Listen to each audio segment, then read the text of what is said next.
I like who like me. Right. I like who like me. Right. I ain't trying to convince you and chase you down and tie you down. Oh, why you don't like me? Bruh, not in today's time.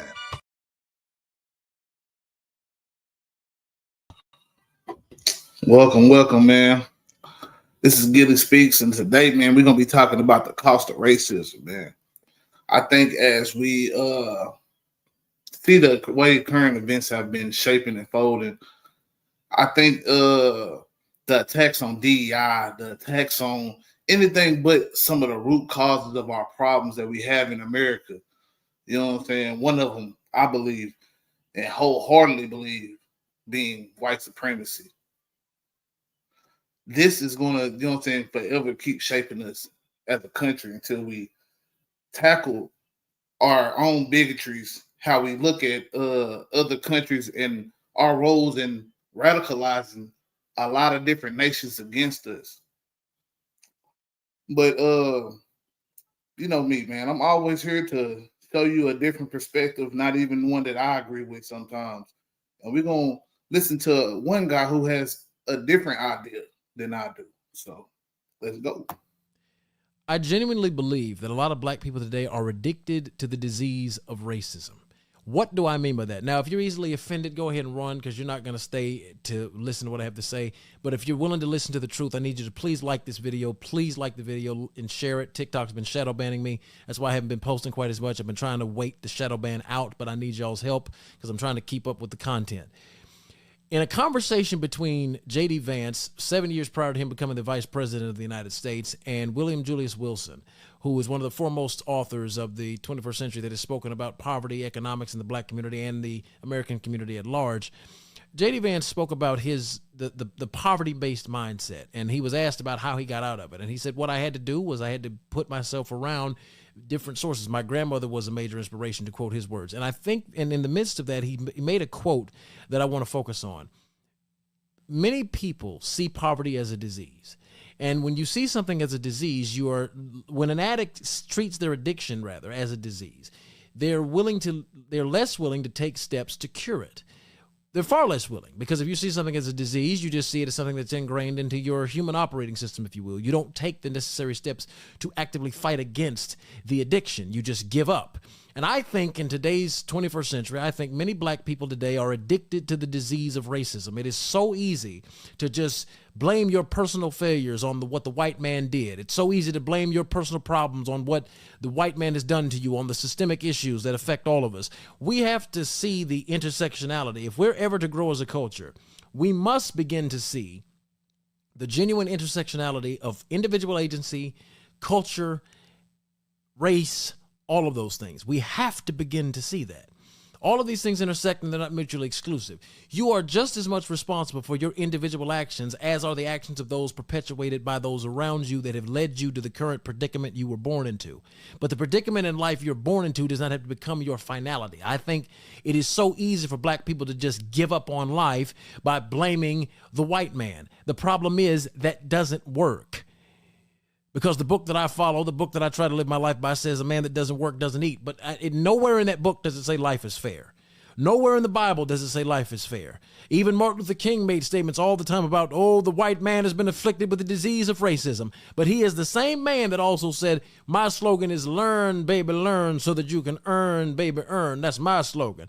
And if we don't adapt that mindset as a community, as a culture, if we don't adapt the mindset that we have the capacity to change our environment, to change our surroundings, we will never grow as a society. We will never grow as a race, because if we remain addicted to the disease, we never take steps to cure it. We must take accountability for our own individual agency if we are to get out of the psychological rut that the system has placed us in and has allowed us to stay in. Racism introduced the idea that we were inferior, and we have perpetuated it ever since. We perpetuate the idea of racism every time we look at the statistics surrounding black-on-black crime. We perpetuate the idea of racism when you look at the fact that in impoverished communities, there is always, whether they're black or white, a direct correlation between poor communities and increased crime rates. This doesn't just affect blacks, it affects all of us. but we don't want to pay attention to it when it affects other races. We don't want to talk about it and juxtapose it when it affects the black community. That's why you have race baiters like Al Sharpton, Joy Reid, hell, even Joy Behar and those women on The View. You have to understand race baiting must die for the black community to truly thrive. You dig?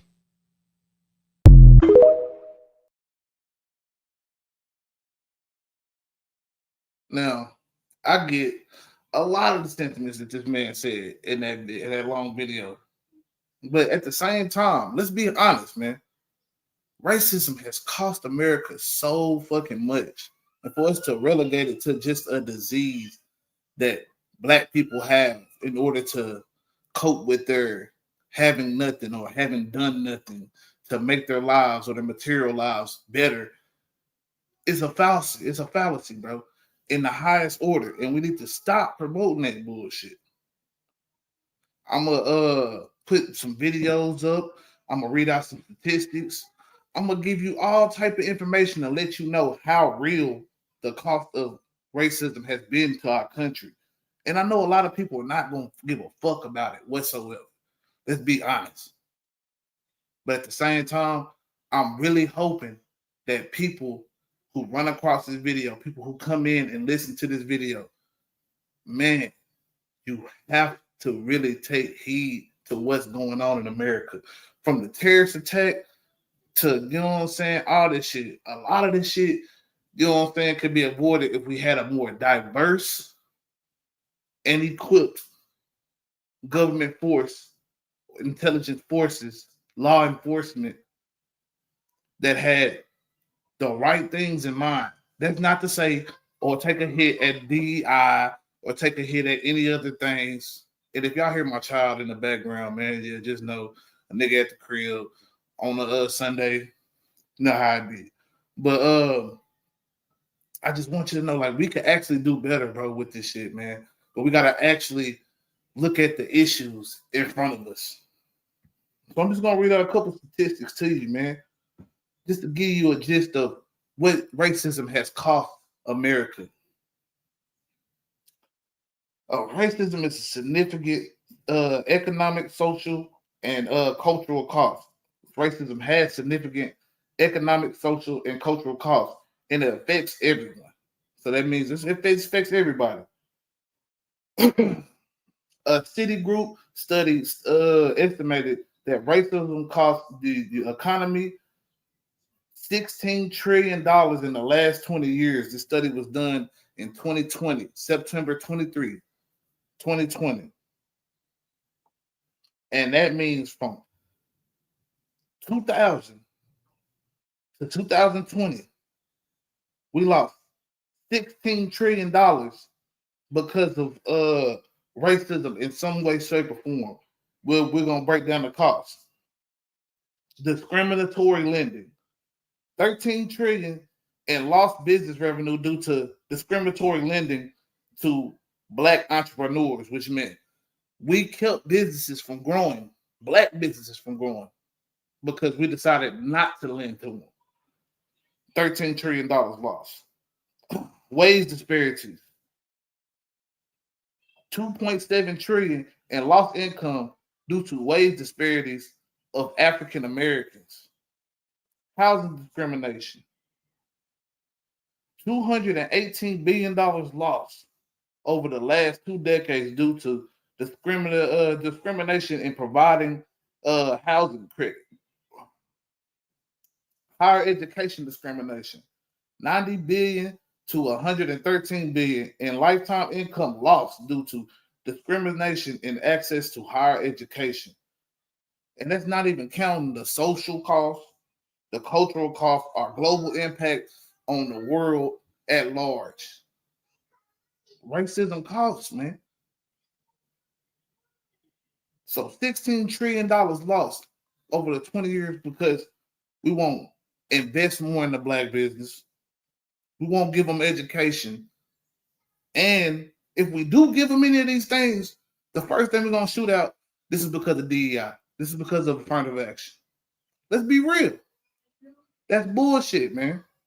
But I'm going to let somebody else break it down for you So you don't have to just hear my voice all day.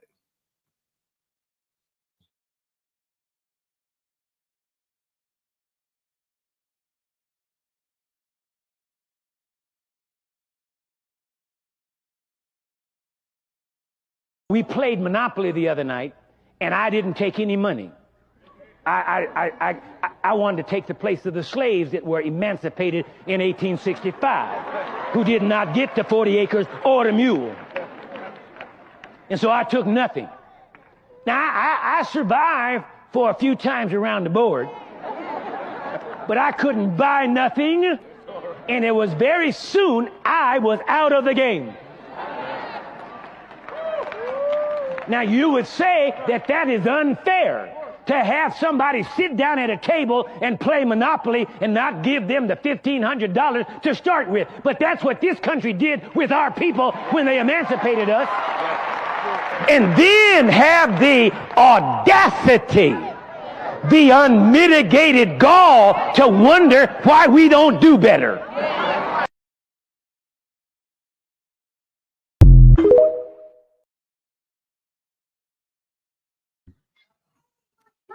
So I'm gonna eventually pass this over to Professor John Basie.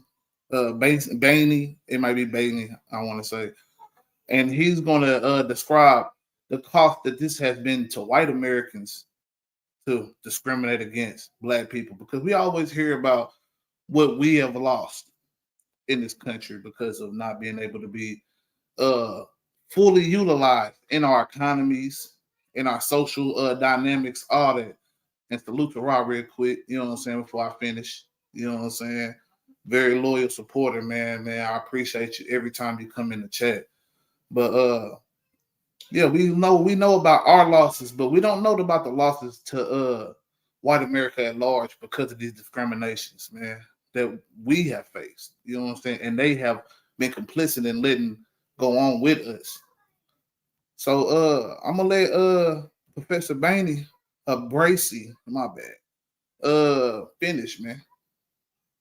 Or start. I've been here before several times, and I'm quite Dobie's right. I'm quite proud of Greenfield College because it basically saved my son, who was not being treated well in Amherst High School.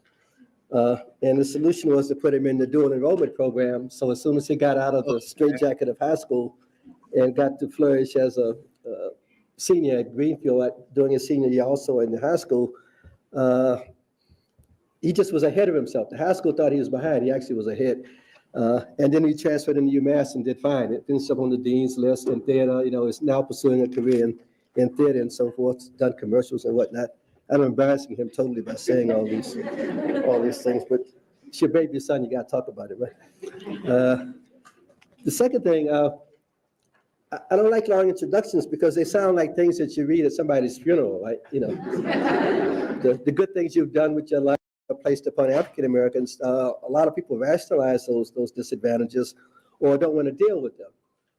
So I've always found it more effective to say that racism is not free for anybody, and that you pay the price, for what has happened to African American people, that you're not getting off scot-free, and that if you still believe in white supremacy or any hints of white supremacy and are not at the absolute top of the social structure, you ought to go looking for somebody to be mad at, right? Because the benefits of being a white person are like shrinking and shrinking and shrinking to be an ordinary white person, a regular white person, not a wealthy, rich white person. And so the payoff for white supremacy, the clientele for that payoff is getting smaller and smaller and smaller, and in a sense, the majority of the white American population is dropping down to where black people are, which is to say your unemployment rate, your living conditions, your level of debt, your level of social anxiety is coming down to where we are, and I would like to say welcome to the club or misery loves company. But I would prefer to think that once you comprehend that, there'll be a possibility of more joint action to correct that situation. And the racism is not just something that affects us, as black people, it affects you. And the failure of this nation to deal with that in the past has consequences for you. And I'll briefly give you a sweeping overview of how this came about, and then I'll narrow down on how, in fact, this impacts on you today.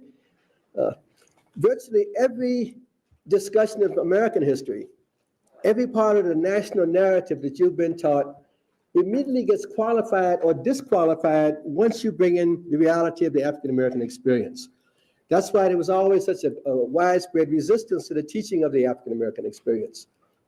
Every national mythology, every slogan, right? Every, song you sing, land of the free, home of the brave. When you say, what about black people? You have to start qualifying. In some cases, you have to throw it totally out. This is a democracy. What about slavery? We all created equal. What about Jim Crow? We can rise as far as you can based on your individual merits. What about discrimination, disenfranchisement, quotas? Every single thing, every single part of the national mythology has to be called into question when you bring in the African American experience. And this is not something new. This is at the beginning, the foundations of the country. The mythology of Puritans landing at Plymouth Rock, colonists seeking religious freedom in Virginia. They're trekking slaves with them all the way. The first commonwealth to make slavery legal was Massachusetts, not Georgia, not Virginia, not South Carolina, Massachusetts. Big facts. Right? There were slaves in every one of the 13 original colonies. So a narrative of a search for freedom and liberty is immediately qualified, but what about these slaves you have around you? The state that had the largest number of slaves outside of the South, outside of Georgia, second most largest, New York. I was wondering New who York. said that. This is not a down there phenomenon. You say, well, I'm from North, slavery was down there somewhere. No, slavery was here. And a mythology that tries to make racism something somewhere else robs you of your understanding of your relationship to that history. Disarms you in your ability to function in the world, with the antagonism that you see before you. And it's just part of the cost, right?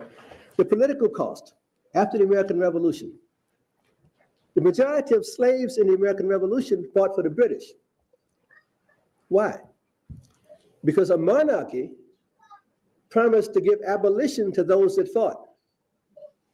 The patriots, fighters for liberty, did not. Right?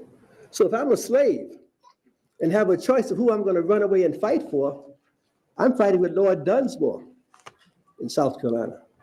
I'm fighting with the British, right? Not with George Washington, a slaveholder, or Thomas Jefferson, a slaveholder, or Patrick Henry, a slaveholder.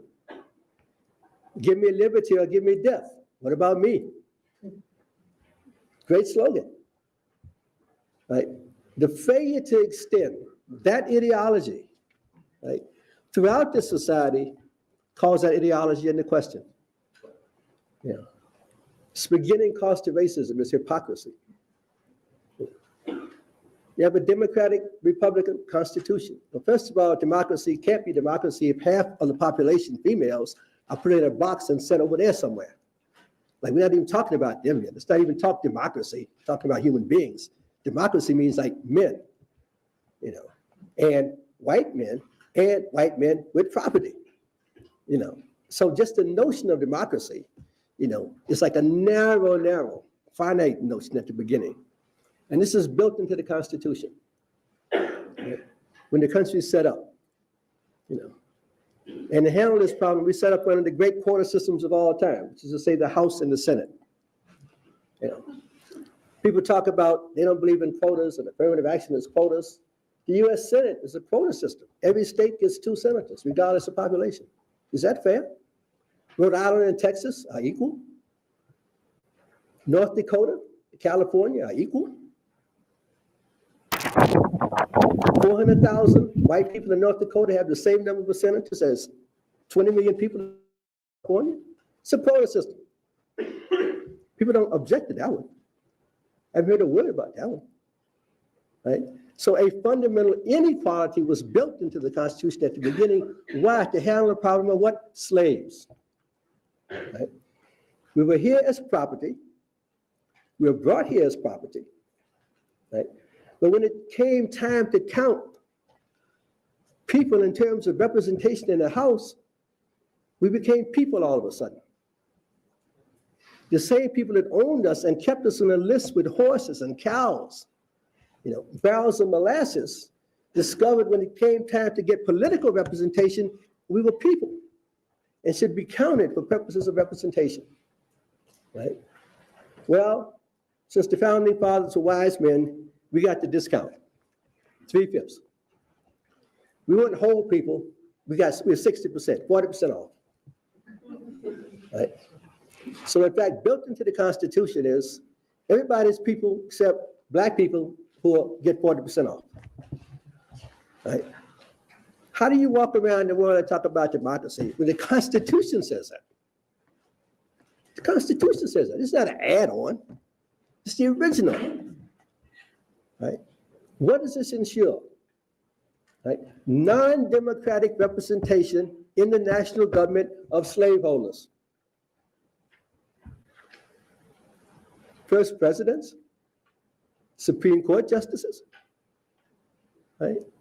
A national policy, right, that pursues slavery as a policy while talking freedom, right?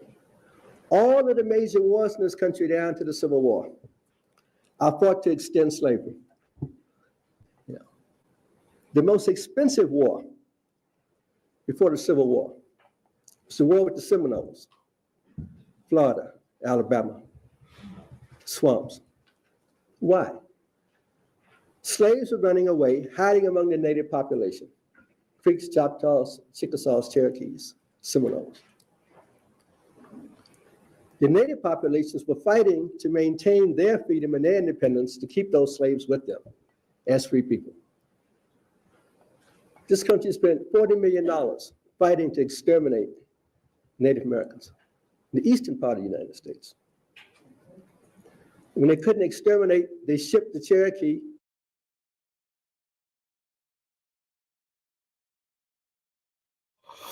Yeah, I want to stop right there, man. $40 million to exterminate the Indians, man. This is what we do, man. We got to start understanding, man, that like our conquering, our mindset of manifest destiny, which don't get me wrong, hey, might have benefited a lot of people, bro. Like, I'm sure a lot of people would rather be in America than any other place there is, right? But at the same time, these have effects on other people. These things have affected many other groups, man. So we have to take into account, man, the cost, not only monetary, but the emotional. But I'm gonna let them finish, man. The 5 civilized tribes, they call them, on the Trail of Tears in 1842, out to the west, Oklahoma, reservations. They confined the Seminoles people. This country spent $40 million fighting to exterminate Native Americans in the eastern part of the United States. When they couldn't exterminate, they shipped the Cherokee, the 5 civilized tribes, they call them, on the Trail of Tears in 1842, out to the west, Oklahoma, reservations. They confined the Seminoles, who are still at war technically with the United States, into the Everglades in Florida. It's the most expensive war this country fought before the Civil War. Not about freedom, but to extend slavery. Right? It's the next war for the Civil War, Mexican War. Remember the Alamo? Let's not remember the Alamo. They have yet to make a movie about the Alamo. They made another one trying to clean it up a little bit. Where's the movie that says that Jim Bridges a slaveholder? David Crockett's a slaveholder. Sam Houston is a slaveholder. Stephen A. Austin is a slaveholder. They are fighting to expand slavery into Mexico because Mexico had abolished slavery. Santa Anna may have been a dictator, but there was no slavery in Mexico, and slaves were running away from the South into Mexico to be free. Freedom-loving Texans carrying their slaves into Mexico said, you cannot bring these people here. We don't have slavery. What's the response? To declare Texas independent? Not for freedom, but to expand slavery. Make that movie. Put Denzel in that one. You know, as a slave who had to run away and is fighting in the Mexican army at the Alamo. Denzel be good as hell in there, especially when That's the movie. Black people in the Mexican army at the Alamo fighting slaveholders. Make that movie. See, the cost of racism is you don't know what happened in this country. You glorify slaveholders as heroes because you don't know they're slaveholders. You're not taught that. Now, we're not going to even pretend that they not taught that shit. We've been taught, you know what I'm saying, to understand that motherfuckers are slaveholders at this point in time, man. They don't want to teach that. They don't highlight that, of course, but it's been definitely taught. So I have to disagree with them on that part. And I also got to say that it wouldn't matter anyway, because when somebody wants to hold up a hero for whatever reason, like black people with R. Kelly, they'll ignore all the bullshit. They ignore the shit. And I think plenty of people, black people included, have chosen to ignore racism and the effects of it on our country. So it's not hard at all. It's not fucking hard at all, man. And the panel is open, man. For anybody that want to come up, man, we can chop it up about this shit, man. But I'm gonna let them continue. You walk around in complete ignorance of that. Right? Willingly. You had political leadership in the 19th century that ignored slavery. Right? The people that said abolish slavery, we are taught are fanatics. William Lloyd Garrison, all fanatical abolitionists, all fanatic. John Brown, oh, he's crazy. John Brown, oh, he's crazy. Oh, no, crazy. No. What did Garrison believe? Slavery was wrong, should be abolished. Why does that make you crazy? Why is that a sign of lunacy? Why is Tom Jefferson not crazy for owning slaves? And William Lloyd Garrison's crazy for wanting to abolish slavery. What you teach in your books. You know, look at the paragraph on William Lloyd Garrison in any textbook you got. See what they say about it. And John Brown. What did John Brown want to do? John Brown believed in direct action. He was a good American. Got a problem, solve it. How do you solve the problem of slavery? John Brown said, well, it's very simple. You kill all the slaveholders. That's the American way, right? That's why we have the largest military in the world. When we have a problem, kill it. Right? You don't like something, kill it. Right? That's why we got this massive military. Right? You got to drop bombs on it. John Brown was an American. He said, we have a problem. Slavery, kill it. They said, oh, no. He's crazy. Why is he crazy? Well, we all know he why. started to do it. Went to Kansas and Nebraska to stop the expansion of slavery by killing slaveholders. Guess who caught him? Robert E. Lee at Harper's Ferry in the Union Army. Salute to Robert E. Lee, huh? They told John Brown they were going to hang him. I said, I understand. I lost. I didn't win. No, really, salute to John Brown. You know his last words were? He said, do you regret what you did? He said, the problem was we didn't kill enough people. He said, I made a mistake because I thought we could solve this problem by killing a few slaveholders. He said, we're going to have to purge this land with blood before we end slavery. Now, you would think that somebody listening to that would say, slavery is a problem, let us end it and solve this problem. Nobody did. What happens 2 years after John Brown is dead? Fort Sumter, the Civil War. There are more casualties. dead and wounded in the Civil War than in all the American wars combined. All of them. World War I, World War II, Vietnam, Spanish-American War, and the numbers in Iraq. More in the U.S. Civil War to abolish slavery than in all the wars this country's fought combined. No.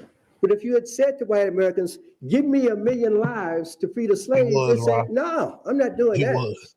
But to ignore slavery cost 1 million lives. Right? To not have compensated emancipation you had in the West Indies. Right?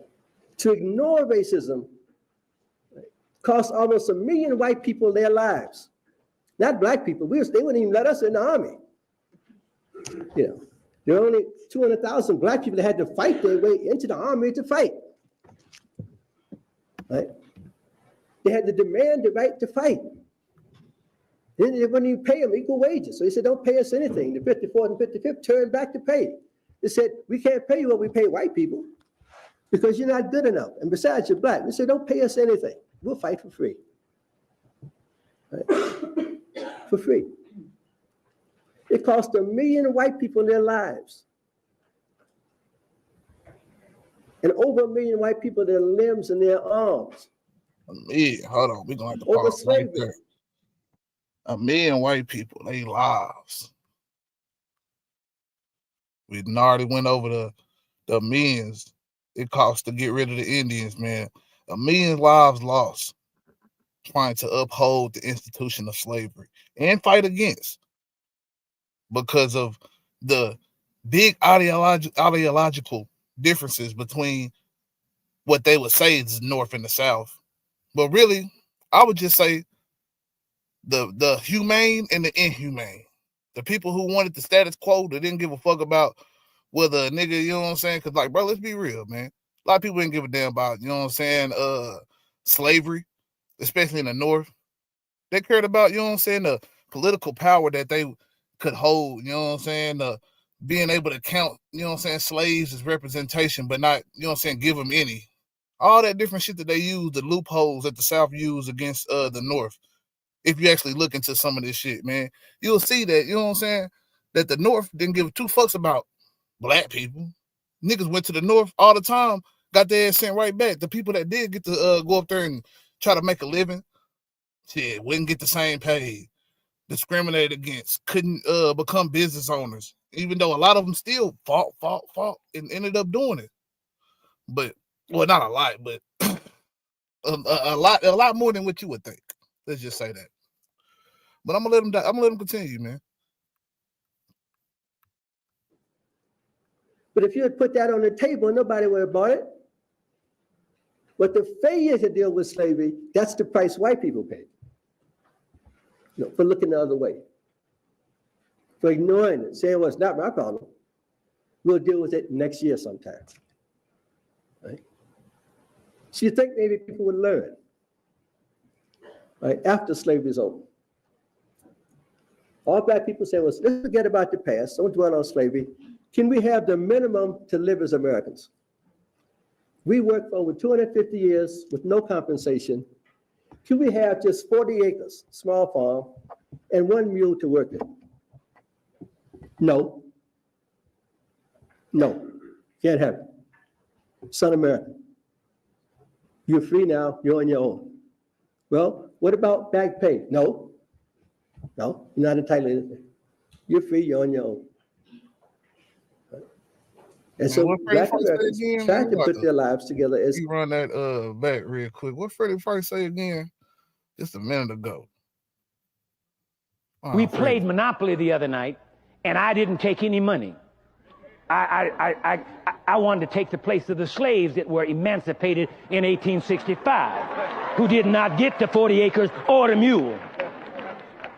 And so I took nothing. Now, I survived for a few times around the board, but I couldn't buy nothing, and it was very soon I was out of the game. Now, you would say that that is unfair to have somebody sit down at a table and play Monopoly and not give them the $1,500 to start with. But that's what this country did with our people when they emancipated us. And then have the audacity, the unmitigated gall to wonder why we don't do better.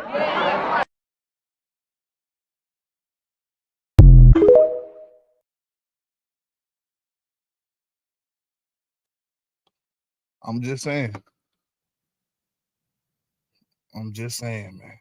But I'm gonna let the man continue real quick. As ex-slaves, and made the most remarkable transitions in American democracy this country's seen. The first public schools in the South were put into place by Reconstruction governments dominated by ex-slaves. Free public education for everybody. We had no public schools in the South because to educate white Southerners would be the slaves might hear something and learn something, therefore nobody gets educated. Right? The price of keeping black people dumb is to keep white people just as dumb. And they're proud of it. At least they're not black. Right? That's why even today, when you think higher education, great schools, you don't think Mississippi, Alabama, Georgia. Right. Some of those places didn't get mandatory school attendance until the 1970s. 1970s, you didn't have to go to school. Wasn't a law that said you had to go to school in Mississippi to the 1970s. Right? White or black. You know. Black people set up the public state universities in the South during Reconstruction. University of South Carolina. First president was a black man, Richard T. Greener. University of Mississippi. University of Georgia. For everybody, not just for themselves, for everybody. White people looked at those, threw the black people out, said, this is barbarism. We can't have this, like, put them out. And then they kept the schools. They didn't say the schools are bad. They said, you can't have them. They hadn't thought of it themselves. And then they threw black people. Yeah, man. And let's just state, man, a lot of the schools that got built before that, you know what I'm saying, were religious, you know what I'm saying, white, Puritan, you know what I'm saying, Protestant type, you know what I'm saying, universities up north. Prestige is only the richest of the rich could get in, or being of the cloth, you know what I'm saying, because a lot of them were religious. So just think about that people who had already been fighting for their freedom for years finally got a little piece of the pie. They didn't just do for self, they did for everybody around them. And that really benefited a lot of white people, man. Right? Let's just think about that. So just think if they were able to thrive the whole time, what these people, our ancestors, would have been able to do. But I'll let them continue, man. People out of political office. The Klan, armed struggle, military force drove black people back into desegregation, disenfranchisement, segregation. And then you had the turn of the century, you have Jim Crow. Where they said, we're not going to deal with race anymore. It's too much of a hassle, but you're here today. Right? We're going to let Southerners handle Southern problems. And if they think it's necessary to oppress the black population to keep things in order, that's okay. That's right. How do you pay for that? Well, you know how you pay for that? When white immigrants come over in the 1880s in large numbers, 14 million from 1880 to 1920, right? What they learn how to be is white. They're not white in Europe. They're Italians, they're Germans, they're Poles, they're Irish, they're Jews. When they come to America, all of a sudden there's something called white. And they say, look, in America, regardless of how low you fall, there are black people up underneath you. So you know where you're better off when there's no black people around, right? Or if they're around, you're stepping on them. That way you know you're not at the bottom. And white immigrants, by and large, bought this. And they established organizations that were segregated. Trade Union Movement, American Federation of Labor, right? The Brotherhood of Railway Trainmen, Conductors, Firemen, Maintenance Away, whites only. Plumbers unions, whites only. Mechanics, whites only. Firemen, whites only. Policemen, white only. You know, to this day, there are only three black people in the electrical unions in the state of Massachusetts. 1, 2, 3. A legacy of that. We're not even going to talk about police and fire departments. We know about those. They're in the papers all the time. White only. Right? What is this the cost to white people? You form an all-white union and go to negotiate a contract. I want $2 an hour. I got news for you. I'll pay the niggas $1. Uh-oh. Don't like it? Quit. I get niggas in here for $1. Okay, I'll settle for the $1.50.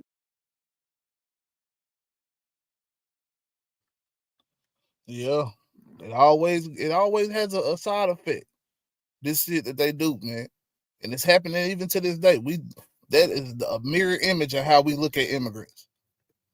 We talk, oh man, shit, you know what I'm saying? Everybody, we gotta do for America first, man. Let's cut out the immigrants now. You know what I'm saying?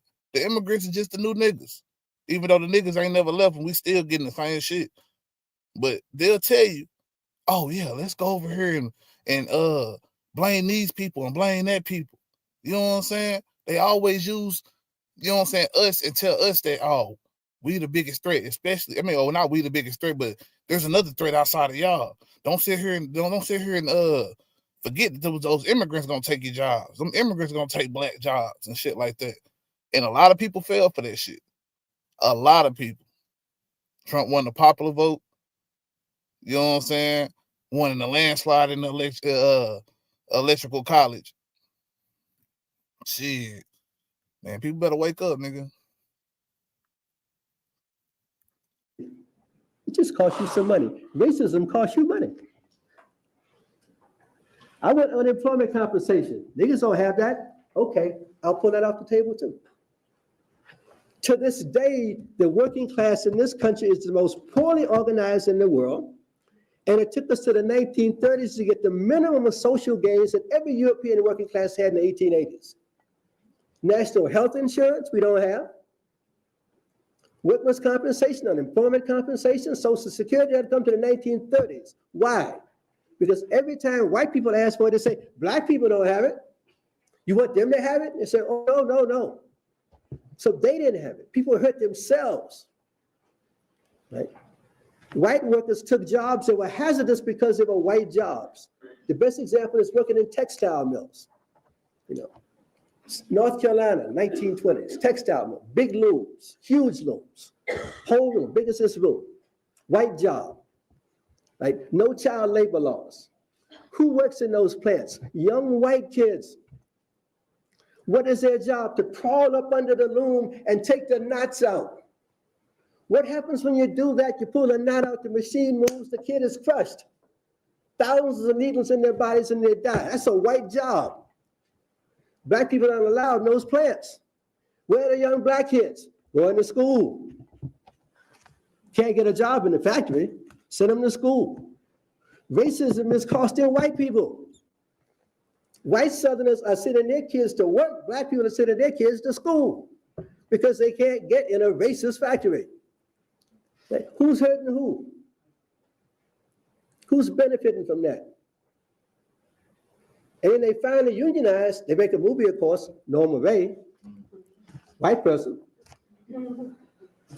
We know that's not true. They didn't unionize those mills until they brought black women in there. The 1930s. It's black women that said, we're not taking this. They said, no, we always still got the shot. Okay, no, this says work these machines. Yeah, absolutely right, man. The video I was watching not too long ago. You know what I'm saying? Black women, you know what I'm saying? They couldn't take it, bro. You know what I'm saying? They came in these conditions, man. Before that, man, we had, you know what I'm saying, no organization at all within, you know what I'm saying, workers. Workers did whatever their bosses told them. And even then, it was a lot more fighting that needed to be done. A lot of child labor laws and shit, you know what I'm saying, I ain't gonna say child labor laws, they got implemented at that time, but they didn't get as tight until a little bit later. You know what I'm saying? Let's just say that. it's still some lack of laws in certain areas, especially if the employee is a family member. So yeah, man, it goes deep, man. But we're gonna let the man continue, man, because this nigga cooking. Bracy is cooking, man. So nobody no trash. And by the way, my husband's in the yard. He's not making no money, so we're going to talk about that too. You know, white women organized the textile workers in North Carolina.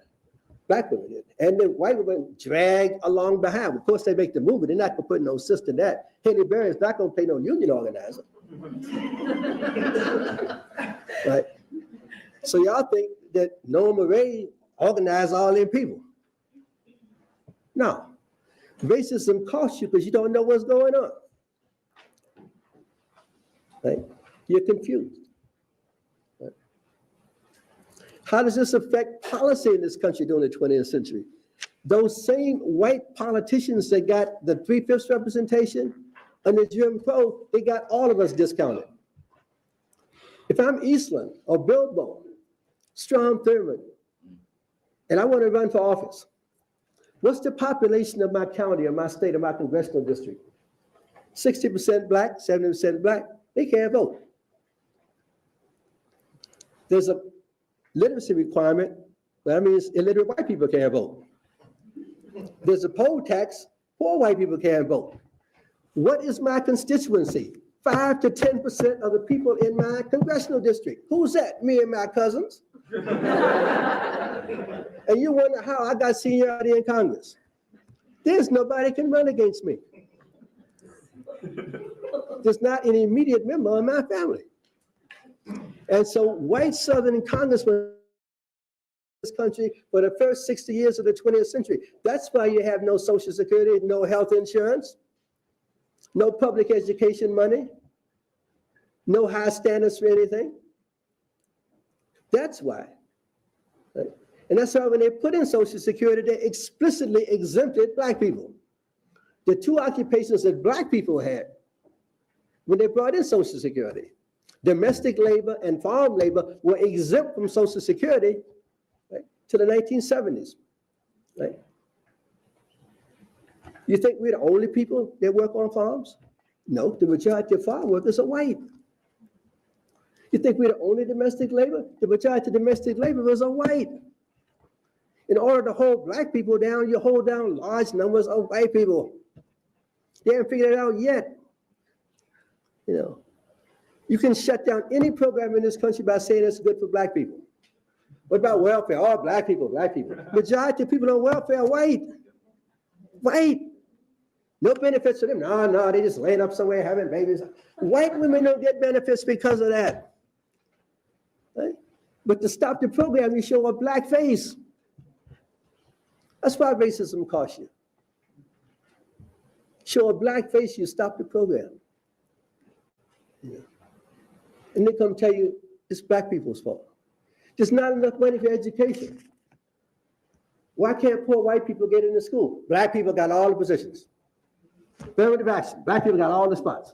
Now we looked around. UMass has got 2% black people. Right? There's about 5,000 white people every year that don't get in. All of them swear to God it's because black people got their spot. The reality is there's not enough money put into higher education. Right? We need doctors in this country. Why are people fighting for slots in medical school? The solution to the problem is to expand the medical schools, not have you fight for slots. If you have people that want to be doctors and you need doctors, expand the medical schools. Don't have, I could have got into Harvard, well, black person got in there, he wasn't qualified. First of all, that's not true. But the fact is that both of you need to be doctors, add on to the size of Harvard Medical School. That's the solution to the problem. But everybody is fighting over stuff at the bottom. Right? White people have yet to figure out that everybody in the world, black, don't have their spot. Right? Nobody's mad at George Bush. Anybody mad at the Rockefellers? Anybody mad at the Carnegies? They mad at people on welfare. Oh, I'd be really well off, except those people on welfare got my money. The numbers don't even add up. The amount of money that goes into welfare is paid for by the bottom 20% of the tax bracket. Rich people don't pay for welfare. You don't pay for it. Poor people pay for themselves. Right? Whites have yet to figure that out. I'll give you two last examples to show you how this distorts reality. People are very upset about the war in Iraq. You have a right to be upset.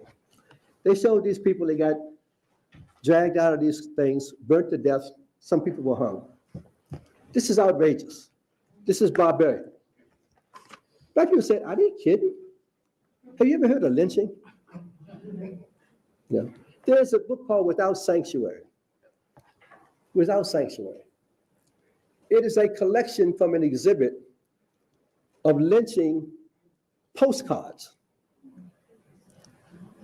There are at least 10 images in the book, more in the exhibit, of black bodies burnt.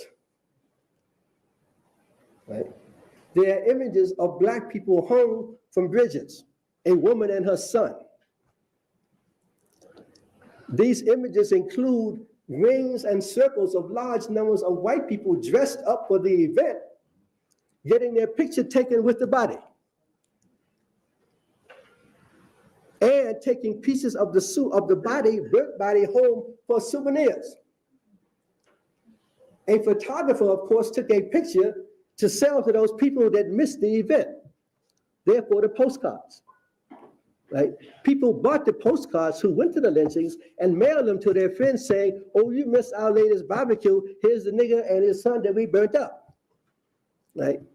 This country has no moral authority whatsoever to chastise any country on the face of the earth for barbarism. None whatsoever. That's the cost of racism to you. Right? You can stand anywhere you want and talk about freedom and justice and liberty, and Black Americans say, what about us? You got to sit down and shut up. That's the cost of racism to you. You know, that you're seeing worldwide as hypocrites. Now, if you deal with that and say we acknowledge our past and are working on that past, then people say at least we're ashamed of it and we're dealing with it. Absolutely. But to not know it and to actively fight not to know it, right, is one of the crimes in higher education. You know, when we start Black studies, you said we want to talk about the history of Black people. Oh, that's propaganda. You think Washington and the Delaware ain't propaganda? Or the Cherry Tree? I mean, come on. Or Lewis and Clark, come on. Or David Crockett and them, all that stuff. We're not talking about telling stories. We talk about let's get this thing straightened out. You know, let's get this thing straightened out. You know, it's 50 years since Brown. Americans claim they believe in equality and integrated education. They don't believe in either one. It's 50 years since Brown. Schools are neither integrated nor equal. White Americans, when they feel like it, can put somebody on the moon and send a spaceship to Mars. If they wanted to integrate the schools in this country, they could have done it. They didn't want to. My integrated school in Washington, D.C. lasted 3 years. You know, 1956, went into high school, 20% Black. 1959, graduated, 80% Black. If white people that wanted integration, all they had to do was stay still. Then we couldn't have been 80%. We'd have still been 20%. There wouldn't been no space. As fast as we came in one door, they went out the other. And took the money because the school is not equal. If they had said, okay, we're leaving you the school, but we're leaving the money behind, then they could have gone. Then at least we would have had the equality side. They didn't want integration or equality. And that's as true today as it was 50 years ago. You know. Who's hurt in this state? And I'll give you two examples in this state to close up by this. That recent report, funding for education in the state. People think that's about minorities. You know, schools in Springfield get less money than schools in Newton. Schools in Lowell, you know, Holyoke get less money than schools outside of Boston. Inner city schools in Boston get less money. They say, oh, this is about Black people. You ever look at the figures for Orange, Athol, Gardner? Ain't no Black people there. Wichita, ain't no Black people there.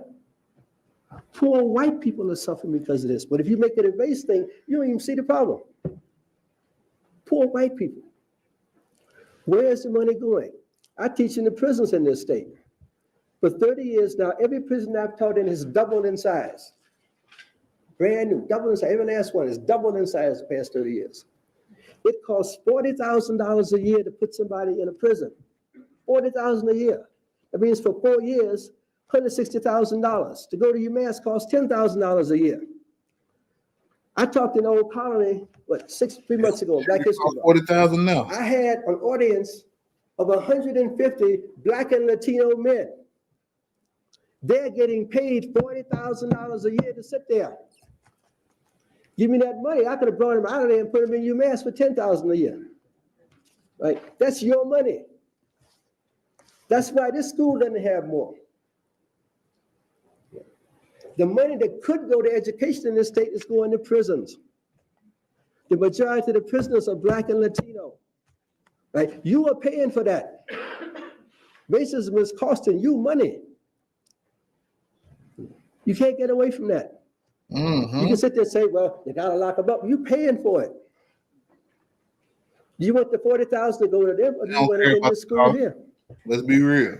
You know, don't double the size of Old Colony, double the size of Greenfield Community College. Right? If you can give them a $40,000 scholarship, why aren't you out here on free scholarships? You shouldn't pay any tuition at those prices. You know, one inmate will pay tuition for 4 people here for a year? One inmate. Right? But if you think that race is that important and that Black people are that dangerous, or you fear them so much that you're willing to sacrifice your education to keep them incarcerated, you will stay dumb and they will stay incarcerated. And you will not solve the problem of racism. Let's go. And you can't say it's not your problem, it is your problem. You're paying for that. You're paying for that. That's the cost of racism. You know, racism is not free. You know, it's not free. Pete, man. Now I'll leave you with that one. I'm gonna give you the last one, which I forgot. Now I'll leave you. I'll think of it again. I'll give it to you. That should be enough to get the point. Yeah. The point is that historically, more videos. the way race. I didn't talk about the war. The war was the last. Let me talk about that. And then get into some talking points about that the military can suck up billions and millions and millions and millions and millions of dollars because the whole rest of the world is them. Sure, that's how you pay for that. You paying for that. That's your money. Come on, money down. It's very no. Not only that is seriously money down. That is money down a rat hole. But you know, all you know about the rest of the world is that they hate us. You know what I'm saying? And therefore kill them. You won't have a penny for this school to be, you know, Westover Air Base will still fly them C-5. Every one of them planes costs 5 times this building. Every one of them. You know, somebody can walk in the Congress and get an aircraft carrier faster than you get a library. You're paying for that. You know, and if you buy into the notion, right, that the holding on to a vestige of white supremacy is that important that you're willing to pay for it, then you will live in a world that will have war, more war, and more war. You know, and the Civil War would look like a picnic. You know, the solution to this problem is to see in every human being on the planet yourself. You know, because racism is the failure to look in the face of any other human being and see yourself. You know, if you can look into the face of any other human being, regardless of what they look like, size, shape, color, gender. Big facts, man. We're gonna get into another video. And not see another human being. But it's the only way you can kill another human being. Thoughts on this one. I thought you would. Or see them suffer. But if you look at the face, you know, of a Venezuelan child, an Iraqi child, you know, a Bedouin man, you know, Moroccan woman. Let's get that started, man.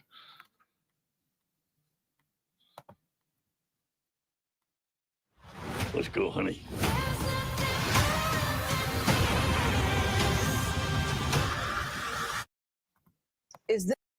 Before we start that. But yeah, man, like I read in the beginning, man, this shit cost us a lot, man. In the last 20, well, in the years between 2000 and 2020, it cost us $16 trillion. And who knows how much more racism is costing us. And we're going to break that down one more time, man. Because shit real.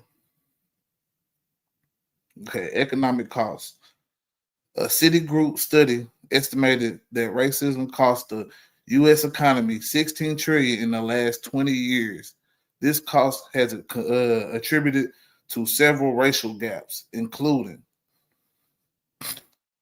discriminatory lending, $13 trillion in lost business revenue due to discriminatory lending to Black entrepreneurs. They don't want to give us the money to thrive in the business world. Wage disparities, $2.7 trillion in lost income due to wage disparities for Black Americans. Housing credit discrimination, $218 billion lost over the past 2 decades due to discrimination in providing housing credit. Higher education discrimination, $90 billion to $113 billion in lifetime income loss due to discrimination in access and higher education. And that's not even going into social, cultural, or global impact. You know what I'm saying? And if you go and look at countries that are more diversified, even us, as much as we have been racist, we have been also diversified.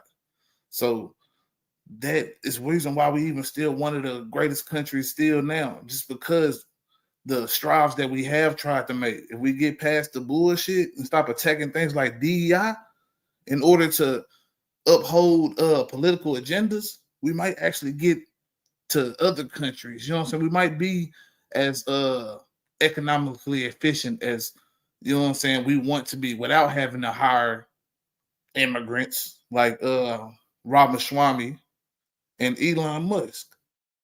But you know what I'm saying? Let's get into it real quick. Let's get into this video. Is this the new threat, in your opinion? Well, it's certainly a threat, and that's why we need focus. The priority of the last 4 years has been DEI.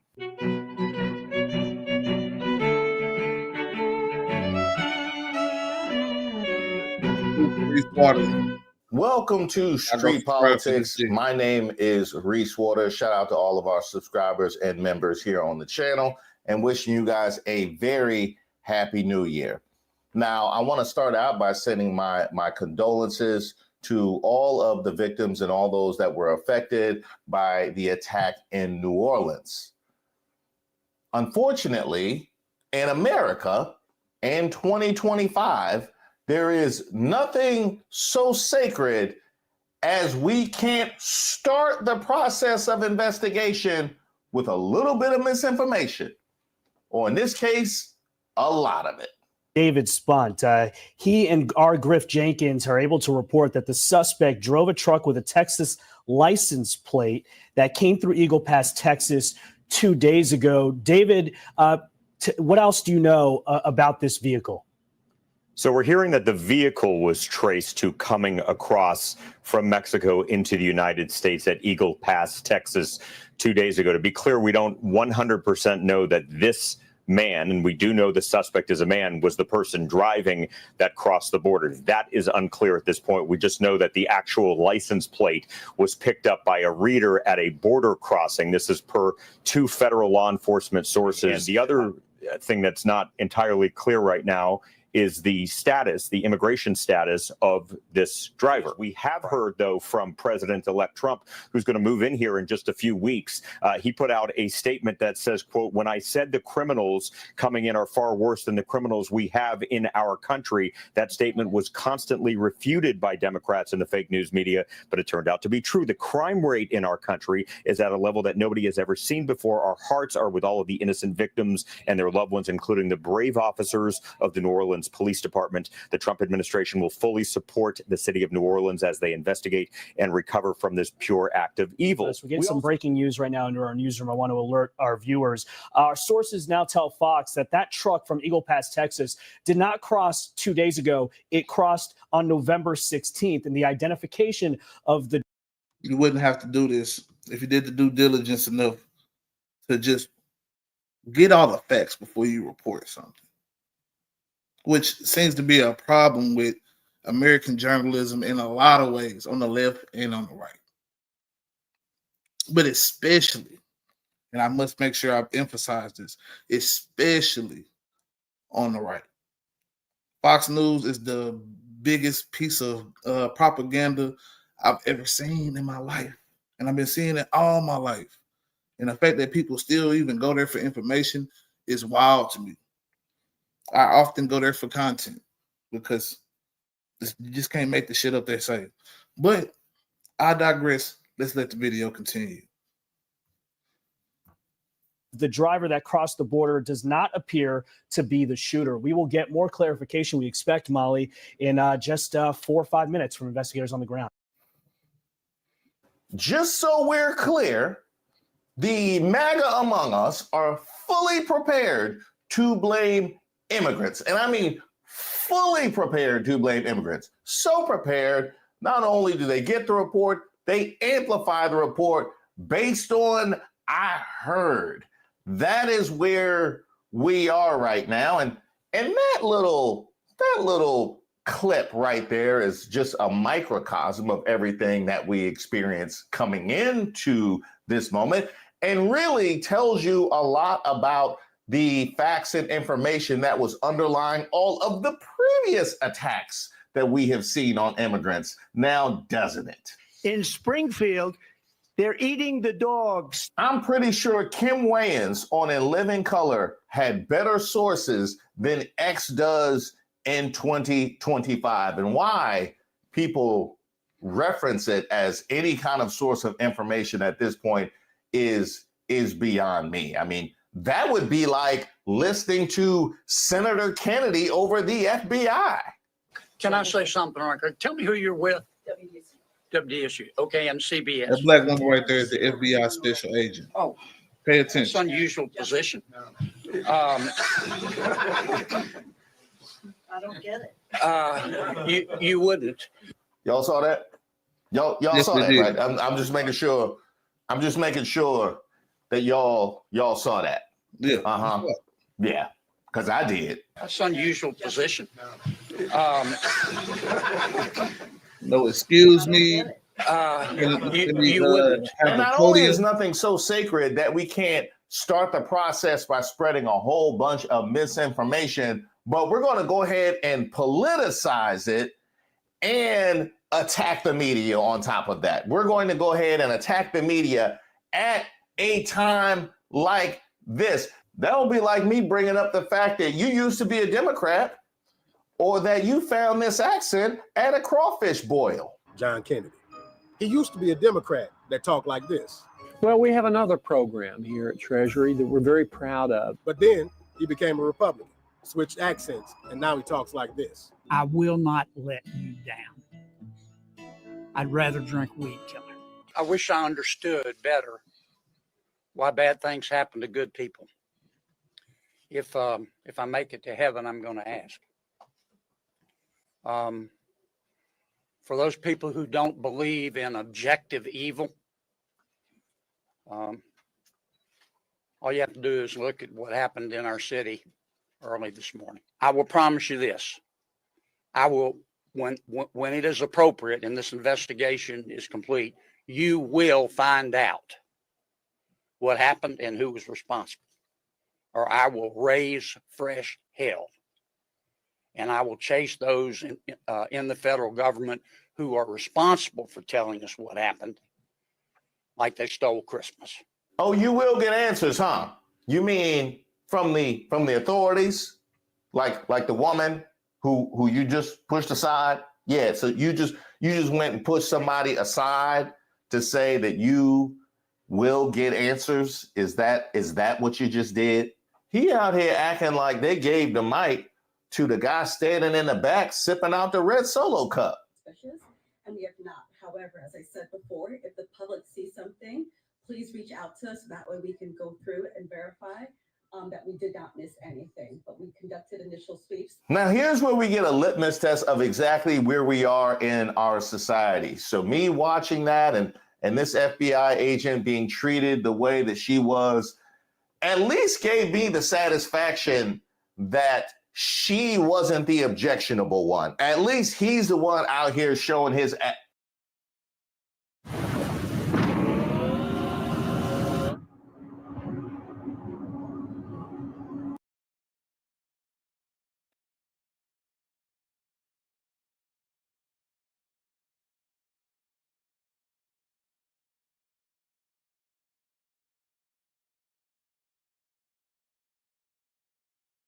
They made her the problem? Well, it's certainly a threat, and that's why we need focus and we need readiness and we need clarity and priorities. The priority of the last 4 years has been DEI. That's right. That's how you treat a useless DEI. So let me get this straight. We started with blaming immigrants, and when that didn't work because it was an American citizen, a veteran, in fact, now we have. Yeah, let me pause you real quick for a second. Because that's really all I needed him to, you know what I'm saying, that part of the video anyway. Man, when I tell you that we decide to attack a black woman instead of attacking what I would say is the problem with, you know what I'm saying, the radicalization of Americans due to how America misinforms us, puts us against one another, and then propagates lies to us, tells us that the enemy is this person or that person or that person, instead of coming to the fact that the way our system is ran is inadequate for the most amount of people. It's only adequate if you have hundreds of thousands, and I mean, and not even that. It's becoming even hard to do that, for that to even be manageable in some cities. But hundreds of thousands of dollars, you have to be making 6 figures. When it was a point in time where you could make 5 figures, you know what I'm saying? You could make 40,000 and be all right. You can make 50,000 and be all right in America. And that's becoming less and less of a reality in our country. And instead of going after, you know, any of these type of situations, the social economics of what's the problem, why just shutting down the border is not going to help. The stricter we have been on the border, the more immigrants have gotten over here. This is a sad situation that we don't actually really talk about enough, but it's the reality.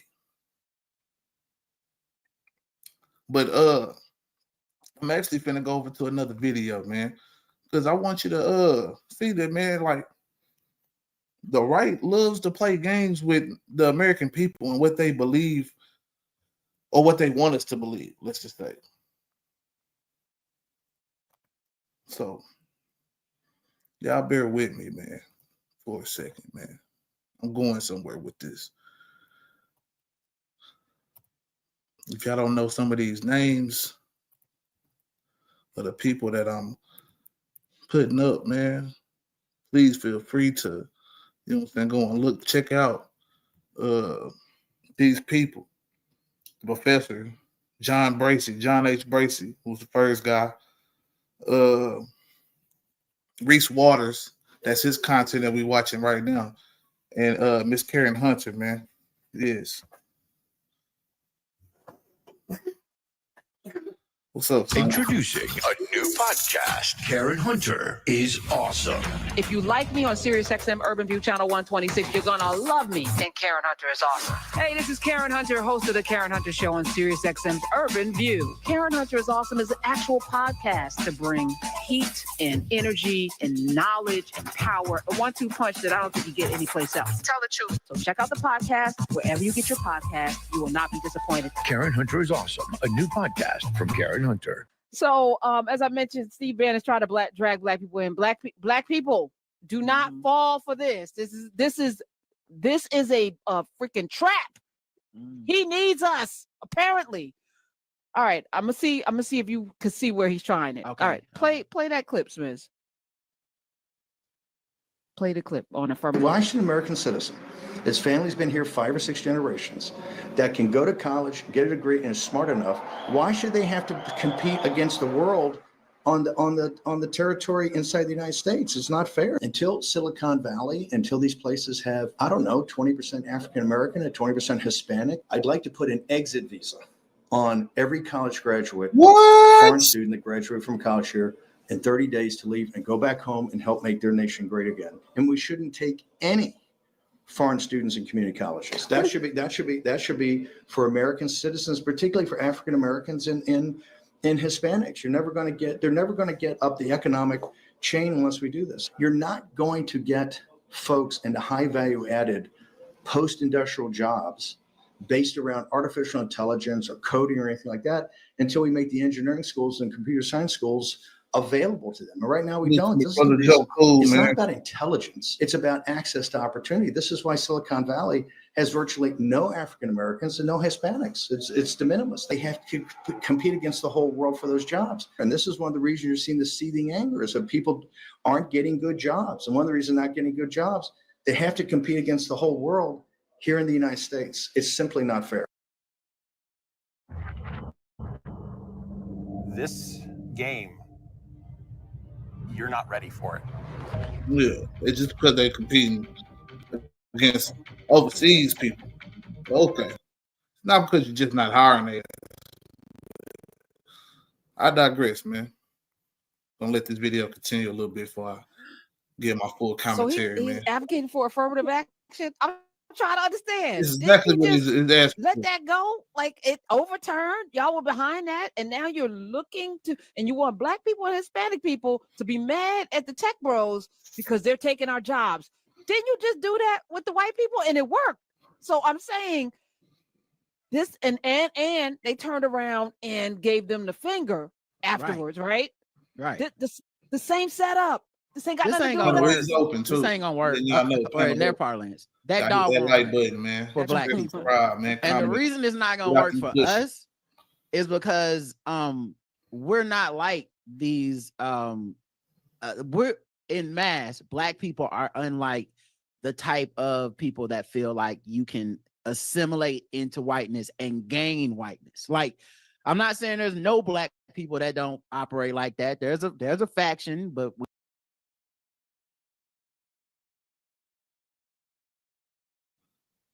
and that faction is what's being used to justify a lot of the bullshit. When you have a nigga start talking about, oh, this guy's the DEI hire, oh, this is we don't want the DEI agenda to blah, blah, blah, that more and more solidifies certain shit to be inadequate. Affirmative action, the DEI shit, anything else used that's supposed to help any minorities of any sort. When you use these Black folks that's quote unquote, you know what I'm saying, the good old boys of the Black race, man, that's all that is, man. And that's been used since the beginning, man. That's why we have my brother over there in Baltimore, man, being called a DEI mayor, man, or Kamala Harris being called the DEI candidate. Let's be real. Some conservative critics blamed the bridge collapse on diversity, equity, and inclusion policies in Maryland. Diversity, equity, inclusion, better known as DEI to a lot of people. They called you, some critics did, the DEI mayor. What did you make of that when you heard it? Well, as I've said already this week, we know, listen, I am a young Black man, a young Black mayor in this country. We know that there are a lot of racists and folks who don't think I should be in this job. I know that. I've been Black my whole life. I know how racist and racism goes in this country, but my focus is always going to be on those people. I didn't want to be out there that night answering questions about DEI. I'm worried about the loss of life. We know how ridiculous that is. Those folks are afraid, as I said this week, to use the N-word. This should not be even in conversation. We have to remain focused on the mission at hand and continue, from my vantage point, to prove those people wrong about people that look like me by doing my job in the best way that I can and ignoring the noise of folks who simply want to be divisive and are afraid that their way of life, where people that don't look like them and think like them can be in control, can be in power, and actually be better at the job.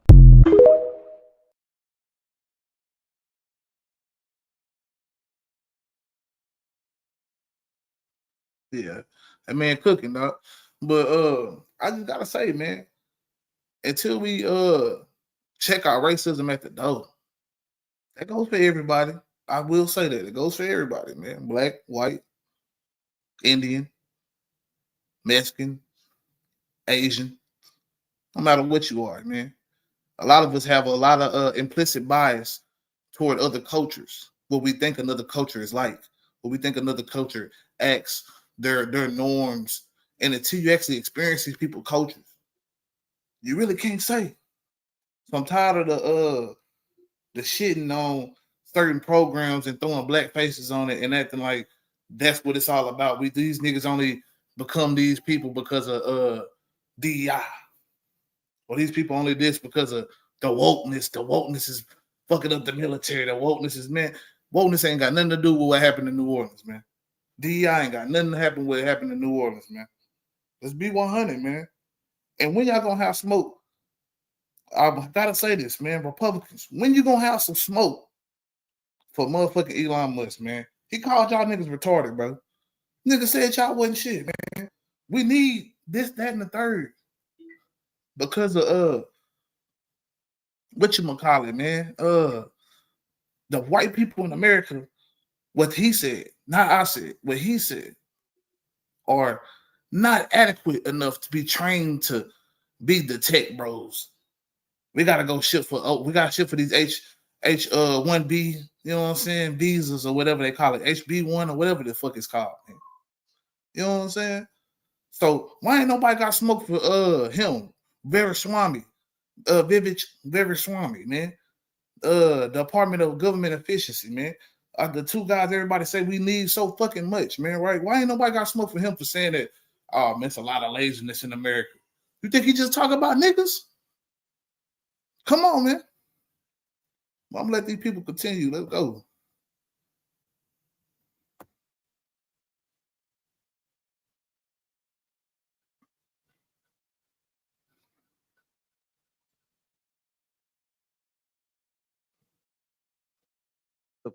We don't talk to them at Thanksgiving. They bring the pumpkin pie. We just let them. Sorry, pumpkin pie eaters. I know that slander was uncalled for. I'm sorry. Don't write in. But but in general though, we don't. That's not something we believe we could aspire to anyway. But we watched it work not just with white people. We watched it work with Asians just recently. Like this whole thing about let's get affirmative action out of the college system for how we determine who gets entry into these private schools and all that stuff. Supreme Court case, Asian face on it, right? Like it's because really Asians have the best scores. It should just all be Asians. And then you look at the enrollment numbers coming around after the first, the first trial balloon, we get this first year where you ain't got to look at race no more. Asian numbers went down. Huh? Who could have seen that coming?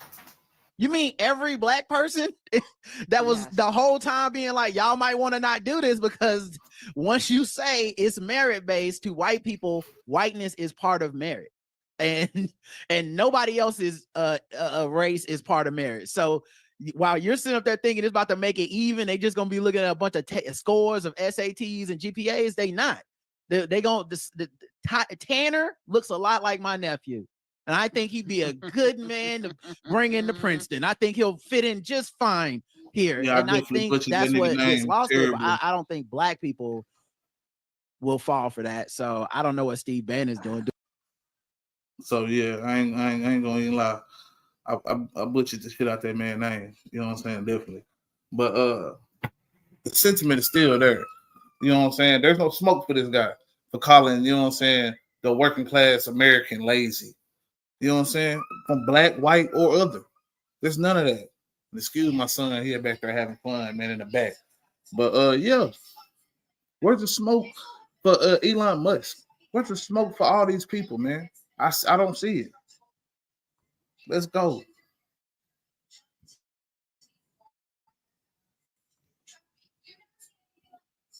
Do we even listen to his show? I think you're wrong, though.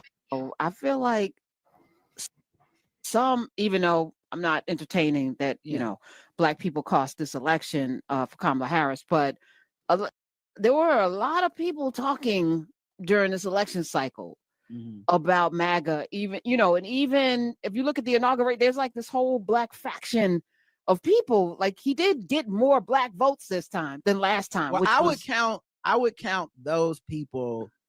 First, I don't think that they're a significant enough portion to represent blackness. Like they are still the vast minority of us. Even if like percentage wise, it still was the same percentage, even if you said more people. Which is interesting because now that you're making me think about it, mathematically, doesn't that mean more black people voted Democrat too? If it's correct. just sheer Yes. numbers. Yes. Anyway, yes. There you go with that brain. There you go. But because the percentages stay the same. But my point is like that argument will not go into the broader pool of like, and now black people support Republicans, and now we believe that affirmative action will work only for us and no one else. And I don't think we're stupid enough. It's not that we wouldn't want to believe. I don't think black people are any like we're not morally superior. I just think we know. It's like Charlie Brown in the football. We know enough to be like, we tried doing this already, and y'all stab us in the back at every turn. So I don't think it'll work. But mostly I'm just minding my business. I do like to see them fight. That's been my entertainment. So them versus Elon Musk is great to me. Like the more they fight, I think the better for all of us anyway. We're Is the that they average expend man some resources against Elon, on man. I each see a other couple before they eventually politicians going at Elon. They have their reasons, their motives, yeah, whatever. But where's the normal people, man? The people that swear these people are gonna shape our country in so much of a way. You know what I'm saying? The Department of Government Efficiency is what we need to cut back $2 trillion in the national debt, even though they just passed a budget adding another $330 billion in debt. Albeit, yes, it was for, you know what I'm saying, some reasonably good things.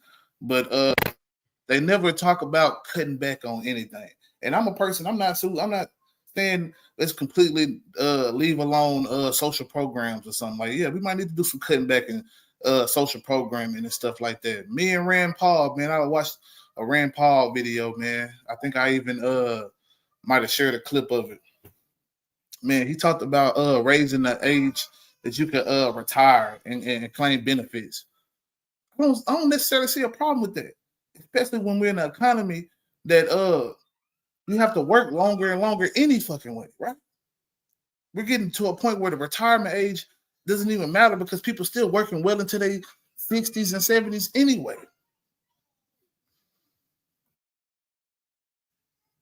But it's just something to think about, man.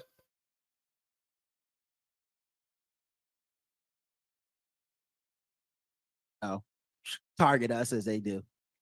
Well,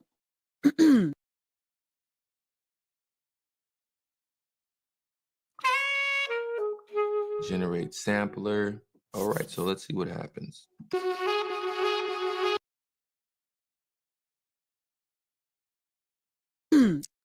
I will be spending very little time in 2025 engaging this content around what they're doing, other than to point out this is what's happening.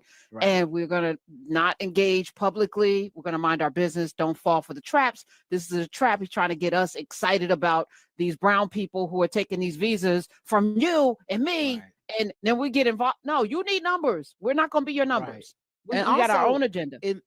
In their minds, the part that's understated, they never say, but they're always saying through other means, in their minds, all these jobs are white people jobs. 100% of them. If they, in their eyes, if they close their eyes, when they picture an office full of people, they picture a 100% office full of white people. And that's why anytime they see a black, they're DEI, this, that, and the third. I don't know if that's what he was going to say, but that's definitely usually the case. But let's be honest, man. We got a lot of people that was running the country who had attitudes that were not so favoring of the black people that were moving into their neighborhoods during the integration, during the civil rights movement. So we're going to continue to keep dealing with that until we face these realities and stop pretending like racism is not a big deal. I just could not live this beside them. I don't feel that they should be oppressed. But I moved here, one of the main reasons was because it was a white community. And that's the only place I intend to live. If I have to leave Levittown, I will do so. Personally, my home life, it has an effect nothing whatsoever. But on the neighbors, they have a right.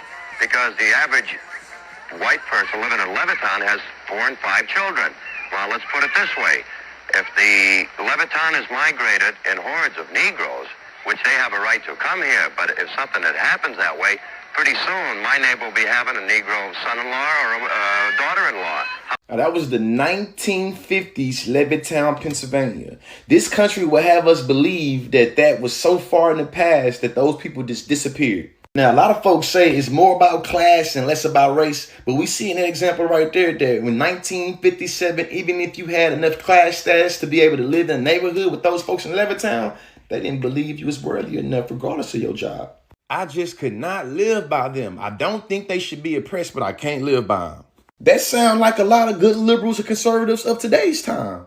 The same speaking points. Think about it though. The suburbs of today was created back then in the 1950s, 1960s. There's a distribution of wealth and knowledge that's been passed from generation to generation to generation that still impacts how we live today.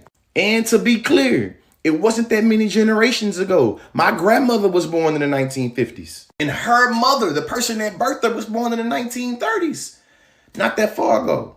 A lot of folks that run the system right now was raised in times and by people like her right there. In conclusion, when we talk about white flight or gentrification or redlining, it's important to acknowledge that it's not just by policy, but also ideology. You see what I'm saying? Education is elevation. Constantly educated shirts available on the website.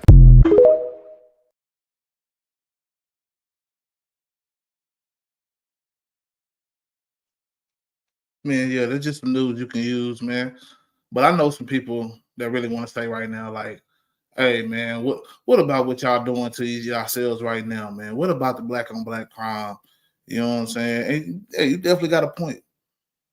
You know what I'm saying? Black people have, you know what I'm saying, been our own worst enemy in a lot of different ways. But when you lessen opportunity for a particular group of people, that tends to be the factor. It self-implodes. That community starts to eat itself. You know what I'm saying? So until we address a lot of the discriminations of today that have been set because of the past, we are not going to get to a point where black people are going to do any better. And that's black people on our own shit, and then our system of government itself, and different people as well. You know. Yo, what up? What up? What up? Salute. What up? What up, man? How you doing, brother? I'm doing all right, man. Already. Go ahead, man. Finish what you were saying, man. I'll pick it back off of it. Okay. But yeah, just what I was getting to is that if we don't get to a point where we address the issues of the past and how they have affected today, we're never going to get to a point where we can find real solutions to any of these problems that we are facing right now. And I was just talking about earlier in the video, we looked at the cost of racism. We're looking at how racism has affected not only black people, but let's just say the Arab community and other communities. And right now we're going to talk about the myth of black on black crime. I'm finna drop a little clip real quick, and then, you know what I'm saying, I want to see what you think about it.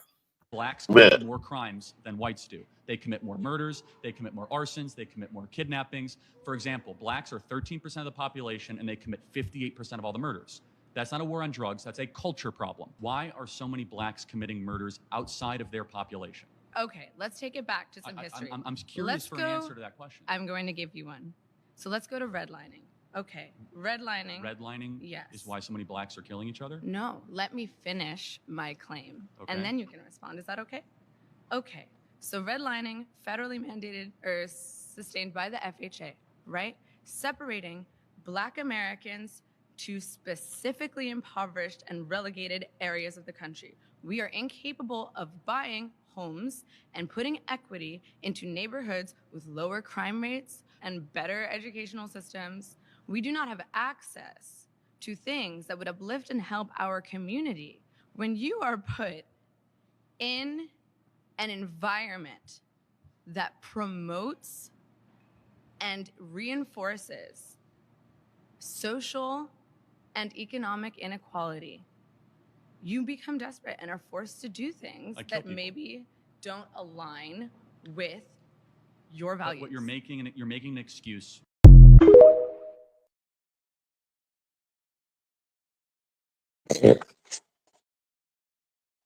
Man, Yeah, what you think about that?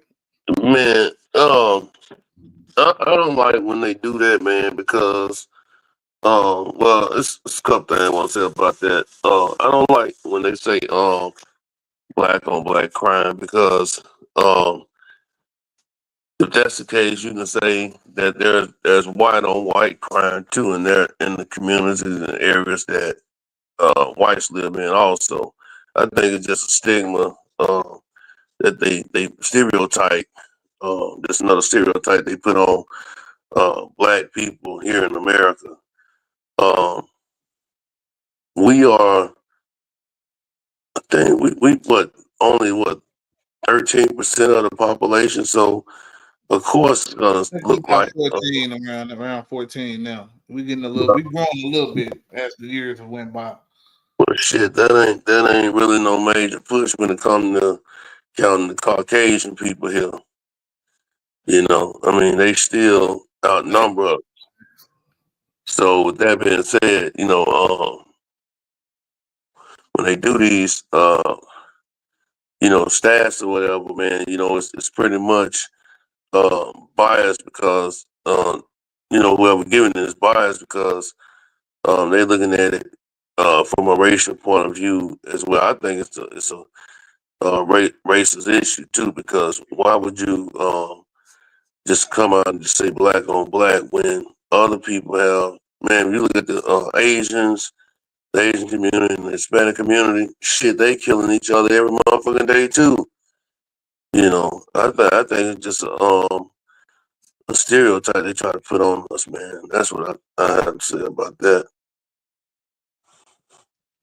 Big facts, big facts. I definitely feel like there's a double standard when it comes to black crime versus white crime.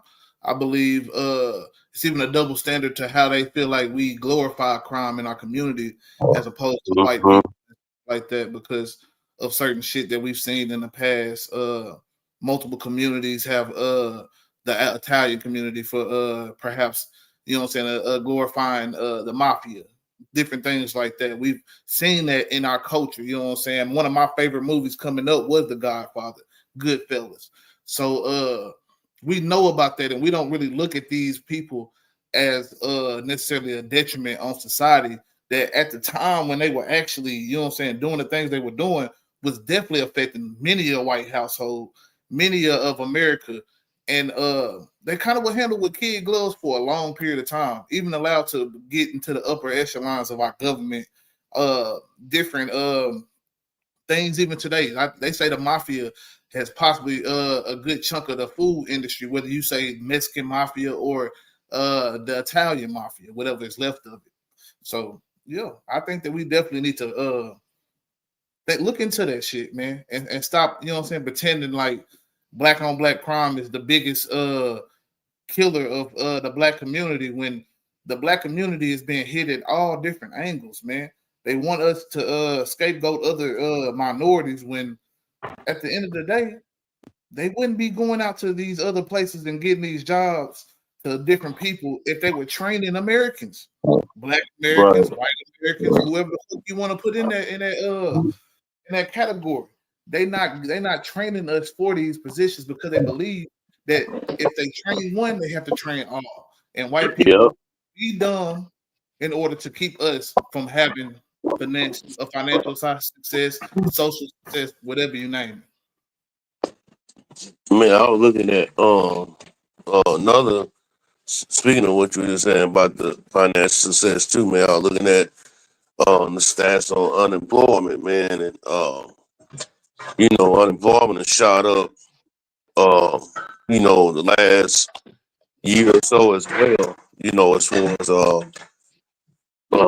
black people being out of jobs. But I think it's more white folks on unemployment and food stamps than it is black folks because of the population. But they don't want to admit that. So they try to, like I say, they use a double standard or put the stereotype on us like we using the system. Man, white folks been using the system for years, but since it was made. Yeah, they've been getting food stamps and unemployment, man, for years. But yeah, man, it's just all about the double standard of how they try to look at us and all that type of stuff. So like I say, Jalen, it's a dirty game out here, man. It's a dirty game, It and it's definitely is. not fair. It ain't fair. It ain't even. You know what I'm saying? We just used to surviving, no matter what it is. No, you're definitely right about that, man. I think the biggest problem of it is the fact that we've been bringing out these problems. There's been multiple people who have came out and diagnosed the symptoms of America, and yet we are just about as close to being at a solution point as we was when we freed the slaves, when we ended Jim Crow, because a lot of this is just a fix on the outside. You know what I'm saying? They give you they won't enslave you at one point, but then they'll make everything a crime so you can go to jail. They give you the equal footing of civil rights, but then they make sure that they just don't hire you, or they make sure that they demonize any program that's going to benefit you in any shape or form, like DEI, like affirmative action. So we end up never getting to real progress because of these things. Well, I tell you what, I was making a comment the other day. I was on live and I was talking about how they should be taking that felony box off job interviews, because if a man that holds the highest law in the land can get the president job with 34 felony counts, then if you got a felony or something like that on your record, you should be able to go get a job any way you want to. But it's only for when it benefits them. So like I said, that shit would have never happened. Motherfucking someone that's of color running for president, they got all these damn felonies and all that stuff, man. That shit wouldn't even fly.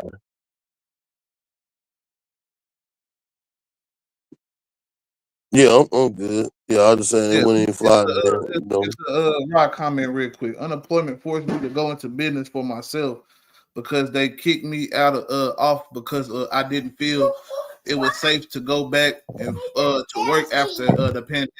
And a lot of people had to go through that shit. I got you, son. Hold on, give me a second. But yeah, man, it was going. What you got to say about that comment right there that Rod just gave? And I'll be right back. Well, let's see.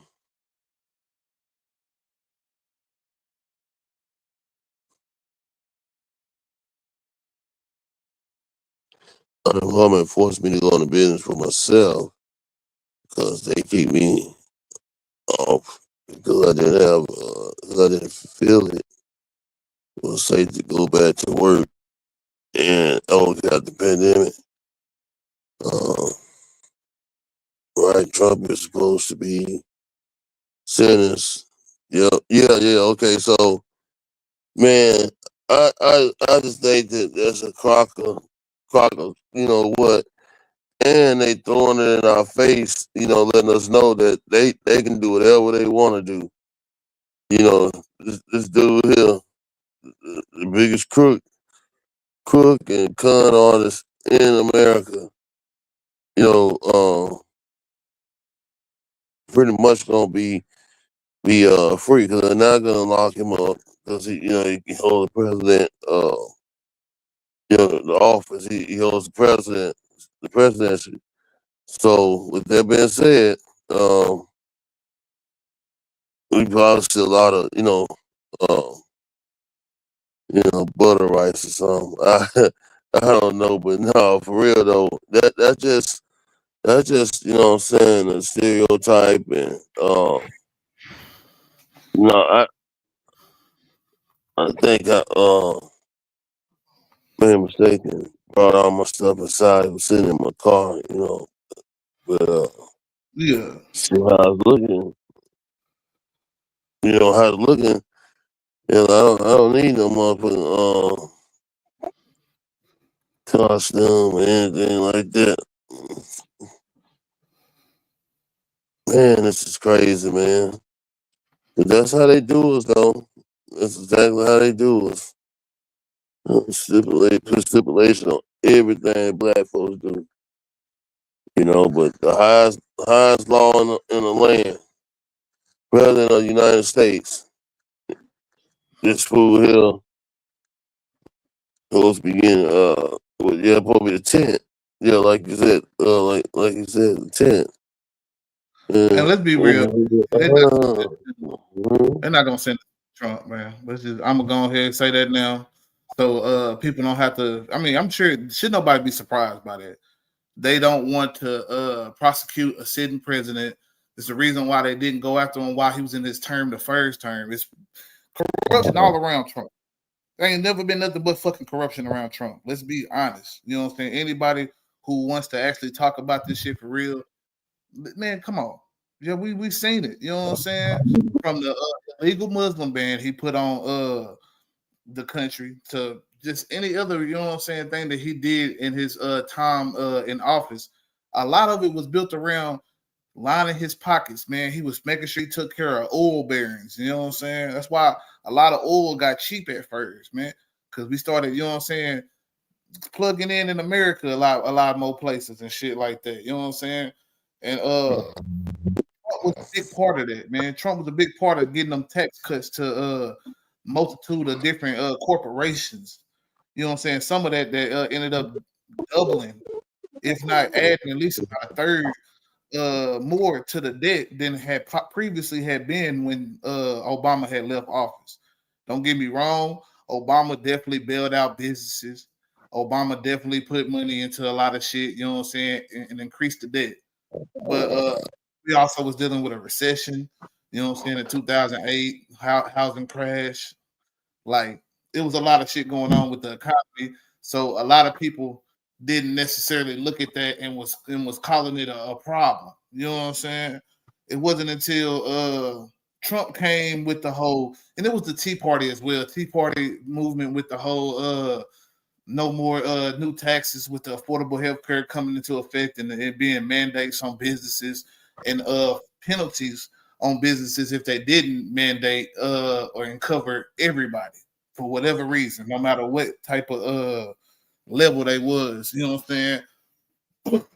So these things kind of you saying a radicalizing of the right a little bit, man. You started seeing a lot more people, white people protesting Obama. Then Trump came with the birther thing, which it wasn't like Trump just started it. I won't give Trump that much credit, but Trump was one of the loudest people saying that Obama wasn't from here. It's almost like he had type of I don't know reason to discriminate against them or feel that way about them. I don't know. I mean, like, why we have never questioned the where somebody else is that any other person from George Bush to all the way down, man. We didn't even had a fucking German. You know what I'm saying? As president, nigga was of German descent.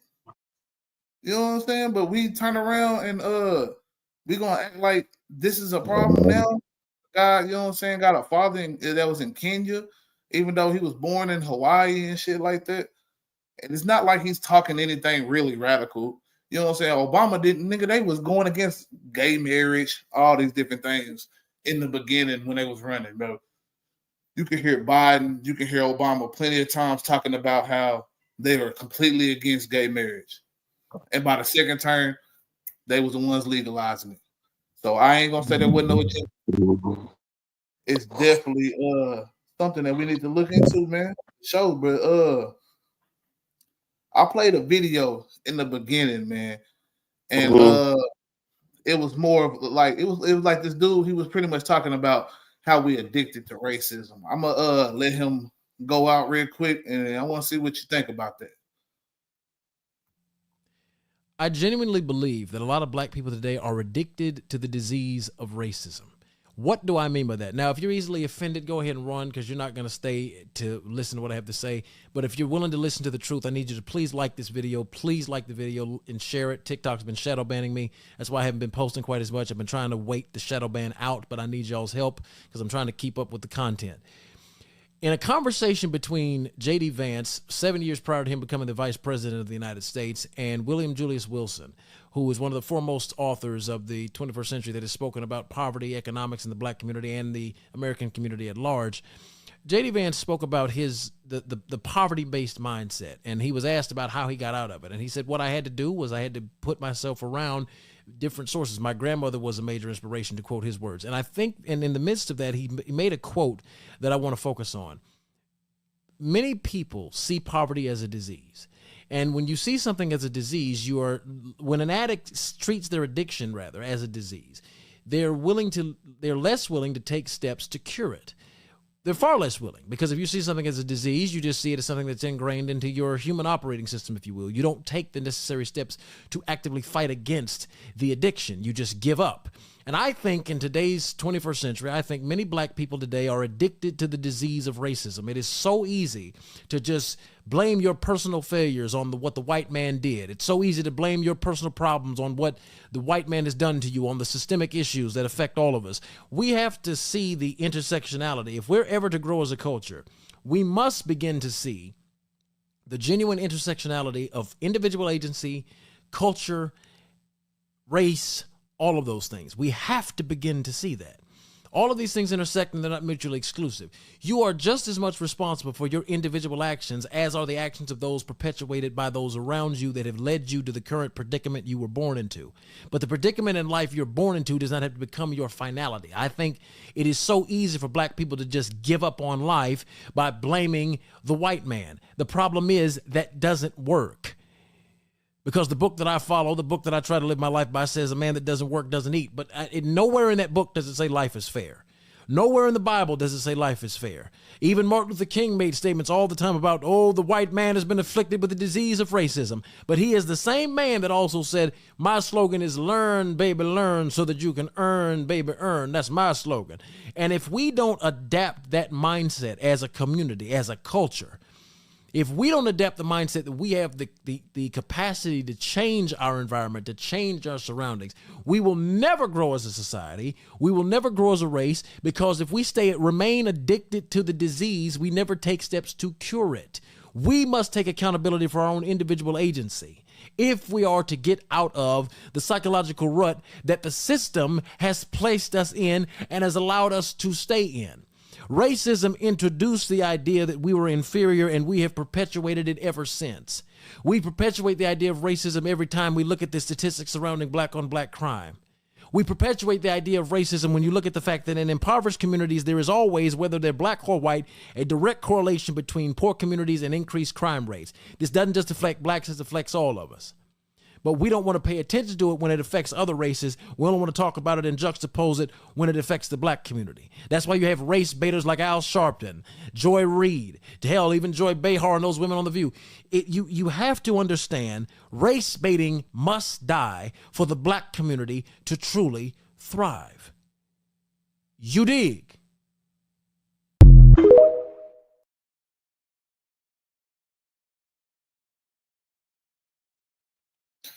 And like I said, he said a lot of key points, man. Some shit that some people can agree with, some people gonna definitely disagree with, like myself. But one thing that I feel like that just didn't make sense to me is the fact that he tried to act as if, you know what I'm saying, racism has been or us being inferior was perpetuated by ourselves. When you see so many excellent black people fighting to become the herd in America, man. You know what I'm saying? Let's be real, man. We had so many people, man. The Mega Evers, the motherfucking Martin Luther King's, the one he's trying to copy and sound like. The what you would call it, man? What's his name? Malcolm X, man. I can't believe I forgot the man. Malcolm X, man. You got Huey P. Newton, man. You got if you want to just go into entertainment world, you got Sidney Poitier, man. You have, you know what I'm saying, so many different black excellent people. You know what I'm saying? Ben Carson, I'm pretty sure he will look at that guy, Ben Carson, and say that's a successful man, man. You know what I'm saying? That, you know, so it's like, have we always perpetuated just being inferior, or have they kept repeating and telling us over and over again that we're inferior? And that's my whole problem with the whole situation. With what he said is that though he made some good points, he didn't necessarily whatchamacallit, land the plane with why racism is something that shouldn't be brought up. He attacked Joy Reid, he attacked Joy Behar in The View. He attacked a lot of other people and said that they race bait. Al Sharpton, which I myself don't fuck with Al Sharpton. But no matter what, oh my bad.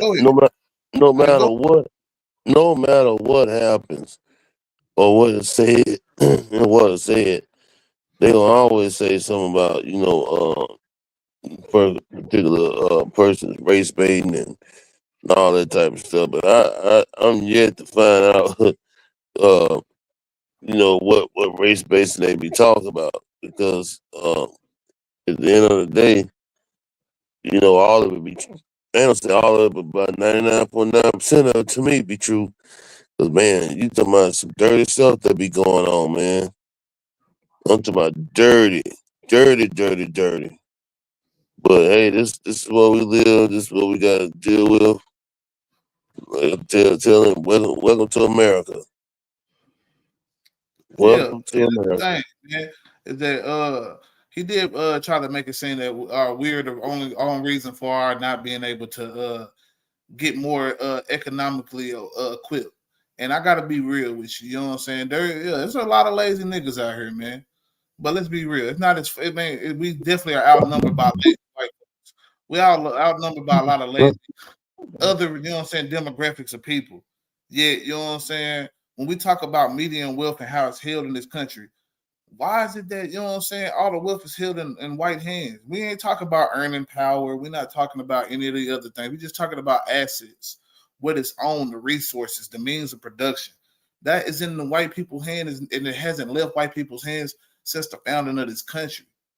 And when we start realizing that, you know what I'm saying, black people and white people, we have a common enemy. Mexican people, everybody around the world, we have a common enemy.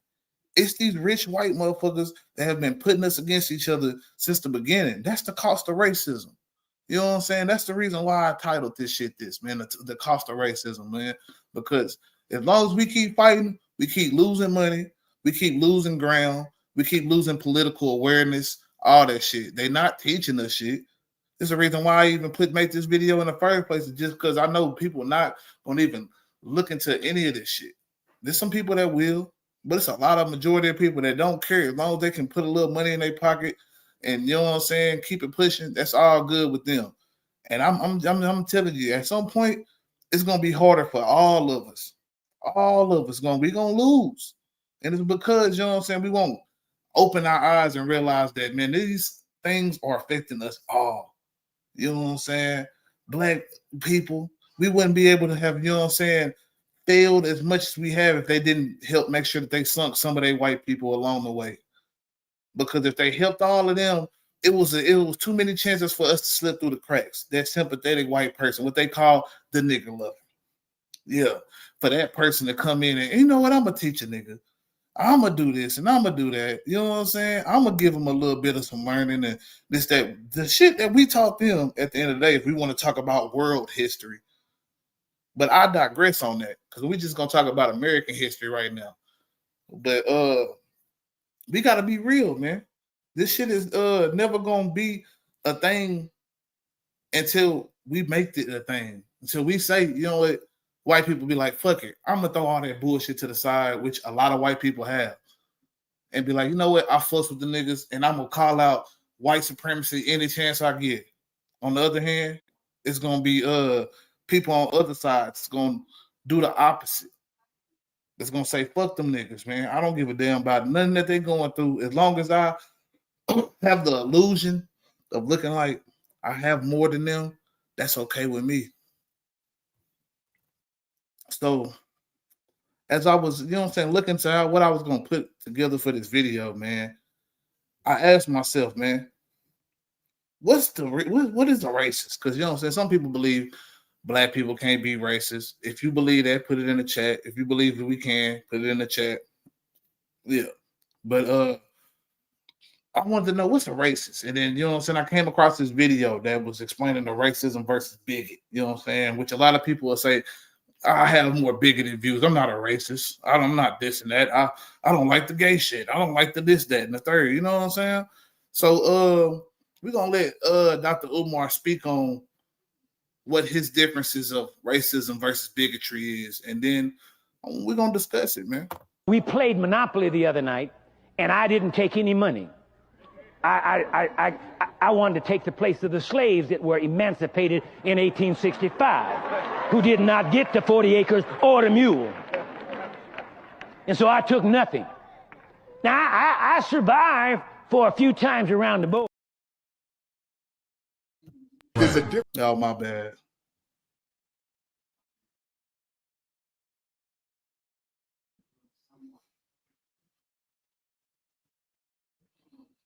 There's a difference between being a racist and a bigot. Okay. A bigot, I hate you because you're African. A bigot, you're the N-word to me. A bigot is emotionally committed to your destruction because you are black. The racist is committed to control of the resources and opportunities and privileges that you need in order to survive. In other words, I can like black people and still be a racist. Right. Because my racism is not about hating you. It's not about something being wrong with Africa. It's not about your inferiority. My racism is about one thing: keeping white people in charge. Gotcha. And this is why black people don't understand racism. We think white people gotta hate you to be a racist. No, they don't. They simply have to be invested in what? The disproportionality, the inequality, the racism, the discrimination, keeping the resources in white hands. That's all racism is about. It has nothing to do with personal relationships. And this is why when black men lay down with white women, or black women lay down with white men, your mate is still a racist. That's sex. That's a family. That has nothing to do with their obligation to keep white people in charge. Gotcha.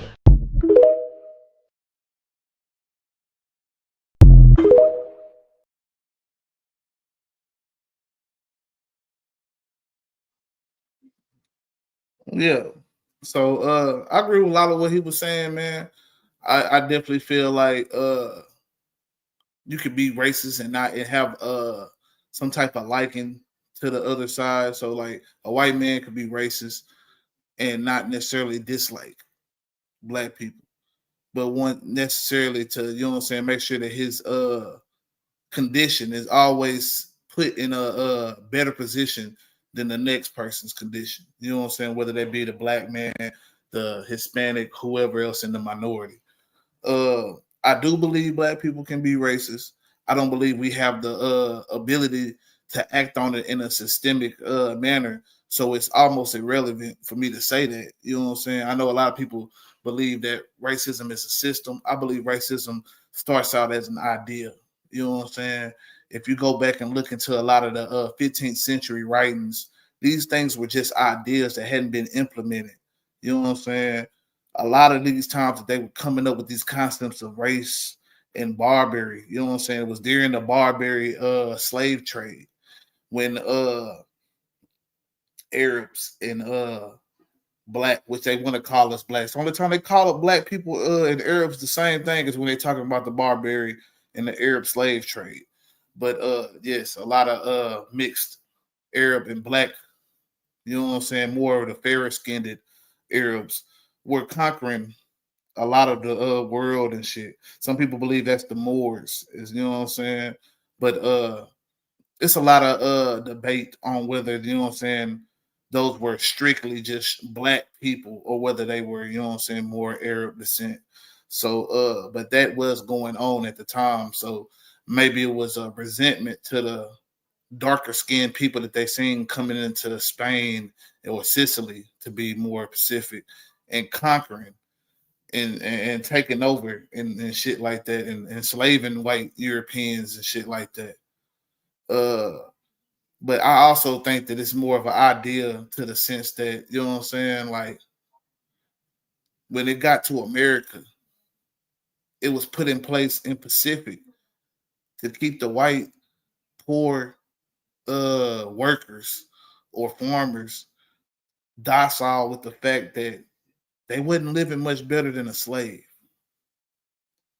So if we were to have been in that same position, especially when you give the context of all that's that happened now, I think a lot of people, if you ask them right now, wouldn't mind having a white slave, wouldn't mind doing this, that, and the third. So it does leave that capacity for us to act in a way just like the white man. Not saying that more, because I believe most black people wouldn't. That's why I believe most black people aren't racist. You know what I'm saying? I believe most white people are somewhat implicitly, you know what I'm saying, like inherently have some racism in them. I do say that. I believe that, you know what I'm saying, to a high degree. Not saying that all white people are racist, but white people have what you would call bigoted stereotypes that they believe of us, and that they ignore racism for those reasons, which makes them just as racist to me as a racist. If you can ignore racism, you might as well call it a racist. But that goes with, you know what I'm saying, a lot of what niggas is as well. And I feel like niggas, you know what I'm saying, if we can't, you know what I'm saying, become fully, you know what I'm saying, self-functional, then we have to deal with white people. So to hate white people, to despise them, it's almost it's just it's for nothing. Unless black people to come to a drawing board at some point and be like, all right, look, you do this, you can do this, you can do this. We're gonna put all this together to build our own community, separate from everybody else, man. It doesn't take a whole lot, man. All it takes is us starting with some kind of foundation, man. I used to write in the journal all the time back when my fam Trade, man, back in like 2001, 2020 and shit, when he was do a lot more of those the black struggle lives and shit, man. I would just sit there and jot down shit like, oh, this is a solution. I used to get so mad. We would argue all day about the problem. And by the time we got to the solution, nigga, it was time to end the show. That shit used to just aggravate the fuck out of me, my nigga. I never said it, you know what I'm saying?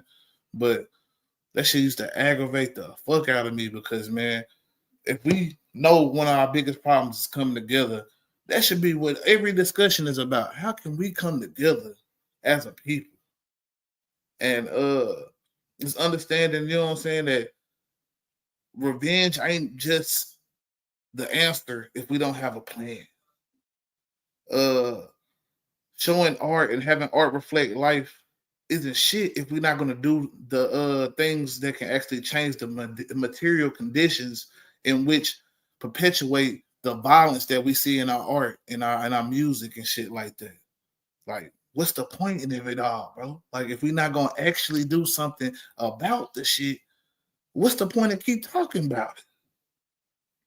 And that's my whole purpose, man, is to like find the solutions, man. And one of the solutions, man, is black people collectively owning the means of production, man. Man, meaning that's owning every means of production, owning everything in America. Of course not. But black people having more of a representation and ownership is definitely a plus. Us having a higher population of skilled labor is also a must. You know what I'm saying? More college educated black folks, more wholesome, righteous black folks.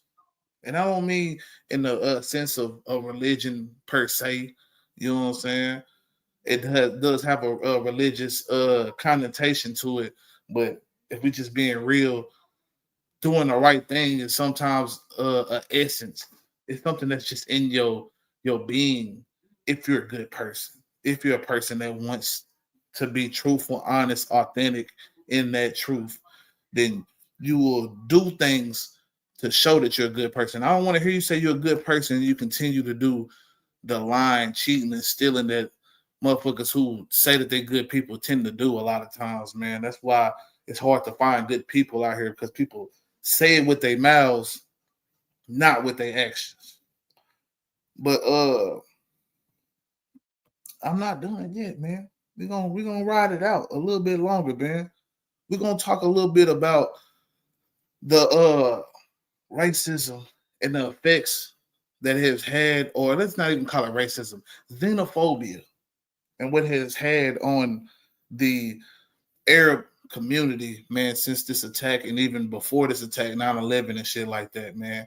I'm gonna play a little clip showing you how quickly shit can just go left when talking to somebody with a bigoted, racist, whatever you want to say, mind. Called Nazis, stop doing. You're called an anti-Semite more than anyone else's table. Yeah. People would sit there and no, by me. I never called you an anti-Semite. Okay. I mean, I'm not sitting here saying I'm a supporter of the Palestinians. So I'm used to it. Yeah, I hope your beeper doesn't go off. The thing is Did that you just say I should die? You should not. No, Did you just say I should be killed? No, I did not say that. No, I did not say that. Hold on. Did your guest just say I should? Yeah, we ain't gonna let it finish, man. Because they go on about how he was saying he should die.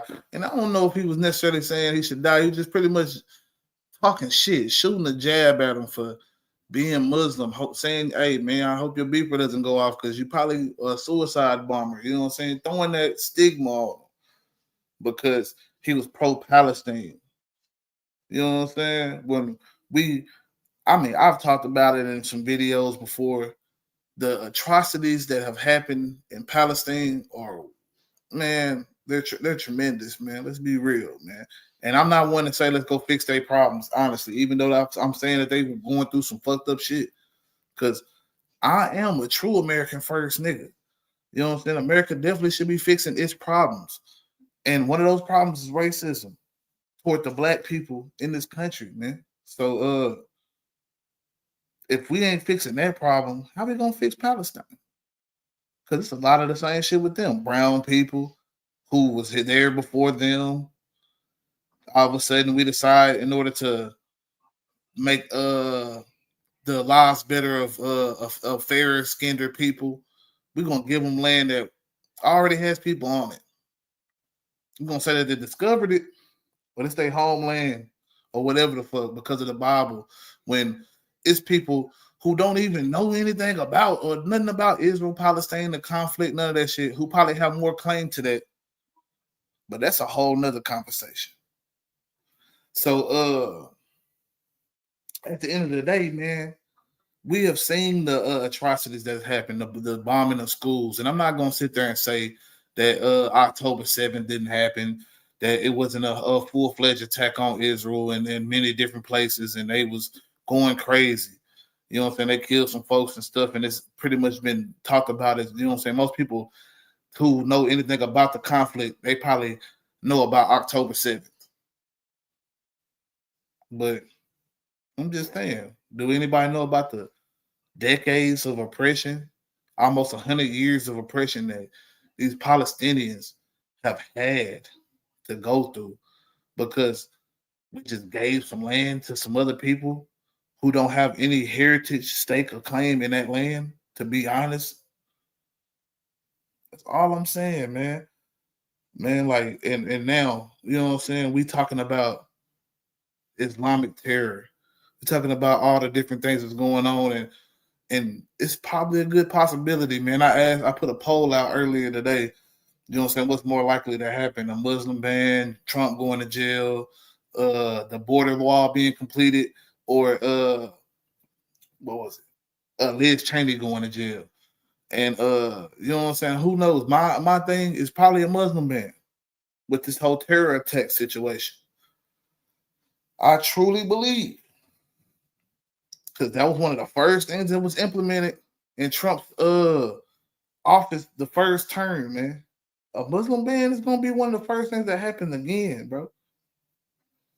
So the cost of racism, man, It affects everybody. Who's nine times likely to be the tech people? It's the Indians. It's the Arabs. It's the, you know what I'm saying, these type of people, you know what I'm saying, owning grocery stores and owning convenience stores in the neighborhood. If they already feel like they've been treated like terrorists when they come over here, we teaching the people of America to treat them like terrorists. Then when you go into the corner store, the first time they look at you a certain type of way, because they teaching them about us as well. Oh, them niggas ain't no good. They'll steal out your stores. They'll do this and that. And they're gonna sit out front drinking 40s and smoking weed and talking shit, shooting dice. So when a nigga come into their store, they looking at them a fun type of way, and we looking at them a certain type of way. And instead of actually realizing that we actually have more in common than we have in difference, next thing you know, here we are, judging this Arab person, the Arab person judging the black person judging the Asian Asian person judging the black person, and so forth as it goes on and on and on, and it never stops. But yes, Rob, man, you definitely right, man. Israel didn't become officially a state until well after the fact, man, of you know what I'm saying, Israel, the biblical sense of it and all that stuff. Like the Israel as we know it started in 1948. It was a campaign done by Zionists of many different countries, many different ethnicities, different type of beliefs, all that believed that the Jewish state, the Jews needed a state. They needed their own place in order for no more hate. Because, you know, when they wasn't hating niggas, they were hating Jews, they were hating women, they was hating whatever else you can put out there to it, man. Like, you know what I'm saying? Like, they was hating on whatever they could. You know what I'm saying? So it's not like this shit just stops with us, man. It goes around and around. Like Fam said, man, or really like Mo3 said, man, that pole go round and round, man. 1 minute you're not caring because it's somebody else's child died. Next minute it's your child dying, and now the world should stop and listen. No, we need to stop and listen when it's other people kids, when it's other people families, when it's other people shit, bro. Let's be real, man. Let's be real about this shit, man. Heck yeah, Joe Cool, man. I'm still at it, man. I'm still at it on this shit, man. We gonna get it in a little bit here, man. I actually got one more video, maybe two, you know what I'm saying? And I got some more clips, man, really to go through too, you know what I'm saying? So we here, man. We ain't going nowhere, bro. You know what I'm saying? Because I'm trying to get people to really understand the cost of racism, man. I might have to bring my nigga John H. Bracey back up here, man. Let him speak it again.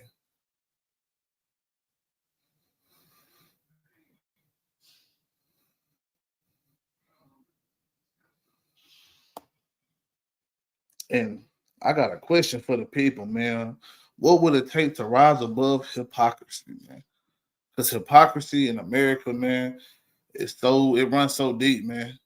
That's the only reason why you can have people look at Black Americans as this pest, this nuisance, but not look at the poor white Americans of the Appalachian Mountains, the poor white Americans in the rural areas of Georgia and Alabama and Mississippi, Texas, as the same nuisance. Because, man, when I say it go down in redneck land, man, it go down. And they don't like Fam say, they don't like snitching and none of that shit too, man. They don't like none of that shit either, man. They quick to call out a motherfucker for that whole ass shit, how they look at it, man. But let's get into another clip real quick, man. And then we're gonna talk about it a little bit. I always tell people the day the Latino, African American, Asian, and other communities realize that they share the same oppressor is the day we start winning. But the problem is our communities are divided. For Asian Americans and for African Americans, we probably have one of the worst relationships between any community. Well, I bet you a lot of Asian Americans too don't, in my experience, don't even realize that if it wasn't for the civil rights movement, there would not be 22 million Asian Americans in this country. Thank you. What I have been trying to teach the Asian community is like, friends, do you understand that your success, your prosperity, your civil rights that you enjoy right now was paid for with black blood.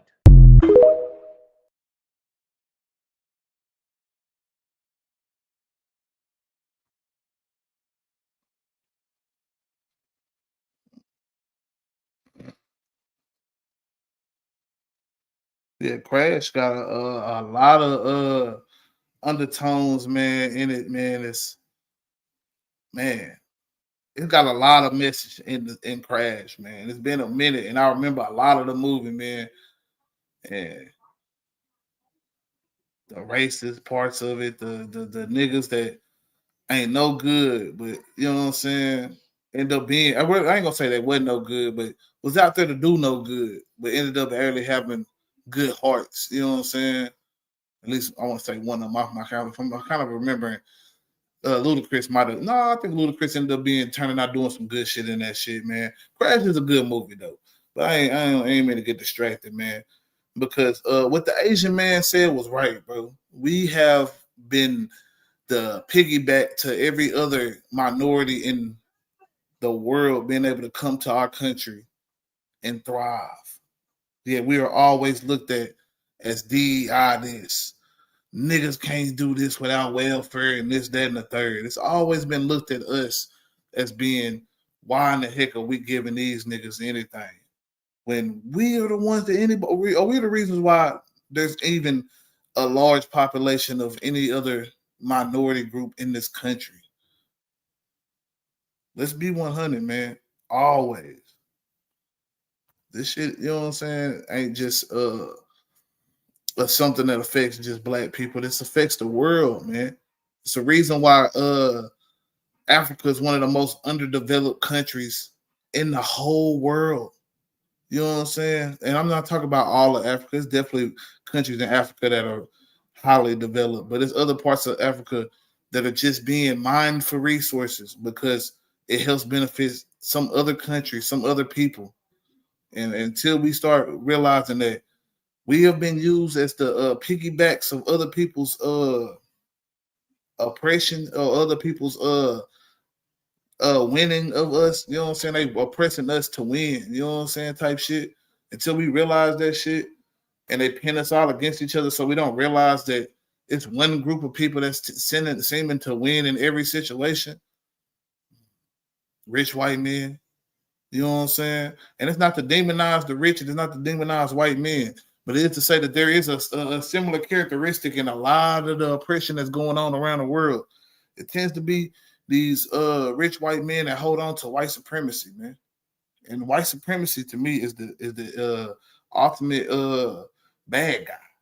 You know what I'm saying? The top boss for those who play certain games and shit like that, man. You know, it's always that the big boss that you gotta beat in the story mode.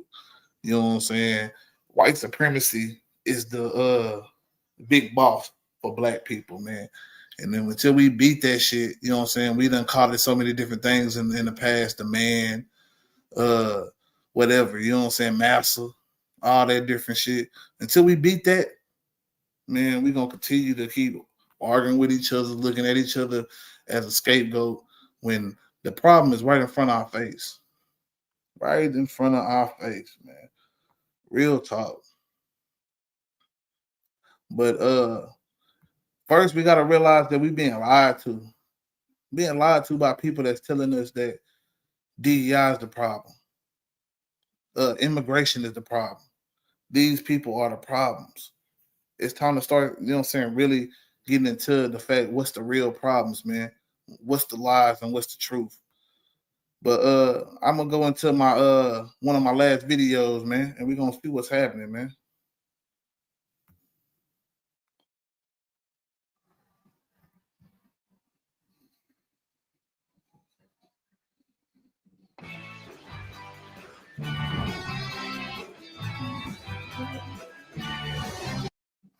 All right, kids, this past Mother's Day, a meme kept popping up on the internet, and it went a little something like this. Mother's Day is the day when the least amount of crime is committed in the United States, and I think that says a lot about how many moms are out there committing crimes but can't today because they're at brunch with their kids, you know? That, along with infographics, which said the exact same thing, came from a tweet posted in May of 2020 by someone named Finn. Now, is it true that crime is at its lowest on Mother's Day? No. No, it's not. That's been fact checked. And we all know that wives commit crime when husbands let the family cat sleep on human mom's black jacket and get fur all over it accidentally, repeatedly. She's never done anything wrong. Really, moms might be more likely to be on the receiving end of domestic violence on Mother's Day. And actually, then the Twitter user told Snopes that he deleted the original joke after he became, quote, educated on the topic of mothers who. Salute, man. What's up with it? Joe Cool, man. Salute, y'all know, man. This is a celebrity right here, man, on the stage right now, man. No, you the man. Quit Watcher, playing. man. You know, come on. You What's the up with it, man. man? You got anything you want to add before I finish the video? I do want to talk about the topic. When I saw what you were talking about, I went and finished up a bit. I got it under review, and because I definitely want to support you, bro. If it's just me and you, let me get some weed. And I love talking about this. I only heard very a small amount, but I think you're talking about the same shit that I was talking about on that nigga Be Brave, the racist fuck.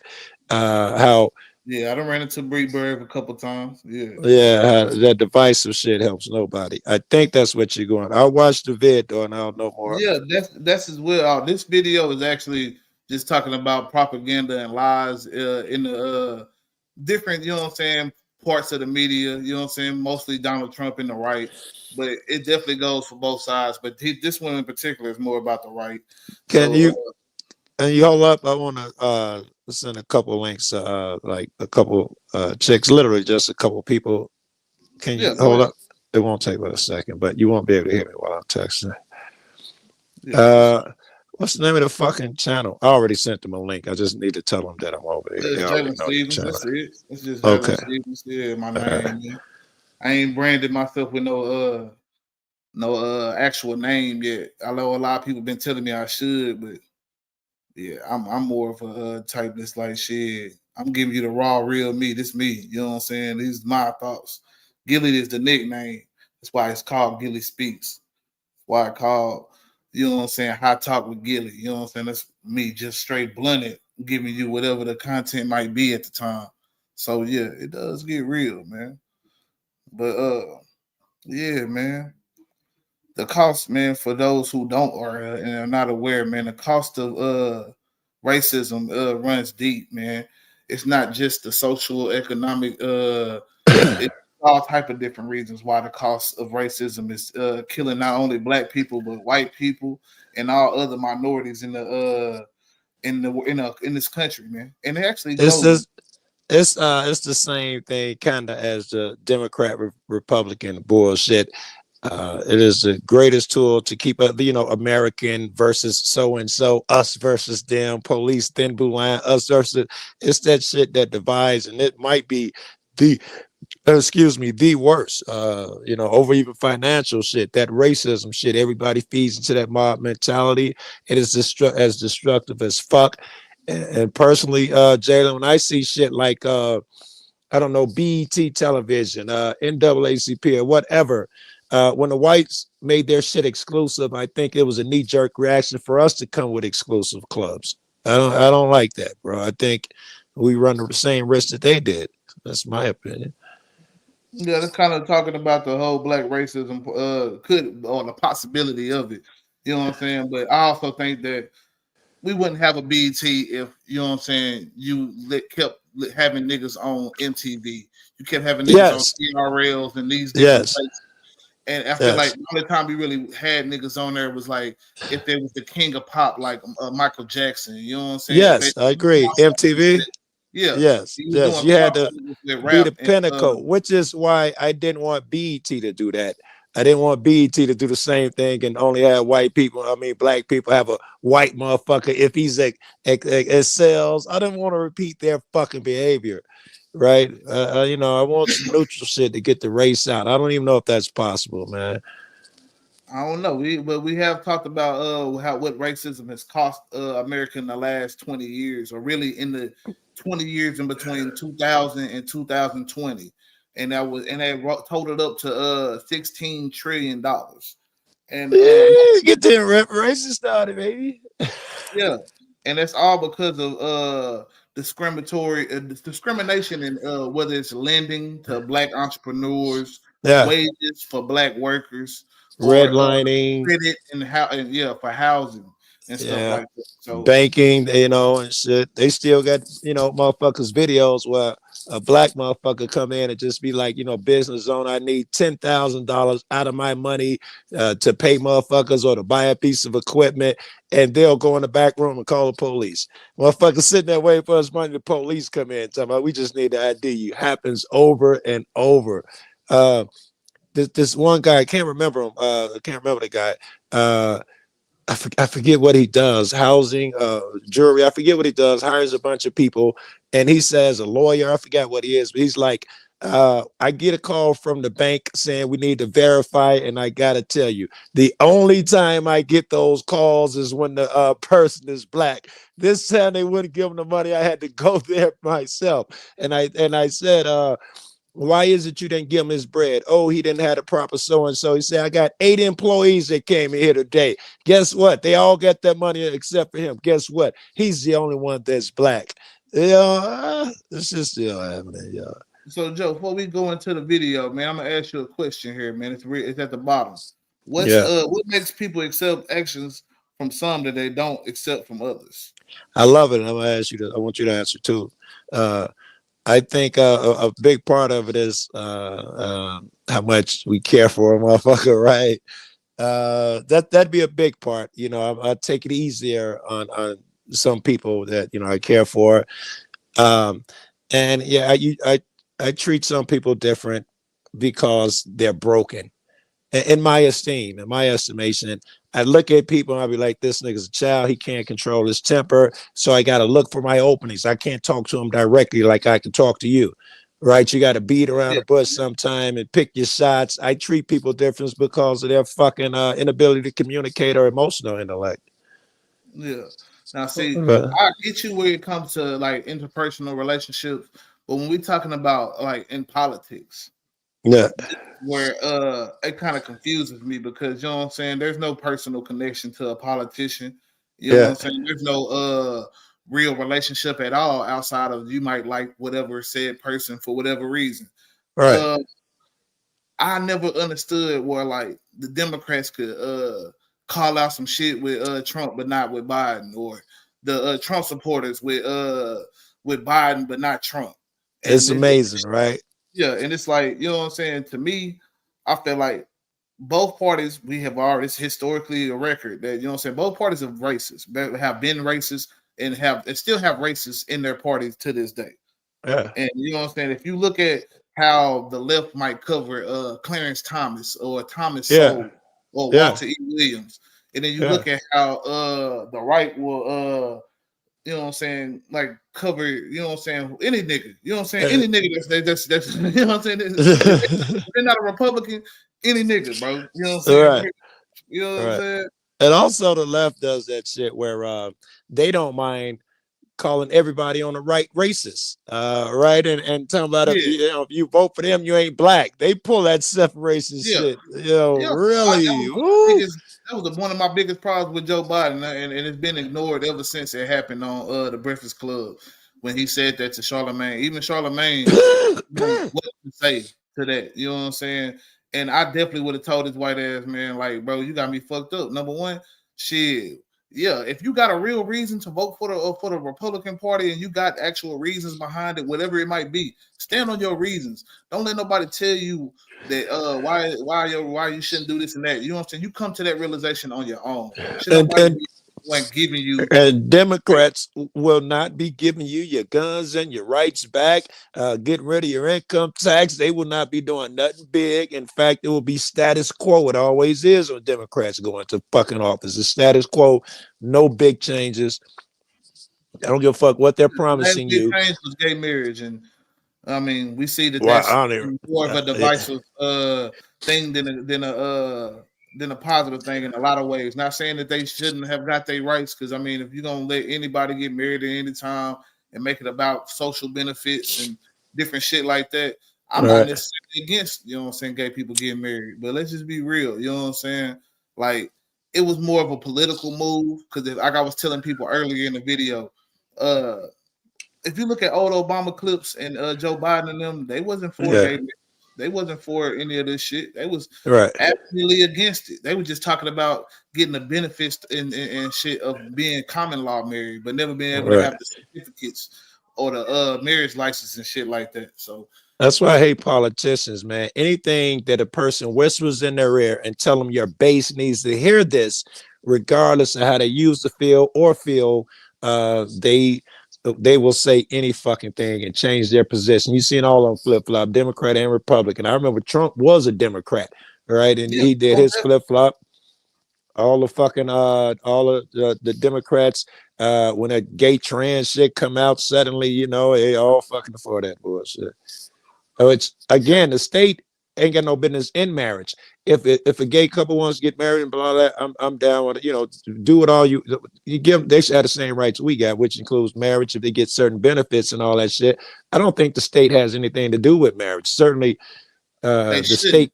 Yeah, they should not. Yeah, so I got no fucking. You know, I don't even have an opinion on that. You know, go. Fucking also, hold on, my some bad. of I meant to those. cut you off real quick. But yeah, we're gonna go and get into this video real quick and right. that, I'm gonna get what you think about it, man. Who are imprisoned and the effect that has not only on them, but their families. A year later, Finn posted this Mother's Day message about mothers who are in jail/prison with a thread to go along with it.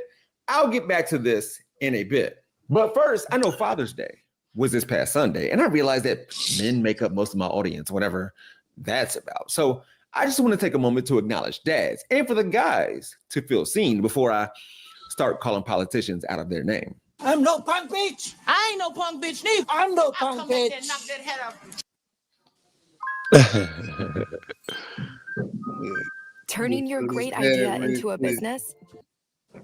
With that said, crime, homicides in particular, is decreasing all over the country. And I don't know how many people are aware of it. I am because I do this for a living, and I never hear Democrats boast about it either. However, the FBI Quarterly Uniform Crime Report published in March indicates a widespread decrease in violent crime during 2023 compared to the previous year, as well as a 13% decline in homicides relative to 2022. And murders are down 18% in New York City and 24% in Washington, D.C. so far in 2024, according to police data. On the other hand, Republicans have told us for years now that we need to defund the Federal Bureau of Investigation because we can't trust them until their stats can be used to uphold the myth of black on black crime. Then it's okay. Meanwhile, according to ABC News, Oriole Sonia Morris, who said she was once a Democrat and is now a self-described black conservative Republican and a supporter of former President Donald Trump, and who felt compelled to run for Congress as a conservative Republican in 2022 by issues underlying crime, said this about U.S. stats showing that violent crime is dramatically falling. I don't believe it. Plain and simple, I don't believe it because we're experiencing different results. She would go on to say, you can always find a statistic for your side, but the average person knows that that is not the case. It's almost like you're lulling the people into a false sense of security when the experience is far different. And her fear. And let's stop right there. What do you think about what that lady said about the crime statistics? Because it's false when, you know what I'm saying, it's anything positive or even if it's, you know what I'm saying, positive toward black people, any type of people. When it's positive in general, it's usually looked at as no, especially when you have certain people with certain agendas. Let's just say the right against the left or the left against the right. That's when all of a sudden all the statistics are wrong if it's in favor of another side. So what do you think about that? I think the same thing. It's like when we're talking here on panels and a guy will quote me 27 statistics and the studies that he found on Google. But when one comes up that don't fit him, Google, you use Google? It's just, I see the exact same thing. She uses these same stats, I guarantee, to present her side. And when one disagrees with her, she turns flat earth and say, I just don't believe it. I just feel that one is wrong. All right. They're using to suit you when it's time. And that's the red flag. Yeah, I should tell you about the person. Yeah, that most definitely, you know what I'm saying, is a problem. And I feel like we'll never get to a point where we actually understand what progress we have made, what progress we need to still try to make. If we keep murkying the waters of what's real and what's fake, and when it comes to how we discuss the topics, like I was talking about earlier with the first reports of this New Orleans attack that happened during New Yeah. Year's. They Right. talked about it being an immigrant. They talked about all these different things. You know what I'm saying? And when they couldn't Yeah. get that shit, then they start talking about the FBI director having a nose ring and dreads and her being this, that, and the third. She's an FBI hire. So it's like no matter what you, no matter, it's always a problem. You know what I'm saying? It's never, and that's not to say that there isn't any incompetencies in the FBI, that there's no problem in law enforcement, because I definitely Yeah. believe it's a problem. You know what I'm saying? In all those areas. But I don't think it's because of a particular person, whether it be black, white, or whatever. I think it's That because of how we fund these things, how we go into training about certain shit. You know what I'm saying? There's a lot of yes. barriers That's a that lot of the programming that they put in our heads. To give you an example, the other bomber at the Trump, uh, I don't know what color that fool was, but yeah, he he was was white. on Yeah, he was white. white Yeah, on that. Uh, Livingston. yes, Democrats are evil bullshit. Right. Yeah, The it's just a guy I was in some Springs, Colorado Springs, and yeah. I see a video. I never saw this video aired on YouTube or any place else, but some motherfuckers at the hotel had showed me had motherfucker at the hotel showed me video of a guy. He's Hispanic. He goes in with a rifle, had the Nazi, what do you call it, swastikas on the barrel, and he's killing all the black people. He spins around when he hears someone scream. It's an old white lady, middle-aged white lady. He moves the gun. She screams, ah! He's like, oh, I'm so sorry, ma'am. I'm so Talking sorry. about He the spins Buffalo. it, Yeah. Talking shoots about a Buffalo. black grandmother. You know, the racists even just believe the shit. Black people are hating themselves because they believe the propaganda. White people are thinking they're better than other people because they believe the propaganda. It's scary. Big facts, big facts. Yeah, what he's talking about for people that don't know, you know what I'm saying, it was the Buffalo shooter, man. Yeah, when he went in and he specifically targeted black people in general. We didn't get a lot of outcry and outpour about that shit. Like, I feel like those are the times where I feel like we need to have our people come together and really make noise about that shit. You know what I'm saying? You could say even with the situation happening in New York right now with the Robert Brooks character, man. You know what I'm saying? Beating them a nigga up in jail, man. When these are the Yeah. ones that keep us in jail to make big money, make big business, man. We were just talking about a guy who was talking about the cost of racism, and I want to say at the time it was like the early 2000s when he dropped when the video was dropped, and he was talking about the cost of college at the time being about like 10,000 a year, which It is was 14 when I went. It was 14 grand. yeah. So that, and then the cost of holding a prisoner in jail for a year at that time was 40,000.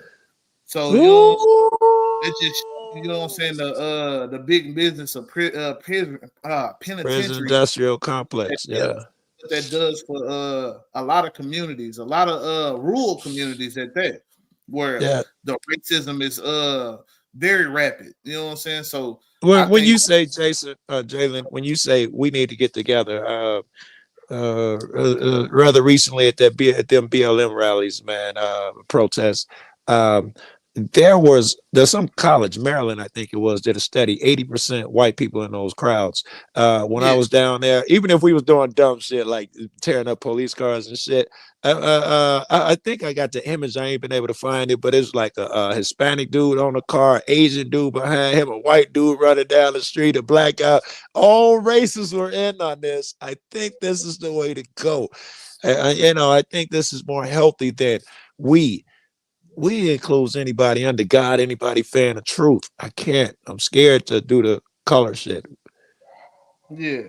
I definitely understand what you're saying. Like I say, I don't necessarily automatically mean black people. I do believe black people need to be on a certain accord, at least have a certain accord of what we Yeah, want ourselves to be. And to if black look people like, don't fit right? that, or if black people don't fit that, then we just leave them to the wayside. All You know right. what I'm saying? But But as I far as want to like in the like back in the 60s, I remember when the civil rights shit happened and all the kids the parents went out there, they told their kids don't get involved and they would get no progress. And then the kids on their own, they decided we're gonna come out. They didn't tell their parents, the older kids, and they left school and went join the march, and that's when all the shit happened. But then we were proud of us. Everybody tried to own homes and property, and and you know, everybody was was trying to be courteous and shit, man. And at least generally speaking, that's the way I look back at these guys. Everybody was dressing up, white and black, to go to a ball game or something. Motherfuckers would put on their little suit or their best blazers and shit. I don't know. I like to see motherfuckers be more concerned with being kind and open the door rather than can't wait to be like, what, nigga? I wish you would, nigga. I beat your bitch ass. That shit's Yeah, so most scary, so definitely, man. toxic. And what I was saying was, you know what I'm saying, like I definitely think that you can't, you know what I'm saying, get around the cost that this has affected on Yeah. even white people, man. Like we was Yes. talking about earlier with on the video, the cost of racism by John the cost of racism to white people by Yeah. John H. Gracie. You know what I'm saying? He was saying how 1 million white bodies died fighting for and against the civil war and black people's emancipation and right to be human. You know what I'm saying? Be Oh freedom yeah. of slavery. You know what I'm Oh saying? yeah. So if you Yes. look at that and then you look into the fact that, you know what I'm saying? Look at my shit. I can look at my own journey. I've been an activist since I was a teenager. Yeah. That's and it was always different races. Brazilian. White people all the time. It was always Hispanics, always Yeah. different races when we were trying to make a big move, man. Yeah, but let me get to this point because I think one of the biggest points that he made was the fact that white people tend to, you know what I'm saying, hurt other white people to put black people down, and we don't necessarily Give me an look. example of that. What you mean? So I know I know So what you're like talking about. in the White beginning, people. in the beginning, you know what I'm saying, white people didn't, you know what I'm saying, lend out a certain like land and shit like that, and you I couldn't get it vote where you're out going. and Yes, they different will shit like crush that. other white people. And when people started seeing these differences and the problems in that shit, you know what I'm saying, they'll come and give white people a little nugget. Oh, well, you could be the overseer of the plantation. They never really gave them an actual tangible bit. You know what I'm saying? The real reason why white men got the right to vote, you know what I'm saying, as far as non-property owners, was because of some of the things like Bacon's Rebellion, different shit Yeah, like that. right. All people Right. came together and was going after the people who own the land and own the banks and the courthouses and shit. When the people came together and decided, you know what, fuck these people, they doing us too dirty. That became the thing that happened. And I feel like I could never, in my opinion, discriminate against all white people because then you miss the John Yes. Browns and shit. You miss Yes. the Yes. different people who actually was about that life for our emancipation, man. You know what I'm Yes. saying? It was. Because It's a bunch of them, man. In that Underground Railroad shit, a bunch of them took risks to help us slaves get to the north. yeah, and I don't just like I say mean to like I say always because I know when I talk about race and I talk about these things, it's easy to look like it's just a pile on white people and Yeah. racist white people, and which I'm all about piling on racist white people. So don't We're get gonna that do shit. that in a second. As soon as you're done, I want to do some of that. I don't Yeah. mind. But, I never want this to make this about all white people thing, man. You know what I'm saying? I do want my people, black people, to realize and understand the effects of this shit and why, you know what I'm saying, today it is like it is. You know what I'm saying? Because propaganda has definitely taught us that we're inferior. And we have gotten to a point now, and I think it's probably in the last 20 so years, 24 years or whatever, when, you know, the height of rap music and shit, that we have believed that this is the only way to perpetuate the black experience. And It scares me. I'm tired of sticking to that kind of code of thinking of things and shit. Cause I'm definitely a Yeah. hip hop culture, baby. I'm Me definitely too. into the hip hop culture. And I fuss with it, even a gang member at a point in time for people Yeah. who are not aware, you know what I'm saying? Yeah. Yeah. So But that I shit, wouldn't. But I wouldn't marry no boss bitch, no bad bitch. I'm not crazy. That hooker ain't gonna learn how to cook the day you put a ring on, and she ain't never fucking did none of that shit before.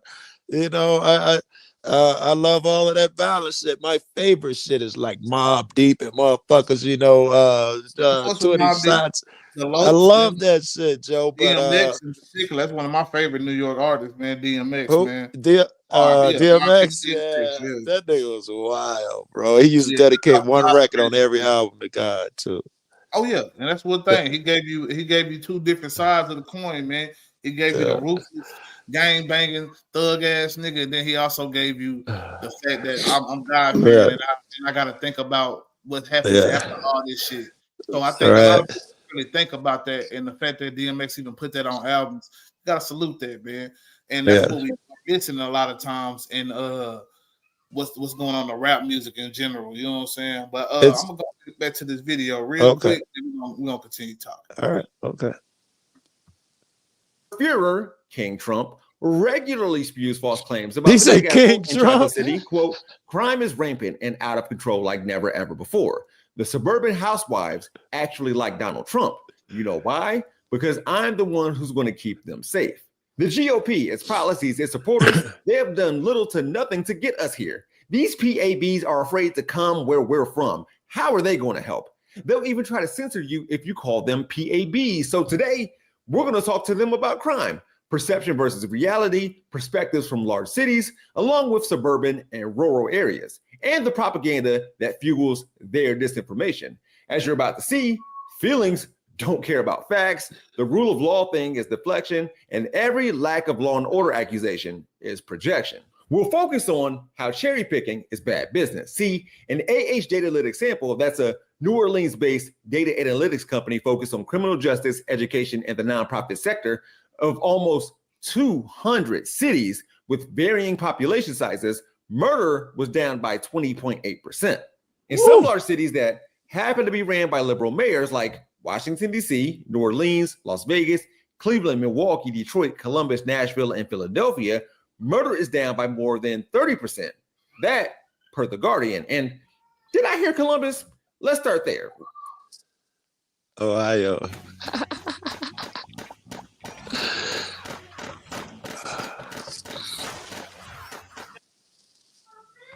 Yeah, but we are gonna start. We're gonna stop right there real quick. Hold on. All right, that was a good shit. So that was just shit. I like this dude. I love Yeah, man. I love this shit. I watch a lot of different people on YouTube, man. A lot of the right, the left, the everything in between, economics, whatever it is. So really, I be having all kind of ideas of what I could talk about. But I feel like, you know what I'm saying, because I tend to be I've been on the what you would call more of the right side as far as when I go through different panels and stuff. I've ran into a lot more right wing or central Same. Me too. you know what I'm saying, people.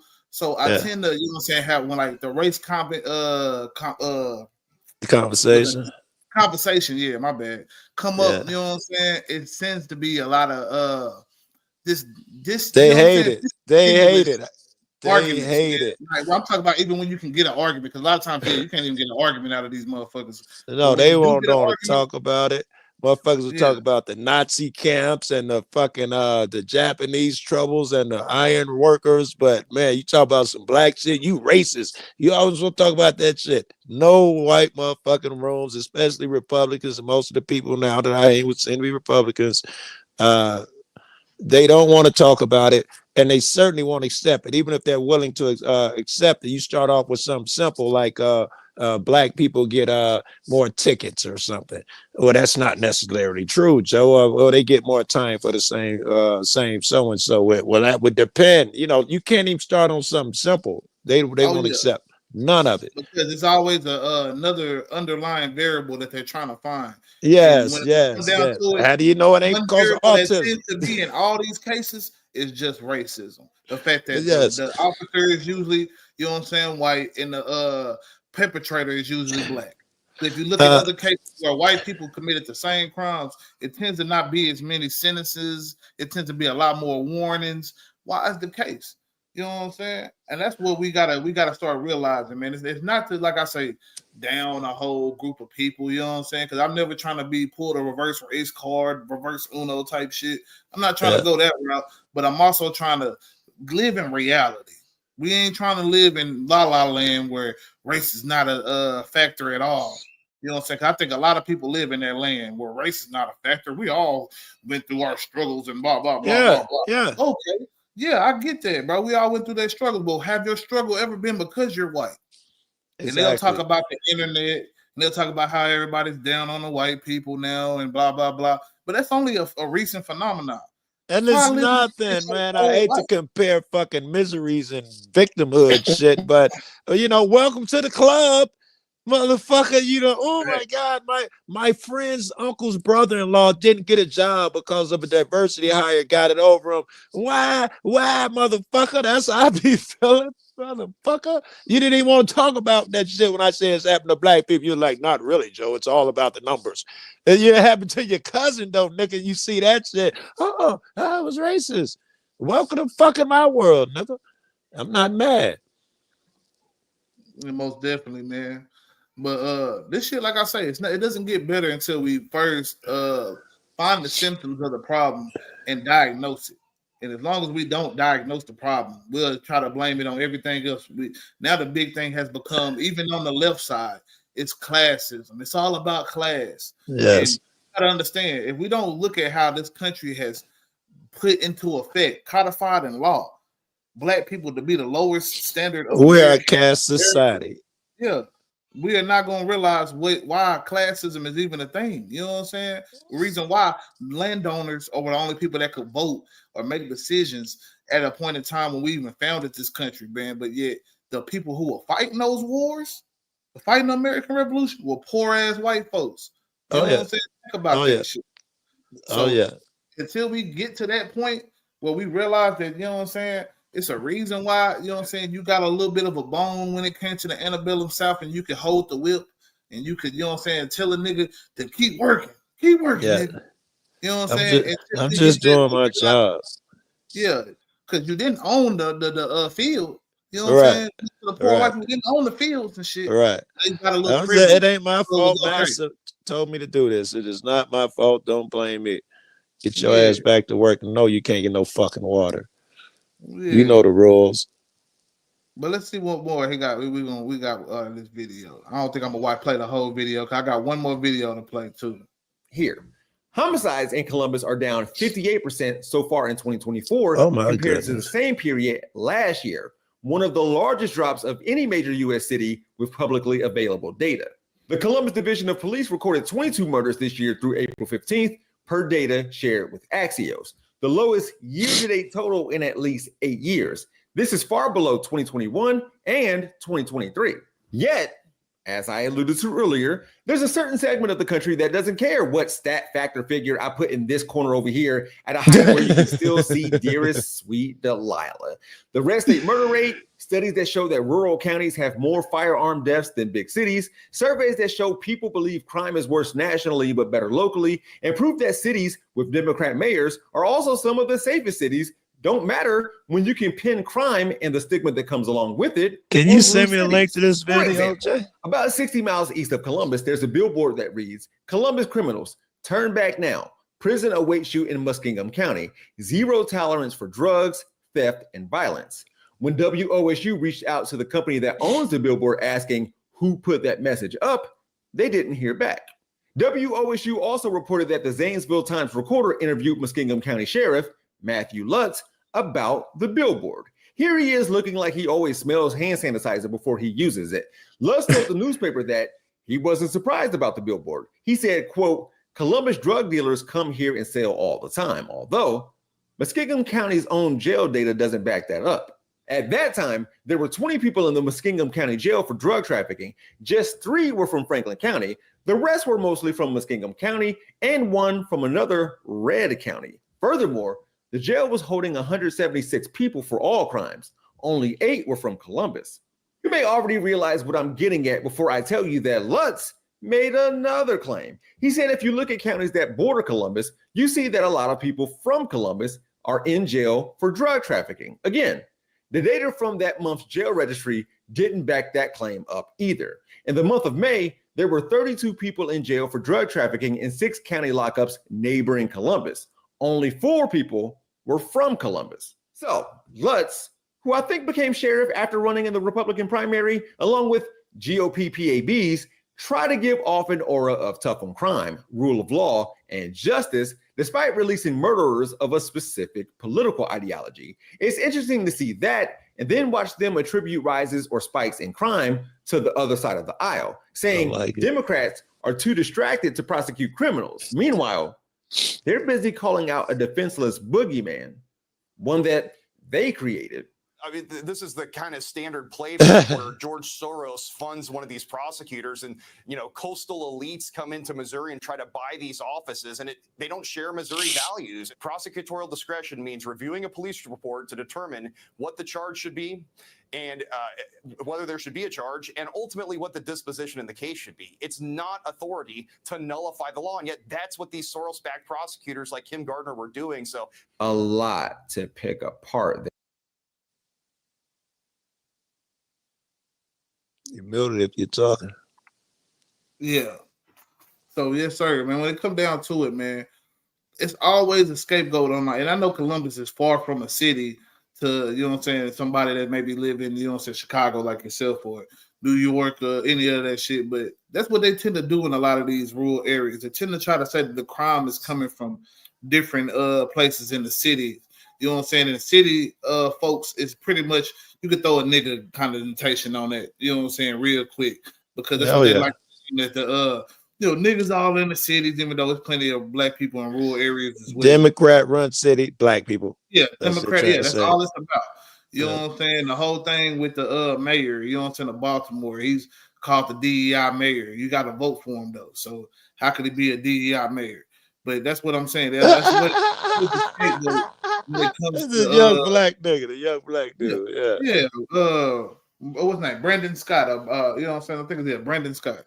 So at the end of the day, I think when we use these different coping mechanisms, you know what I'm saying, excuses, we don't get to the problems of why, okay, you know what I'm saying, crime might be raising in a certain particular neighborhood or area and shit, which, you know what I'm saying, crime in the Rust Belt, you know what I'm saying, it's been a thing since the Rust Belt, you know what I'm saying, all those manufacturing jobs started leaving the cities and shit and going overseas. That's what happened to us, yeah. Literally, if I 1 second, when I was a kid, my old man moved from down south up north so he can get one of the factory jobs.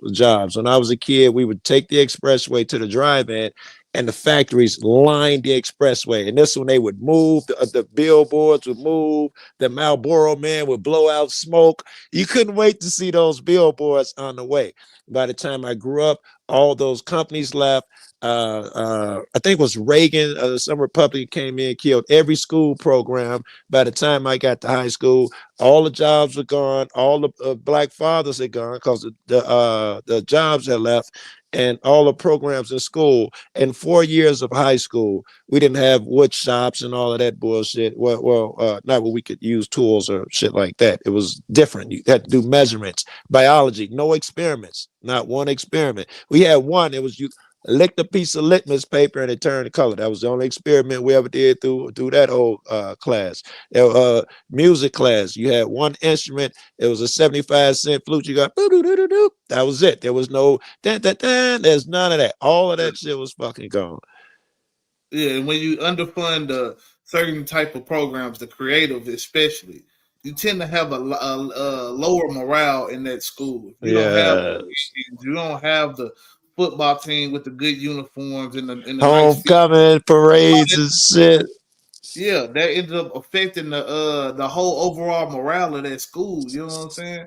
I do. You don't have and I agree. It happened to ours. Good equipment. You probably ain't got good books either. Usually, how that works. Yes, all the books were used to fucking death when I was young. My older brothers and sisters, I couldn't wait to go to high school. They had wood shop. They had, all of these classes, homecoming. I was a kid. I couldn't wait. I got there. All that shit was gone, man. Everybody was hustling, selling dope. Yeah, because you got to see most of the former, like it's usually former athletes They ended up making it to the league or something. They end up funding a lot of these big schools unless they have a multitude of professionals. Like you have a bunch of doctors come out of a certain particular area, or a lot of business owners of some sort come out of a certain. I dig it. Yeah. You know, usually if you have, you know what I'm saying, like the sports, you know what I'm saying, guy, the nigga who went Come to out. you know what I'm saying, come out, come back, and he give a lot to the school, and they end up naming the gym after the nigga and shit. Right, and get some morale up and all that shit. Yeah, but when you don't have that shit, you usually have, like I say, a lot of cities and a lot of schools in the inner cities that's just pretty much run down.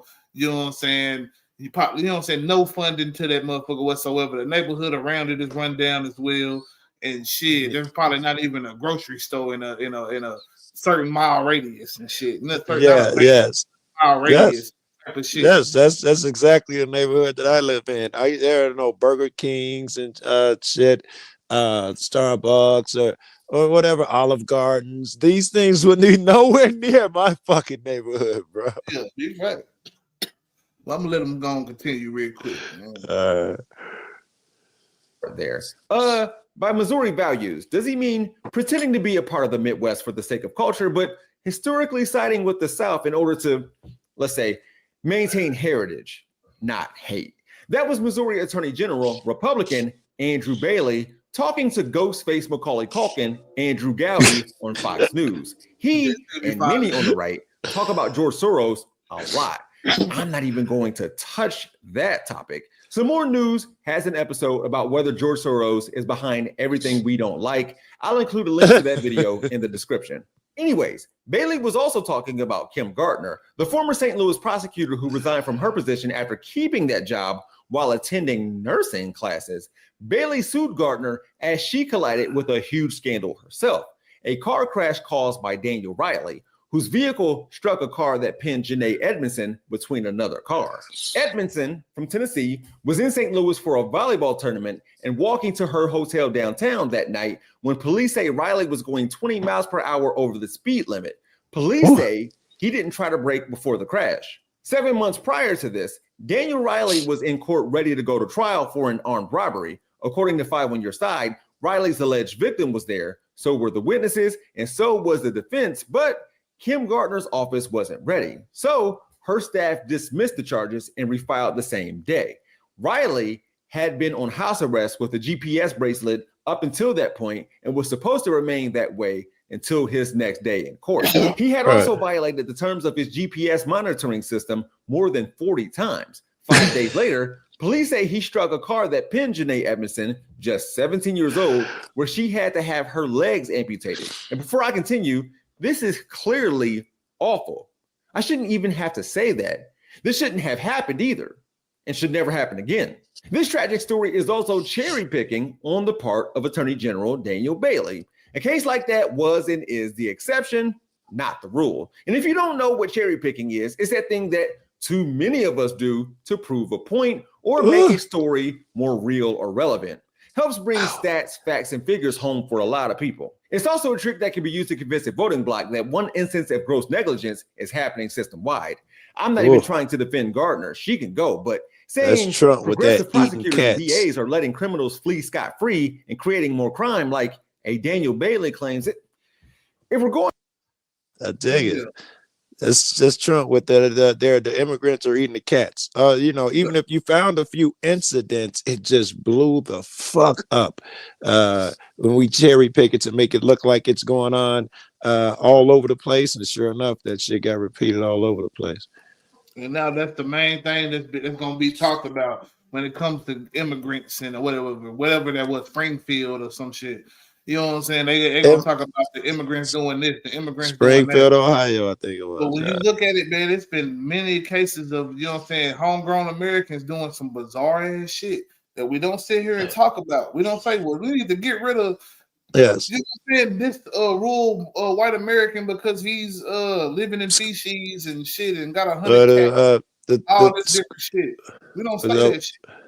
white motherfuckers say I don't know, all the fucking school shootings are blowing shit up, all the crafty fertilizer bombs these cats come up with, that motherfuckers ain't nobody saying, oh, you know, you got to keep the white motherfucking farmers away from fertilizer and so and so. No, it has nothing to do with their race when it goes to them. But a Muslim do something, every Muslim got to go through the airport screening 4 times. Not white motherfucker do something don't mean nothing to do with his race. I mean, this is cult. You know what I want to call. I think it's called Live Tahor. You know what I'm saying? That I was reading about, man, when I was covering some of this Muslim radicalization. Man, it was a Muslim channel, man, and they was talking about how the coverage of I might actually make that my last video. You know what I'm saying? The coverage of this tragedy where they rescued 160 children and found graves of, you know what I'm saying, and numerous of other ones. You know what I'm saying? And they kept talking about how this Jewish cult, you know what I'm saying? But this is not all Jews. It's not all who. And I'm not here to piss off the little head people. I'm not here to piss off the Jewish people at all, man. I got respect for all cultures. Right. And They don't do that with blacks. It ain't all but blacks. They don't go through that we don't do that extra with Muslims, step. blacks. We don't do that with Hispanic people. None of that shit, bro. We don't ever sit there and say it's not all black people that's out here because they're robbing you and shit. When Jamal goes and does this and that, man, and don't let I the get nigga on have Trump. That's the argument I use to people who like Trump. I say the same thing, that you can tell by what he says the most. Every now and then he'll throw up, and it's a few good ones, but the whole message is how shitty immigrants are. You know, it's the same shit that you're saying here. Yeah, they're not able to talk about how beneficial that we have, you know what I'm saying, one, for having these immigrants here, how much money they pay in taxes, how much how they cheap your create. labor, your shit is that you buy, all your fruits and vegetables, man. All these You'd different things. never pay for them if Americans had to pick them. I mean, the price was like quadruple. You think you'd be ready to fight. But they're gonna realize when food go up because of these damn tariffs, man. Because that's another thing that, you know what I'm saying, I've been talking about multiple times over here, that people tend to keep giving me all the bullshit ass reasons behind tariffs and how it's gonna help bring back American jobs, or it's feasible 12 years from now or something. It's feasible that the results will settle, but we all know the immediate results, and I mean for years, will be your shit going up. They just gonna pass that shit on and raise that shit. That's just what they do. I'll say if it was even feasible, let's just look back into the tariffs that was put into place with 2018. Okay, the ones with the was it Japanese and Trump? Those ones. Yeah, the China. It was China. You China. know what I'm Okay, China. I'm sorry. Right, China and Trump. Yeah. Has there been any like the gloves they used to, or the syringes and shit? Have we been creating factories in America to get our gloves and shit and our syringes here in America? I think not.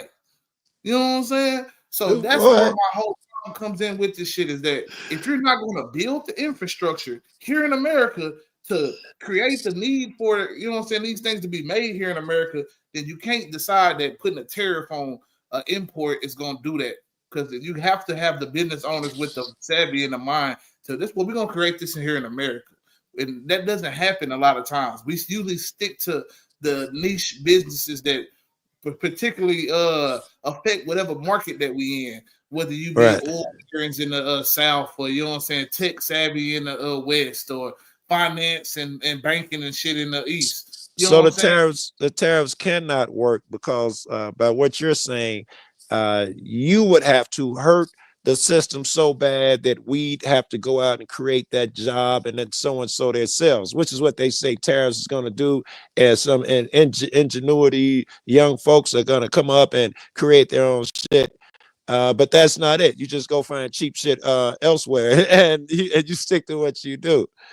Yeah, they're just gonna create a bigger dependence for a new trade partner. Yeah, Taiwan. Taiwan is gonna fucking sell it. Yeah. Something like that. It's what it comes down to.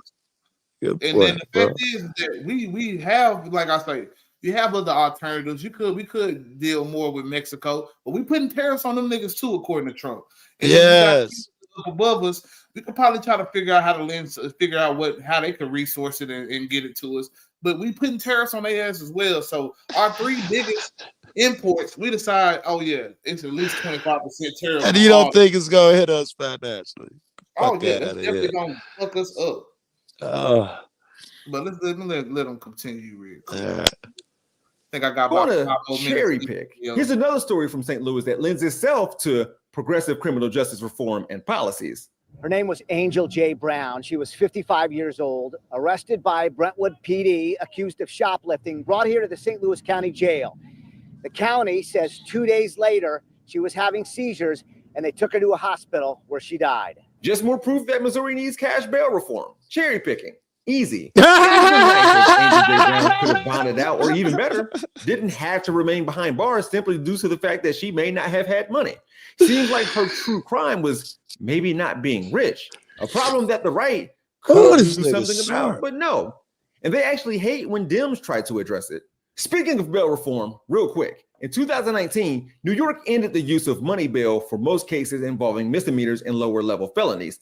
Bail reform seeks to make release rather than detention the default in these cases. Bail reform is beneficial for both individuals and public safety because it addresses inequities in the criminal justice system. By reducing reliance on cash bail, reform efforts ensure that people are not detained solely because they cannot afford bail, promoting fairness and reducing unnecessary pretrial incarceration. That per the Brennan Center for Justice. And if you're wondering, Missouri changed court rules in 2000. I just want to say I had a buddy who was in jail. His bail was $100, $200 or some stuff like that, and he had nobody on the outside. And he'd been there for 4 years. When I went to jail and met this guy, $200, I think it was. And he had nobody on the outside, and he couldn't pay $200 bond, and just had sitting there for years before he go to the joint or whatever. Yeah, it definitely everybody else pretty much anybody a couple $100 is nothing to the average motherfucker, man. But when you're poor and you're broke, and especially the way, I don't know, everybody got their broke section. When you're living like that, man, $200, man. Yeah, majority of people, $200 definitely means something more than it doesn't. So I say that we definitely have to get into effect with that. You know what I'm saying? We got to understand that, you know what I'm saying, economically, a lot of us are getting closer and closer to the poverty line because the middle class is shrinking, whereas the you know what I'm saying, the riches of the rich, that's you know a trick played on white folks. White folks should be so afraid, and one of the curses upon them, we have many upon us, is that their economy is shrinking too. Their middle class is shrinking and damn near gone. Is really just considered poverty nowadays. But as long as they think blacks are beneath them, or they have an invested interest in keeping the system the way it is. That's fucked up, bro. And they get in the shaft too. As long as you put somebody beneath them, it's not so bad. It's no creative spot. Fuck. Yeah, that's our biggest problem, is that as long as we have another scapegoat to go to, and that's what black people have been facing with the whole immigration shit. And even if you want to go back to 2001 with the attack on the Muslims and shit, if you look at who made more jokes about Muslims than any other group, I ain't gonna say who, because it probably I would was say fucking Trump was one Muslim hating fuck, I thought. Yeah, but I'm just talking about, like, I used to watch Comic View back then, man, and like I see so much Muslim jokes and shit like that. Oh, you know what I'm saying? You know what I'm saying? That type of shit. You know what I'm saying? Like, and it's not to say that we was meaning it coming from a malice place with it, but it became more easy to punch down on them because now they became the enemy, not us. They could track when Trump said something negative about those Chinese or those Mexicans or whatever. New York could track that they'd be killings and assaults every time he said that. They had the numbers behind it. It was so fucking great and interesting. The Asian attacks, Yes. Yeah, Asian It attack was where like whole 53 over one Kung Fu weekend flu. after Well, Trump they said said the so. China. The flu is from China. You know what I'm saying? Shit like that. You know what I'm saying? It definitely affected a lot of Asian people here in America. And that's the reason why they got reparations, you know what I'm saying? But a group of people here who's been dealing with subjugation for, you know what I'm saying, hundreds of years at this point, you know what I'm saying? We couldn't even get that 40 acres and a mule that they promised us when they freed us. So I digress, man, but I'm gonna let him finish up a little Okay. bit, and then we're gonna go over to another video real quick. 2018. Bail reform comes in many forms, including adopting risk assessments and or setting rules regarding their use, like in Delaware, Hawaii, Illinois, Kentucky, Maryland, Montana, and New Jersey. Then there's abolishing cash bail for some or all crimes, such as Illinois, Maine, and New York. There is no evidence showing a connection between bail reform and rising crime rates. So, nature is taking back all that was once hers. Yeah, I gotta pay my my premium YouTube bill. am I cherry picking with that last bit by citing lefty sources? Well, here's the example used by the Heritage Foundation in their lecture about what they call the Soros rogue prosecutor. Heritage Foundation, a conservative think tank, said in dim-lit cities, crimes like shoplifting, smash and grab thefts, and looting from businesses, not to mention murder, shootings, and other violent crimes, are rampant. They added, businesses are suffering before pointing to Sneaker City in Seattle, where criminals broke the storefront windows twice a month and stole merchandise in broad daylight weekly. And I want you to remember this, there were no arrests, prosecutions, and no remedies. When you go to the articles that Heritage Foundation references, you'll see that Sneaker City had to move on from downtown Seattle, not just due to a crime spike, but a rent spike. Furthermore, the thieves had never been found. The police were looking for them. Whose fault is that? And are we going to blame the amount of police available in a precinct or their funding or lack thereof? Because here's the low clearance rate for something like burglary even before the pandemic began, when demands for bail reform, defunding the police, and George Soros weren't mentioned as much. The point is, Heritage Foundation could do a better job at cherry picking. They tried. Honestly, can't believe I'm about to say this, but when politicians and pundits go on right-wing media in order to bring up George Soros and lie about problems in blue cities, I wish they all would handle it like Fox News. Progressive district attorneys are anti-police, pro-criminal, and overwhelmingly elected with George Soros' money. And they're a major cause of the violence we're seeing because they keep putting the violent criminals back on the street. Oh my goodness, he's the worst. I'm not sure we need to bring George Soros into this. Yeah, we don't need to bring George Soros, man, because if you go look at some of the statistics of these riots, if you go look at some of the stuff that was happening, especially we talking 2020, you know what I'm saying, where everybody had cared about systemic racism, everybody was faux niggas, you know what I'm saying, even though it was a good little chunk of America that was like, well, why we gotta be inside while them niggas out there protesting? Yeah, so you know, definitely had that still, you know what I'm saying.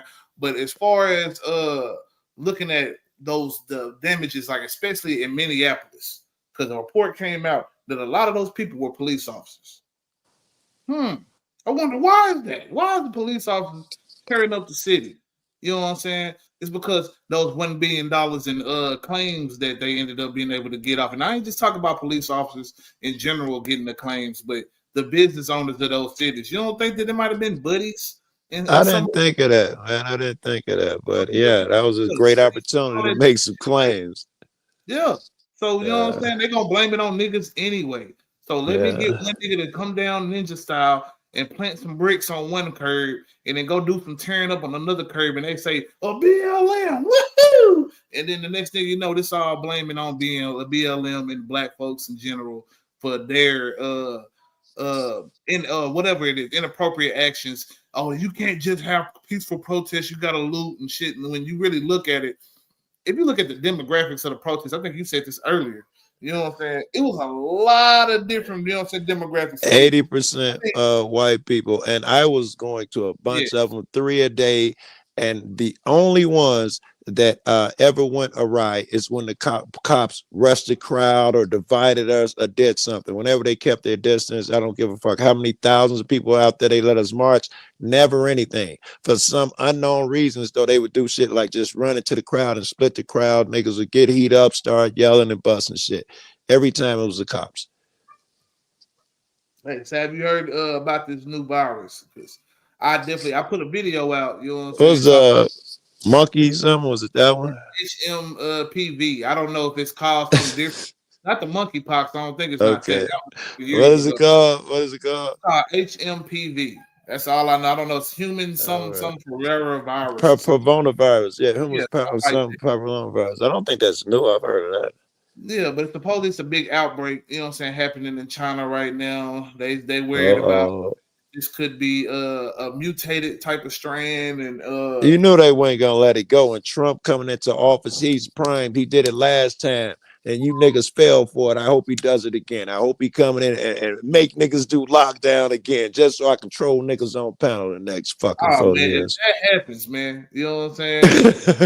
You're not blaming on the Democrats. That's what I can't. That's one thing you can't do. They blame it on They the ain't gonna blame Trump either, though, right? I don't give a You fuck know if he they blame signing papers on live TV. It's not his fault, Joe. 2020 and the whole pandemic on Democrats for some reason. As I go and look at some of these different channels, I see a lot of people saying, "Well, the Democrats forced us to stay inside and wear masks." No, that was the whole government. A Trump ran government at that. I think you corrected me on that. I think I said that silly shit out of my mouth. I was like, didn't it go down in Democrat? I think that was you that was like, no, that fucking song. Not tonight. Yeah, on a different panel. Yeah, long time ago. I definitely, you know what I'm saying, I've had to argue with different people on that subject. And a lot of people really believe just because, you know what I'm saying, the pandemic was at the end of Trump's term. So a lot of it is not really affected. You don't see the effects until Biden comes into office and you see this high ass inflation, which we can say that's also because of all the money they were giving out, PPP loans. That's what all them trillions of dollars he just signed and created out of thin air. Of course, inflation goes up. Every fucking Republican or conservative is gonna tell you, yeah, inflation go up when you create money. Well, Trump did it. When does it hit?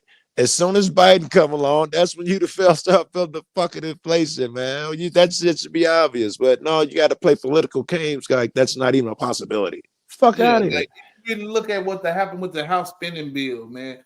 I was in another video I showed a speech by Chip Roy, man, a Texas rep, and he was talking about how it was another 330 billion added to the budget in order to you know what I'm saying, get the House spending bill passed till March. You know what I'm saying? The Republicans they wanted to add a whole trillion to the budget just to afford the like tax cuts and shit that's gonna come in. You know what I'm saying? You had Elon Musk, you had Donald Trump and a couple other, I think Mike Johnson, a couple other people talking about not voting on a bill that they had almost came to together on that would have had funding for child cancer and all different fundings in this shit. You know what I'm saying? It would have been more funding for that, but what we ended up getting, you know what I'm saying, was okay, they took care of the people in I think it's the North Carolinas and stuff, the people that was affected by the hurricanes and shit like that. They did that type of stuff, which was a good thing. And I forgot the other part of the bill. Yeah, it was all a hustle. I'm sure they in threw that in there to please us, but somebody got rich. Yeah, somebody got rich out of that shit for most definitely. That's what I was trying to get to. I forgot exactly what it was. I want to say it might have been the people who do the pharmacy shit. You know what I'm saying? They got some funding in there somewhere. And I'm pretty sure they threw in some Ukraine shit somewhere in there too. Ain't no telling. You know what I'm saying? Yes, maybe some Israeli shit. Yeah, always. But, that's what I say when it comes down to like I say the cost of racism, man. You know what I'm saying? When we decide that it's better for us to invest in everything but our people, you know what I'm saying? We invest in this little industry over here. We invest in this industry over here, but we don't invest in the people. We don't figure out how to get everybody a job and housing. You know what I'm saying? We don't figure out how to get everybody an opportunity to work in so many different avenues. You know what I'm saying? Build more schools. So like the guy John Bracey was saying we can have more medical students. We can have more medical students going to go try to be doctors and shit. That's the advantage of having left versus right, because you can have the right say when you say these things sound logical to me. The right are gonna come out and say, "Oh, it's a welfare state. You want somebody else to pay for everything. You know, pull yourself up by your bootstraps." They're gonna use that argument, and then they have a counter argument. When we come, they just throw the fucking politicians in there, man, and derail that shit that you're saying, which seems logical. If you spend all this money, and I mean, one bomber. Let me wrap this up. One bomber could cure homelessness for 7 years. One of the new expensive bombers. You know, it's where you put the fucking money that show your priorities. Yeah, big facts. I would say, you know what I'm saying. We've been giving corporations welfare for many years at this point. You know what I'm saying? The billions of dollars that we use to bail out corporations when they fail, and we talk about capitalism in the capitalist country that we live in. Trillions of dollars. We have systems in place in the free market that's supposed to weed out the weak businesses and uphold the big businesses as far as the dynamics of capitalism, right? Just like during the pandemic, that's exactly what they did. All the moms and pops and those small gyms and shit lost their businesses. Walmart and shit were able to just keep fucking going. You made everybody give them money and kill everybody's jobs. Yeah. And then if you go look at it, you have, you know what I'm saying, different people, the well off, the rich, want to get PPP loans and different stimmies and shit, so they can go and buy jewelry, so they can go to the strip club, different shit Brett Favre is famously up for some shit like that. He's on tape somewhere talking about they ain't gonna find out how they do. Tell them, nah, don't worry about it. He took the welfare money or whatever that was meant, built a skate rink for his daughter, and some more shit. And he stole from one of the poorest states in our fucking country. It was horrible, right? Under some severe something happened. He went in there and took all that bread because Brett Favre. They what you know is who you know. You know what I'm saying? These so many things, man, they will ignore it. They'll say that, man, don't worry about that. He's not a criminal. My guy who or something. They'll talk about her. They'll say that, she's the super mayor, stealing all this money from We'll talk about George Santos that stole all that money from all them damn Republicans that voted for him, right? We'll talk about these different people like that. The great state of Texas, Greg Abbott, man.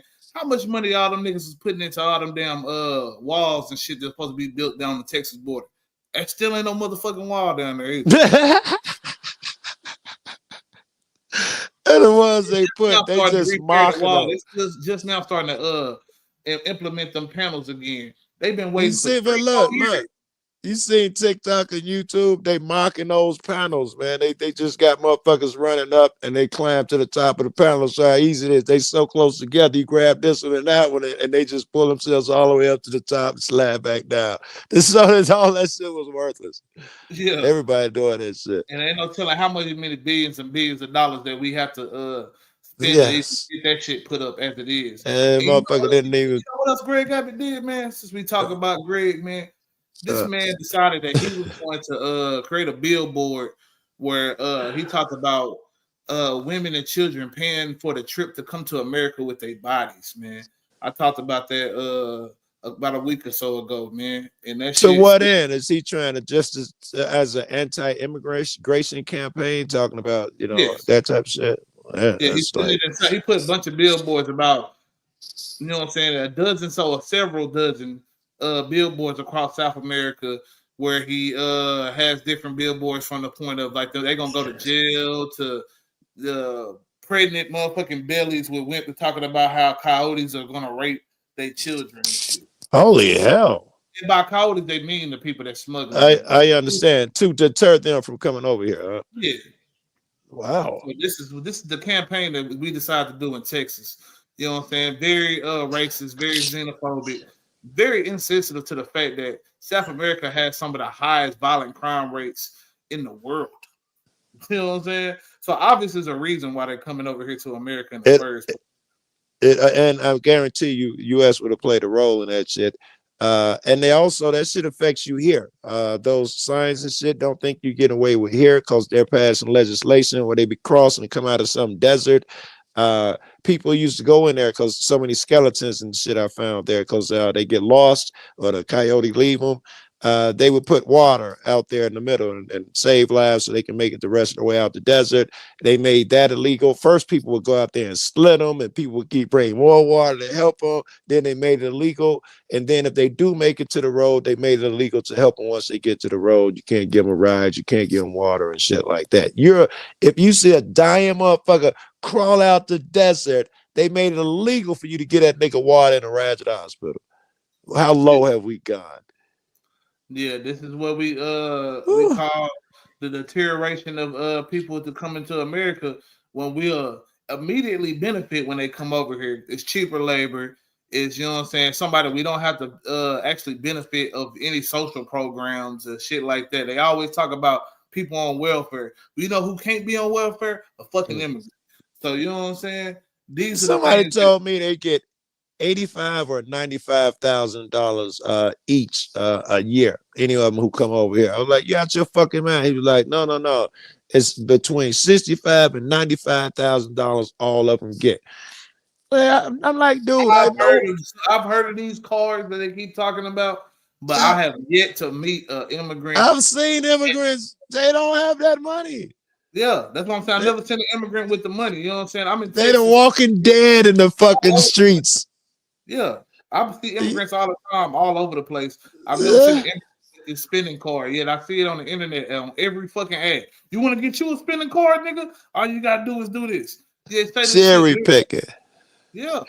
Some motherfucker from Nairobi came over here and got that type of card for some business or something, and they attributed it to all immigrants to get that money. And on those H-1B visas, I could see that them getting those type of cards because a lot of time they're coming over here also with a necessity. They coming over here to work a specialty type of job, different shit like that. But then I was telling Republicans earlier, and I'm telling anybody that's Republican in the chat right now, you know what I'm saying? Where's the smoke for fucking Elon Musk? Vivek Ramaswamy. I said this nigga name, I butchered it. Ramaswamy, yeah. You know what I'm saying? I don't care. Where's the smoke for these motherfuckers when they call white Americans lazy, when they call white Americans incompetent, that when people was talking about, well, why we can't just get trained for these hyper specialty jobs and stuff. And Elon said, well, you just can't train stupid, pretty much, in so many words. Right. Why are we not going having smoke for these immigrants? When the immigrant white, it's okay. No. Elon, man. Why Elon can't get the smoke? Elon's not white. Technically, he's South African, and Ramaswamy's Indian or something. I don't think that South African is necessarily a they don't dictate color. Racers, I don't think they race. Like he's not a whatever tribal type of, you know what I'm saying, people. So that is not black. Yeah, he's not black in any way, shape, or form. He might be South African, but he's still a white man. You know what I'm saying? Let's be honest. I dig it. We seen what happened with him. And Coulter told this nigga to his face, man, you're the most intelligent. You definitely have a very articulate demeanor about yourself, but I can't vote for you because you're fucking Indian. That's pretty much what she said. Oh my goodness. In so many words. Yeah. Man, I wanted to bring that clip in too when I was talking about the against Muslims and Indians and shit, but I ain't even put the clip in. I ain't saved it. But people have no idea how detrimental that is, especially the higher status you got when you say that racism shit or that country. Those Palestinians, those so and so's are bad guys, man. You don't know how much damage you put out into the ether when you do that. You have no idea. We try to tell you, we try to give you a gauge to talk about. You can count the numbers of attacks go up when mentioned by certain people. If you remember when Obama, and no one does, you might, but no one will remember this shit. When he was being elected, all the different representatives and shit, all the black ones, when they was coming in, they were getting spit on and shit like that. McCain, the Muslim shit, he's a Muslim and shit. It got so hot, McCain had to step up. This lady was like, and he's an Arab, and he's like, hey, he's a good family man. It was so, the environment was so fucked up. It was crazy. The last time that politics was just, you know what I'm saying, politics, and it didn't become a mudslinging contest. It didn't become yellow journalism and all that shit that they talk about from the early 20th century and late 19th century when, you know what I'm saying, they talk about all that shit with yellow journalism and all that shit like that. But they act like it's the first time, though, with Trump and the Democrats acting out against Trump doing all this evil shit. They act like it's the first time it happens. You don't see Republicans doing that, nigga. It's just your turn. The shit flip flops. That's just how we go, nigga. Yeah, and then think about what they criticize Obama for. They criticize Obama for shit like 10 suits. Yeah, I remember that. I remember that. Yes. And Reagan, and he wasn't even the first to do that. Reagan, the kid for wearing shorts, right? His daughter for wearing shorts. There was no, he bribed somebody to senator to do. There was no crazy shit. The fucking Trump. We talk about how niggas get away with crimes. Trump's first thing, because I was a Trump fan, watched him when he got in the office. Very first thing he did, they were selling a building. The FBI was selling their building. The money went through to get a new building and move their facility where it benefit them. Trump finds out that the building will be used for a hotel. He called a meeting, put a stop to it. The lady who takes the minutes, he rips up her shit and take her notes from her.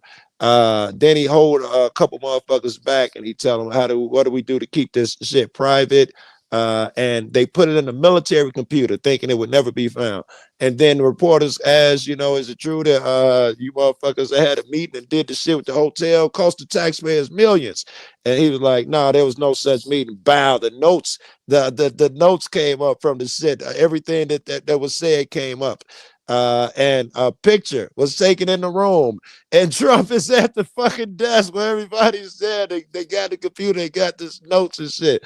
And so his first act was to rob us of millions of dollars. No one will talk about that shit. My man can smack somebody or get trespassed, and he's an evil motherfucker. Trump stole millions day one. No one will say nothing about it. Yeah, man. They don't talk about a lot of the shit. The Muslim ban he put into place. The fact that the only thing that he day one. The first thing he day one Muslim ban. Yes, I remember. Day one Muslim ban. Yeah, most definitely. The things that he did with as far as with the tax cuts. You know what I'm saying? He had the majority of the House and the Senate. He had total control of the government. This nigga could have ended all the wars he was talking about. Yes. He could have prosecuted Hillary. He said he was talking about prosecuting Hillary and shit like that. Yeah, drained the swamp. He could have drained the swamp. Yeah, he gave tax cuts to the rich, and he decided to ban Muslims. He couldn't even get that to stay in office. He didn't even build the fucking wall. He complained the last 2 years of his presidency about how he couldn't get people to approve a wall funding and shit like that. Well, first off, you said, Donald Trump, that Mexico was gonna pay for it. How does the fuck is it our responsibility because of your promise? Yeah. What the fuck is it my job now? Because you made a promise you can't keep. You gonna charge me? Fuck out of here. Exactly, man. But that's why I say that's the hypocrisy of it all, man. Yeah, we'll never rise above hypocrisy if we'll let people that like politicians tell us lies and pretend like these are the saviors of America. No other politician has ever been the savior of America until Donald Trump. You can say Obama to a certain extent for black people, but yes, he was exactly. That's got to be that, right? Nobody else looked at Obama as a savior in any way, shape, or form. Only black people. When you talk about Trump, you got black, you got Mexican. You've seen the Latino vote this last election. Yes. And you have different demographics looking to Trump as a savior. This is amazing. This is amazing. It's clear how immoral the guy is. You can fucking Google some shit for a day and see how immoral he is and say, no, I don't want that motherfucker to be the leader of a damn thing. No, for some reason, he's the Teflon Don. That motherfucker about to be president with like 40 open cases. I couldn't do that. They're gonna I couldn't even get a job if I had one. Yeah, they finna shut all that shit down. Even the sentencing on January 10th, they're gonna end up deferring that shit off until a later time, or they're gonna end up. Or they gonna just drop all that shit. Give them a fine or something at the most. Because you gotta think about ABC just paid this nigga $15 million on a defamation case, right? You know what I'm saying? The defamation case was the guy George Stephanopoulos or whatever the fuck his name is. Yeah. He said Trump raped E. Jean Carroll multiple times in an interview with Nancy Mace, a Trump supporter, who he was trying to get to see the hypocrisy of her being for women and against rape and all these different things, but supporting somebody like Donald Trump. And he kept saying the word rape instead of sexual assault. Because of that, you know what I'm saying? Donald Trump wasn't convicted of rape. He was convicted actually of sexual abuse. You know what I'm saying? And it was for forcible touching and shit like that, but they couldn't prove that he penetrated, which, you know, it's kind of hard to prove these things, especially years down the line. I don't know. He was convicted of shit. Yeah, he was convicted of it's civil. It wasn't criminal. Okay. So it never never went criminally. You know what I'm saying? All right, yeah. As far as civilly, he was ordered to pay $83 million to E. Jean Carroll for not only defaming her character before the case, but what he did to her during the whole abusive relationship, touching her over the bra and stuff. And I think it was some touching of the private parts areas that they no doubt. You can grab by the pussy, man. I'm telling you, you're a celebrity, you can get away with that shit. That was day one. So I will say that for E. Jean Carroll, she did state multiple times in that case that she was raped. It could not be proven. So you know what I'm saying? They didn't convict him of that, but they did convict him of sexual abuse. So you know what I'm saying? That's the whole technicality of it all. But he got awarded $15 million to his presidential library because of that. You know what I'm saying? Yeah. Over that technicality. Yeah. But I'm gonna let this video play out real quick, man, and then we're gonna keep chopping it up, man. I was gonna say you get the last word, Speaker. He paid for it. I mean, why can't we discuss the fact that millions of dollars he spent? I agree with Melissa. George Soros doesn't need to be a part of this conversation. Whoa. Okay. What am I watching? Yeah, man, it's a few times that it doesn't happen often. So definitely, when a news network doesn't want to get sued again, a politician like Newt Gingrich, whom I just showed, and Attorney General Andrew Bailey and Fox News pundits favor getting rid of these progressive DAs and prosecutors so we can get back to charging and convicting people with crimes. Am I getting that right? Will that fix it? Ousting those they blame for spikes in crime since the year 2020, then crime will decrease once more, I ask, as I prepare to cherry pick some information. Since the day Brooke Jenkins took office, violent crime in San Francisco is up nearly 4%. And homicides specifically have gone up more than 7%. Just this year alone, robberies are up almost 15% compared to the same period last year and are higher than they were during the entirety of Boudin's tenure. And those viral smash and grabs that were rampant under Boudin, they're still happening on Jenkins's watch. San Francisco needs to hold on. Weird flex that crime was still not great no matter who their district attorney is, but Chesa Boudin was recalled and removed, and when Brooke Jenkins became district attorney, violent crime went up. It's almost like there's more to the spike in crime since 2020 than district attorneys, prosecutors, police funding, officer availability, or general treatment and morale of law enforcement. I mean, do I have to show you this video of Sandra Dure, district attorney in upstate New York, who disregarded police orders after she was caught speeding? 55 and 35, by the way. She told officers that she was busy. Yeah, and that's what comes down to it, man. A lot of times you get privilege, and it can come from either side. It can come from Republican, come from Democrat, but because they feel like they're in a position, they believe that they're above the law. We see this even with our police officers. So when it comes down to it, trying to pinpoint this to DEI, pinpoint this to black inner city youth, you know what I'm saying? It comes out hollow because you know what I'm saying. You can't explain crime and you can't say it's black people when you talk about Appalachia. You can't talk about that when you're talking about rural Texas or rural Mississippi or rural Louisiana.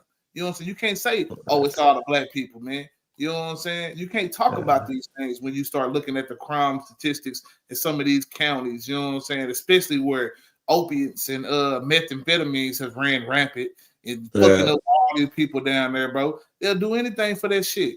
You talk I about was telling Go ahead. I was telling Be Brave about that today. He was talking about that things doesn't happen. White people don't do these type of things. I'm like, where the fuck you been? You don't go move around. And I told him I've been to a bunch of different ones, and I told him about one. It's in the woods.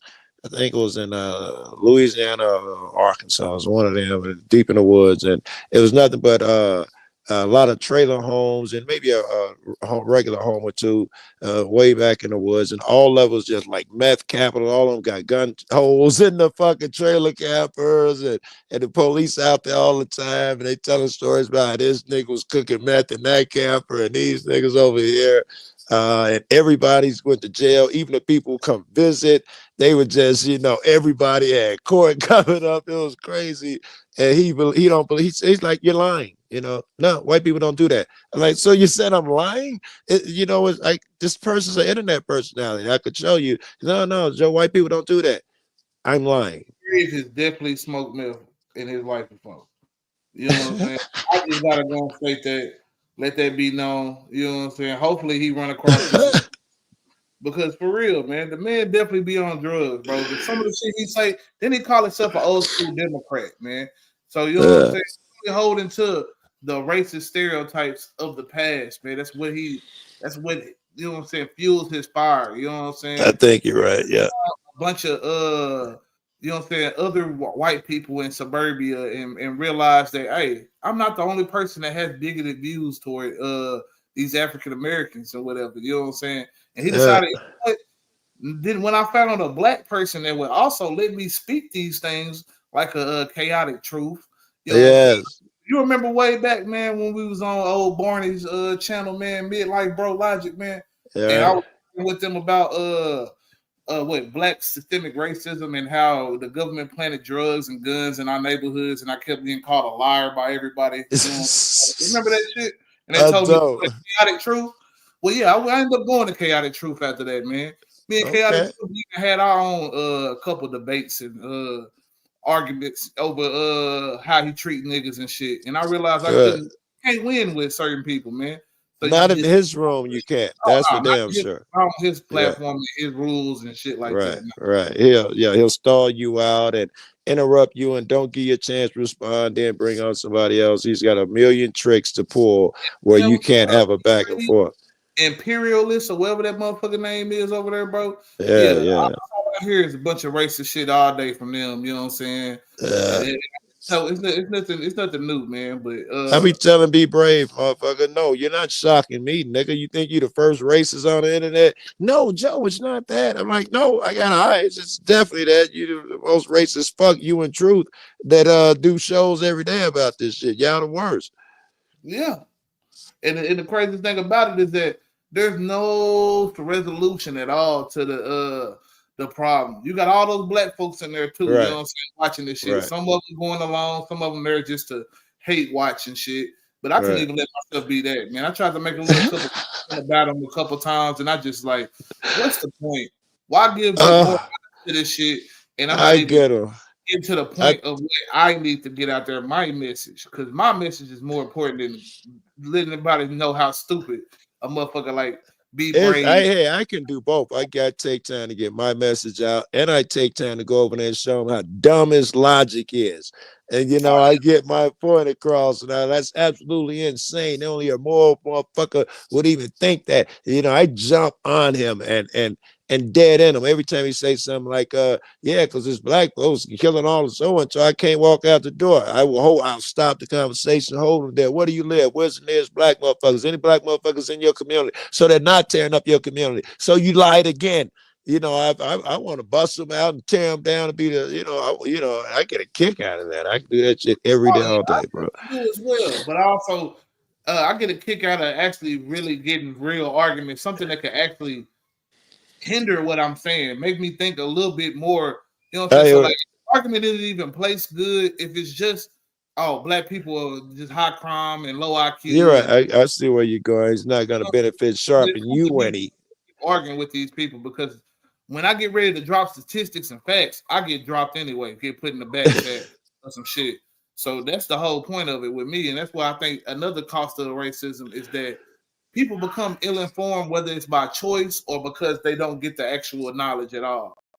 You know what I'm saying? These Both, people become so mostly because they want to remain ignorant. I mean, if you know, power is never given up. It's like that for white folks. It sucks, but they don't want to be down there where we at. They'll do anything to do that shit. So they would choose to remain ignorant. Most of them. Motherfuckers, the internet is out there, man. You can any fucking take half a day, man. You can watch some vids, read some statistics, Google some shit, and you would understand that, oh wow, black people do get more. And you come back better informed. They'd rather remain ignorant than take the seconds to look that up. They'd rather believe in a flat earth. Yeah, most definitely, man. You know what I'm saying? And that's my whole thing is that, you know what I'm saying? Like now we seeing the repercussions. Like in 2020, the shit happened to George Floyd. Everybody decided, hey, let's do DEI. Let's give these black people some, you know what I'm saying, leeway. Right. Let's start listening to what they got to say. And now Right. we got Trump 4 years later and Yeah. getting rid of all these programs. We shutting all Yeah. this shit down. It's just nonsense, man. None of that shit's permanent. It's the two sides keep us going back and forth, kill time, and everybody I don't understand it, keep up hope on the next fucking election. And since I've been alive, nobody's come in and made a significant difference except to make my life worse and more expensive, more restrictive, and all of that bullshit. How do you niggas keep up hoping? Man, hope at this point, man, it's nothing without some type of action. So, you know, with me, I try to do little shit in my community. I try to teach my son. I try to do so many different things to try to teach the next generation. You know what I'm saying? Have a community with people around me. So, you know what I'm saying? I try to know the people that live in the apartment complex around me. I try to know people in neighborhoods and shit like that. And if we ain't gonna be able to fix the problem, if we don't know what the problem is, what we're dealing with as far as our unique, you know what I'm saying, conditions. So everybody can't look at the internet and think about trying to fix problems that's being presented on the internet. You can do both. You got to do both. In my opinion, you got to do the life shit, right? Because that's been through the existence of mankind. We know that you got to do what you just said. And now with the invention of this internet, we got to find ways to use it to our advantage. And surely there's a way that we can use it to pull together, come together, bring the better out of motherfuckers or whatever our task is. I think the same way we build community in our community, and I was activist before I ever did this shit for years. We do the same thing. Every time you big up in a motherfucker, you're showing this guy's vids, you're building community. Every time you're saying these things, you're building community on the internet. Don't sell the ability short.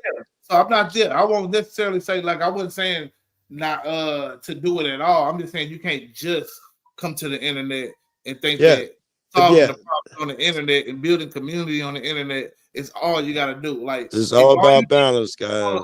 All you did was come on the internet and talk about police brutality and how you look like Be Brave suddenly. Did the work. It'll be a lot more or less probably people that's gonna listen to you and hear what you got to say. Always, right? With a lot of these other people out there, you know what I'm saying? We get a lot of the voice on the internet. We get a lot of the voice on this, and the third. But when it comes to the reality, there's nothing being done whatsoever. They're not in their kids' lives. They on the internet so much they can't even spend time with their family. With their kids and family. And most of them are the ones who do negative shit. They are the ones who spending time battling or covering some negative journalism and all that shit. So or even just that debate shit that don't ever go nowhere, where you got a bunch of motherfuckers just arguing about it's reality real, or is it just capitalism versus communism. Which is cool. It's cool to have these conversations and debates, but you got to do something in real life. Yeah. What the fuck is that getting us, man? You know what I'm saying? When all we'll argue about if January 6th was insurrection tonight, but you know what I'm saying? We won't go like, if you really believe that them people are political prisoners, let's go out there and figure out how to do some funding and get them. Man, listen, if you're the laziest motherfucker on the couch, you can pick up and call motherfuckers every day. You can file papers, you can file off emails. Even the laziest fucker be an activist nowadays. Yeah, and that's what's so crazy is that, you know what I'm saying? Like, we condemn black folks every time black folks go out and get organized and do something for whatever cause that is happening to us, whether it be police brutality or whatever. But when white people get something done to them, we just they just want to be ignored. They just don't say shit about it. And then when we call them out for it, well, we don't care. Well, just because you don't care about your people, don't mean we shouldn't care about ours. And that's my hope man. with all this shit. It's never a tribute to their race. If a black man, get killed, white officer kills black man, police shoot black man. It's never attributed to white motherfucker dies, just man dies in car. It's only that race shit is a game played with black motherfuckers to make us evil, all that bullshit. Yeah, most definitely. All right, let's see what you got, because I got to be down to like less than 50% battery. Okay, let me see. Let me run this video down real quick, man. This nigga was three mothers killing that day and asked if they thought she really cared about going 20 miles per hour over the speed limit. Man, I'm glad she didn't crash into anybody. She needs to focus on her job. She is crime at this point. Is MAGA calling for her removal? No. Oh, she's one of them. Conservatives did the same blame game with the defund the police movement. They'll say crime spiked after major cities took money away from police departments. And as a result, precincts became demoralized and police left in droves. However, crime began to increase before that. And while cities like Chicago did cut its police budget by 3%, largely by eliminating vacant positions, and Los Angeles reduced spending on police by 5% overall, that's not a defunding. Not what that word means. Shit. And if that money in turn was used to deal with what causes crime, always seems to be missing from these discussions, debates, and discourses. Money taken from the vast majority of police departments was returned within 9 months. And it wasn't like every city who decreased police spending did so intentionally. After the pandemic, some cities didn't have money to give. Even with that, 26 of the 50 largest cities in America increased their police budgets in 2021, including Tampa, Fresno, and San Diego. And did crime spike there too? Sure did. Austin, New York City, and Minneapolis had the biggest budget cuts. Did they have the biggest spikes in crime? No. And by crime, I mean just the vast majority of other crimes during that time plateaued or decreased. The right has no intention of contending with the proliferation of guns or symptoms of poverty, which leads to crime. The houselessness, lack of meaningful free education, mental health resources, gainful employment and livable wages, fatherlessness, and so on. How many times have we talked about all of this? Fathers and mothers have been and will be needlessly incarcerated without necessary policies that can help with crime. Bringing us back to where we started, Finn posted a new Mother's Day message after the first one went viral. Quote, "This Mother's Day, I think it's important to talk about a more serious issue that has just recently come to my attention today, and that is mothers who are in jail/prison. And as Snopes makes known, as the prison population in the United States skyrocketed since 1980, the number of incarcerated women has grown by more than 750% at a rate twice that of men. The increase, according to criminologists, has been driven by a rise in the imprisonment of white women for property and drug-related crimes. And as the population has risen, so too has the number of children growing up with a mother or father behind bars. The toll it takes on children is also..." I had no idea. And you muted if you're talking. And women are getting it's growing fast, it's twice as fast as men. Yeah, man. And this is because, you know what I'm saying, we are so petty about how we police, you know what I'm saying? Everything has to become a crime because everything is commodified. It's all about getting your body inside of a prison as opposed to your actual problem. You know what I'm saying? That's the reason why, like, if you look at some of the statistics of crime rates and how they don't in ways, and no matter where it's a black neighborhood in the inner city or out in the country somewhere, a lot of times lead has a lot to do with some of this shit, man. Lead poisoning. You know what I'm saying? There's a correlation there that never really gets investigated for some reason, man. And the fact is that when you have people having bad conditions, you know what I'm saying, houses being built in a cheap way in the past or a certain way in the past, and now these effects because of these infrastructures being broken down, and this is affecting the people, you know what I'm saying, water being affected, lead in the water and shit like that. You can look at Flint and a couple other places. Chicago went through it. As well. Yeah, high crime areas as well. So a lot of this times we blaming niggas for, they just choose to be criminals. And a lot of times it could be because they poison.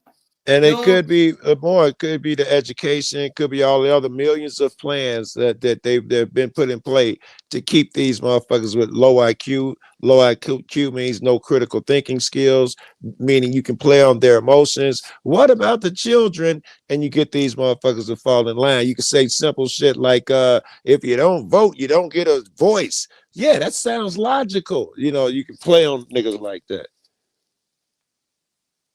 There's a million reasons to poison them, as you said, and keep them stupid. And I'm sure yeah, you. it definitely works like that, man. It definitely can happen, and that's why I say we gotta stop the bullshit, man. We gotta stop acting like we can pinpoint the blame on a demographic of people and not look at the system as an overall and look at where the system fucks one person, fucks this person, fucks that person, because it has its way of getting around. Like I said earlier, that pole go round and round. It's a lyric by Mo 3, you know what I'm saying? Texas rapper that got killed on the highway here Okay. but in Dallas, Texas. So Yeah. he said something about that pole go round and round, meaning that hey, you shoot one nigga, somebody gonna come and pop your ass. I mean, that gun gonna keep the slinging. You know what I'm saying? Iron gonna Live keep by the sword, die by the yeah, sword, live as by how the the sword, Bible you put got it. one type shit. Yeah. So the same goes with this racism. Same goes with our bigoted attitudes toward Yeah. whatever the minority or immigrant. You know what I'm saying? You think that this shit don't come back around to you, but they have discrimination toward people that are dumb. They have discrimination against people that are poor. So at some point, you're gonna fall into one of these categories that they decide to discriminate against. It's time you stop doing this shit now when it comes to black people or it comes to an immigrant or any other person, women, misogyny and shit. It's time we Yeah. open our eyes to this shit, man, before it becomes a problem that we can't even fix. They came for these guys, I did nothing. They came for those guys, I did there nothing. When they came for me, there was no one there to help me. That's that divisive shit. As long as you keep talking about women are the problem, black people are the problem, so and so is the fucking problem. You're gonna keep divided. You're never gonna be able to come together, fix anything. I'm even trying to watch myself. With the cops are the fucking problem. People are people. You know, they've been tricked. Tricknology. They've been fucking tricked. I gotta untrick these niggas if I can. I'm not that bright. I'm only, you know, I've had lead poisoning too. I mean, y'all gotta excuse my son, man. This nigga don't know how to just leave me alone. Let me go live. At the end of the day, Let man, it you right rock though. then. You can The let it rock trickology while is your kids huh? there. Let the video rock and tend to your kid. Oh yeah, for sure. I'm finna end the video in a little bit anyway, but Okay. look, I want to get back on the trickology, like you said, because the trick Okay. is to make us look at each other, people that's on the bottom scale of finance and wealth in the country, and we all look at each other as if, you know what I'm saying, we're the problem. Which, you know what I'm saying, don't get me wrong, it's views that some of these poor I people have like it though. Yes. that are the problem. You know what I'm saying? Certain views are the problem. But Yeah. it's not necessarily the poor white man or the white man in general, the black man in general, even Yes. rich people in general. But it Yeah. is a system that perpetuates for us to stay in a certain place. Let me And give for you an example to back up what you're saying with that yeah, carbon footprint shit. They're coming up with laws where if your carbon footprint is too high, you have to pay X amount of more tax money. When your carbon footprint could never compare to motherfuckers who make factories and jets, and your shit is nothing. You know, a couple jets rule out everything you do. You are not the problem. But if they tell you're the problem enough, you start to believe you're the problem. What the problem with this shit? And those the big companies and the big fucking factories and motherfuckers, you know, fracking and shit. These are their carbon footprint, you know, is you know, you shut your mouth, man. You ain't doing nothing, you know, about not recycling compared to what's really going on in the world. yeah, big facts. But like I say, it takes a conscious effort to actually do things that will help benefit the people later on. Like I've seen some statistics that show that like my son's future, man, is gonna be a lot less bright because of what we're doing right now. And then my future is not as bright because of certain shit that happened in the generations before us. If we keep going down this road, I think we already hit that point where, you know what I'm saying, there's less wealth in the hands of this generation as opposed to past generation. And it's gonna Yeah. continue shrink. Yes, and it's gonna now since these last 3 presidents, man, and I don't want to get these wrong, and 1 year, 40% of the wealth or something was created a few years ago. These last 3 presidents that created 90-something% of the country's shit out of thin air. They won't go back on that trend now. Now that they know they can get away with it, each of them is just going spending trillions overboard. No one stopped them ever since Obama. He came in with a crisis, the housing crisis, and Trump and Biden didn't even have a crisis, and he did it too. The next president would do that shit. Our money will be worthless, right? Our kids now, they won't be able to get a house in the same neighborhood they grew up in. That won't be a thing. Both of them working together will barely be able to afford an apartment.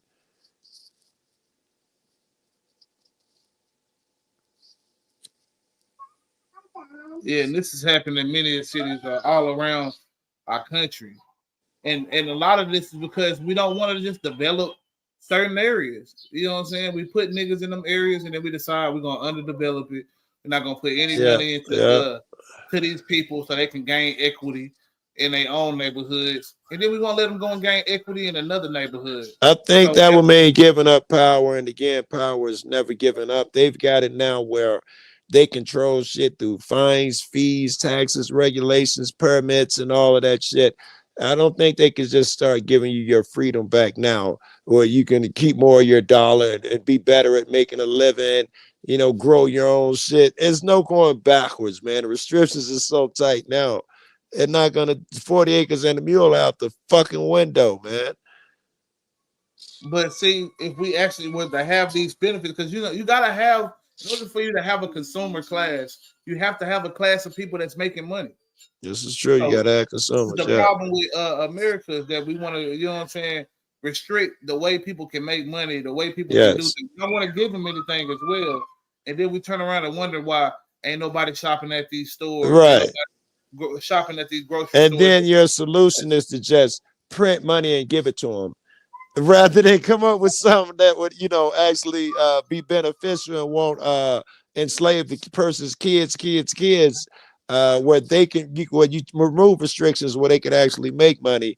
It's so fucked up that you'll be like, well, we'll give everybody a living wage and print a few trillion more dollars. Everybody get their stimulus check. It'll be some fucked up shit like that. Yeah, man. I'm gonna get into one of my last clips before I get into my last video. All right. That's this shit about Walmart. They had a lawsuit a couple years ago where a person got a nice little sum of money for being followed around in the Walmart by loss prevention team members. You know what I'm saying? I've seen a few of these vids. I wonder if I've seen this one. I've seen a few of these. A jury in Oregon has ordered Walmart to pay an African-American customer $4.4 million in damages for racial profiling. In 2020, Michael Mangum was shopping for, of all things, a refrigerator light bulb at a Walmart in Oregon when he noticed that he was being followed by a loss prevention employee. According to the lawsuit, the employee ordered Mangum to leave the store or he would call the police and tell them that Mangum had threatened to smash him in the face. When police arrived, the employee's stories became conflicting as to why law enforcement had even been dispatched. Officers didn't take any action because of this, and because the employee had a reputation for filing false police reports, including unfounded 911 calls reporting dangerous situations that proved to be false. As a result, Mangum sued Walmart for negligent retention and summoning police with improper intent, which under a new Oregon statute allows someone to bring civil action when police are called with the purpose of unlawfully discriminating, causing the other person to feel harassed, humiliated, or embarrassed. The jury awarded Mangum $400,000 in non-economic damages and an additional $4 million in punitive damages. Walmart is disputing the claims and stated it is considering post-trial motions.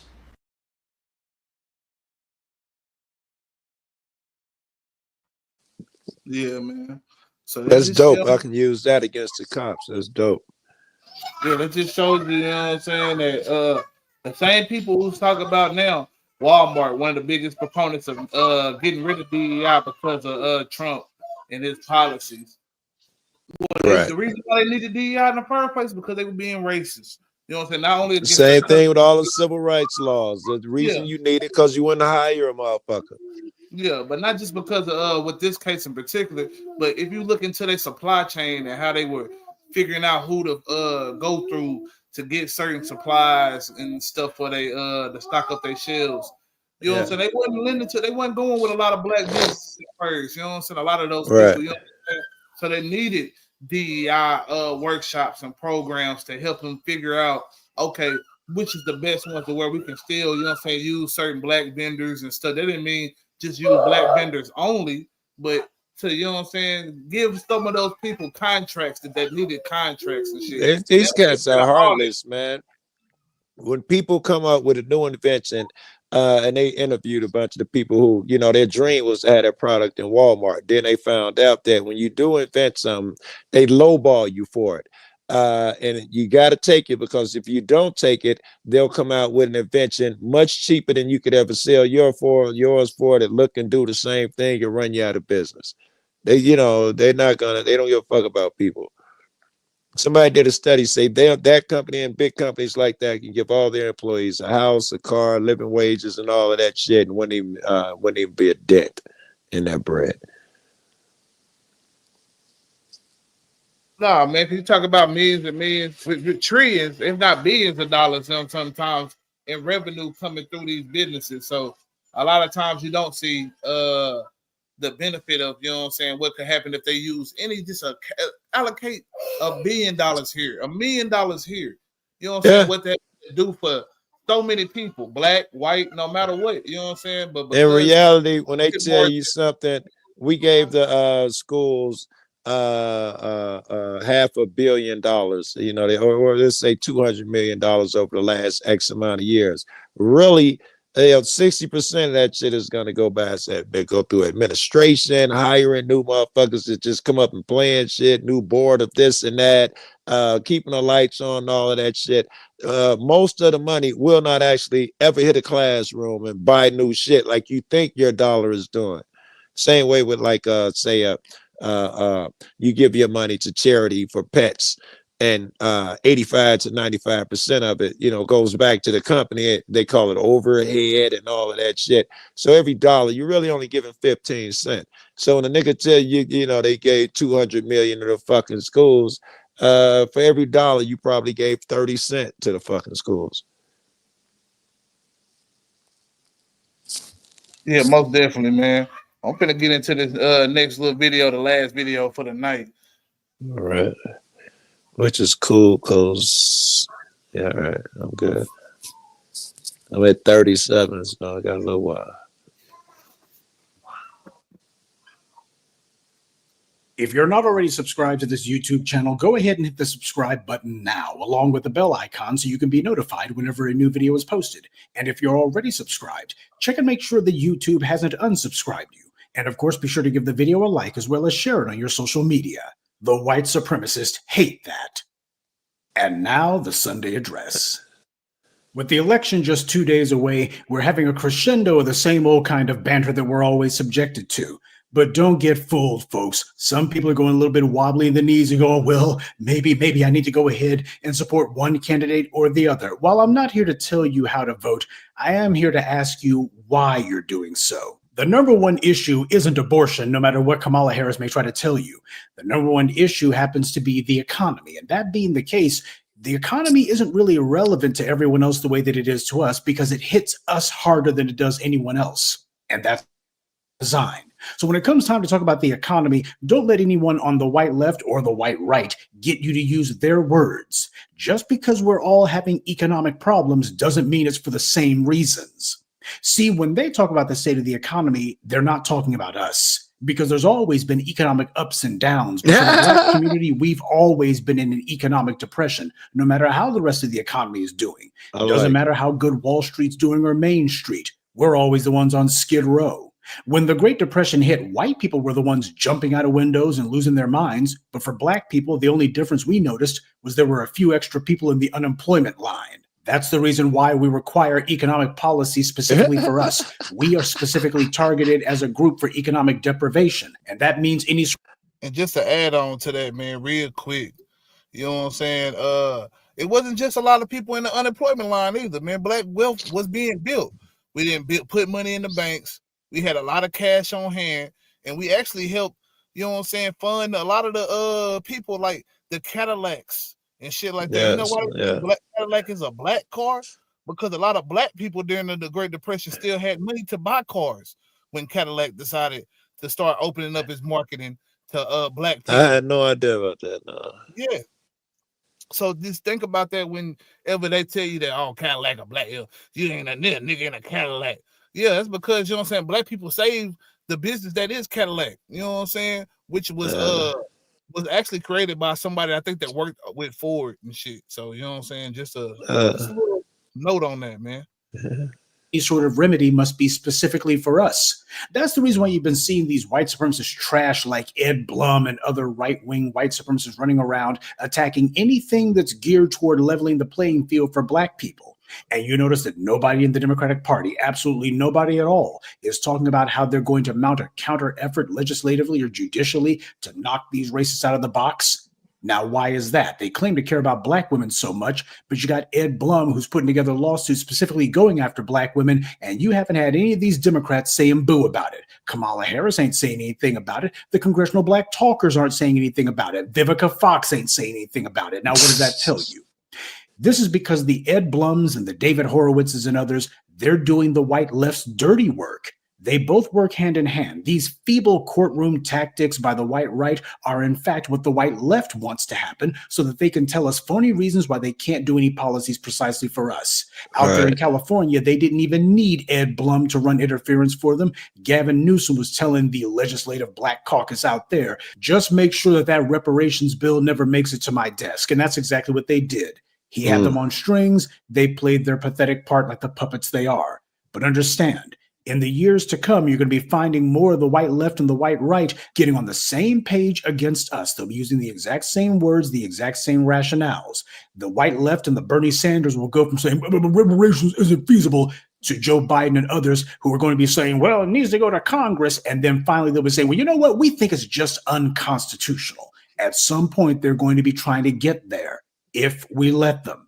When it comes to attacking us, they're not interested in pursuing policies that specifically target those who discriminate against us. That's what's actually unconstitutional. But then again, ingraining anti-black racism into the social fabric is the entire point, and both parties are on board with it. So while there are aspects of the election that are important for us to at least comment on, let's make sure we don't lose sight of the long game. The single biggest aspect of the economic crisis happens to be the housing sector. And as I've already explained to you, Kamala Harris is in the hip pocket of America's largest landlord, Blackstone. And she's also getting whispered sweet nothings in her ear by America's second largest landlord, BlackRock. Now, that being the case, that's the reason why she hasn't been saying anything about what's going to be done regarding all of these big corporations and these big investment firms and hedge funds who are literally buying up entire neighborhoods and then declaring that all of those homes that they bought are no longer on the market for sale, they're only for rent.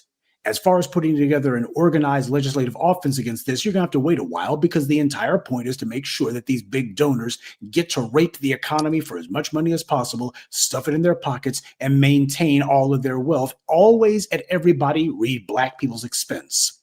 That's what Kamala Harris is concerned about, and that's why she's not moving on the housing crisis. While there is a cost of living crisis, which is actually a cost of housing crisis, it's because the main source of the problem and the thing that drives most of the problem happens to be housing. This is what makes it where young people are not able to get their first homes and start getting on the ladder to try to build some sort of generational wealth, which is usually the house. That's the biggest investment that you got.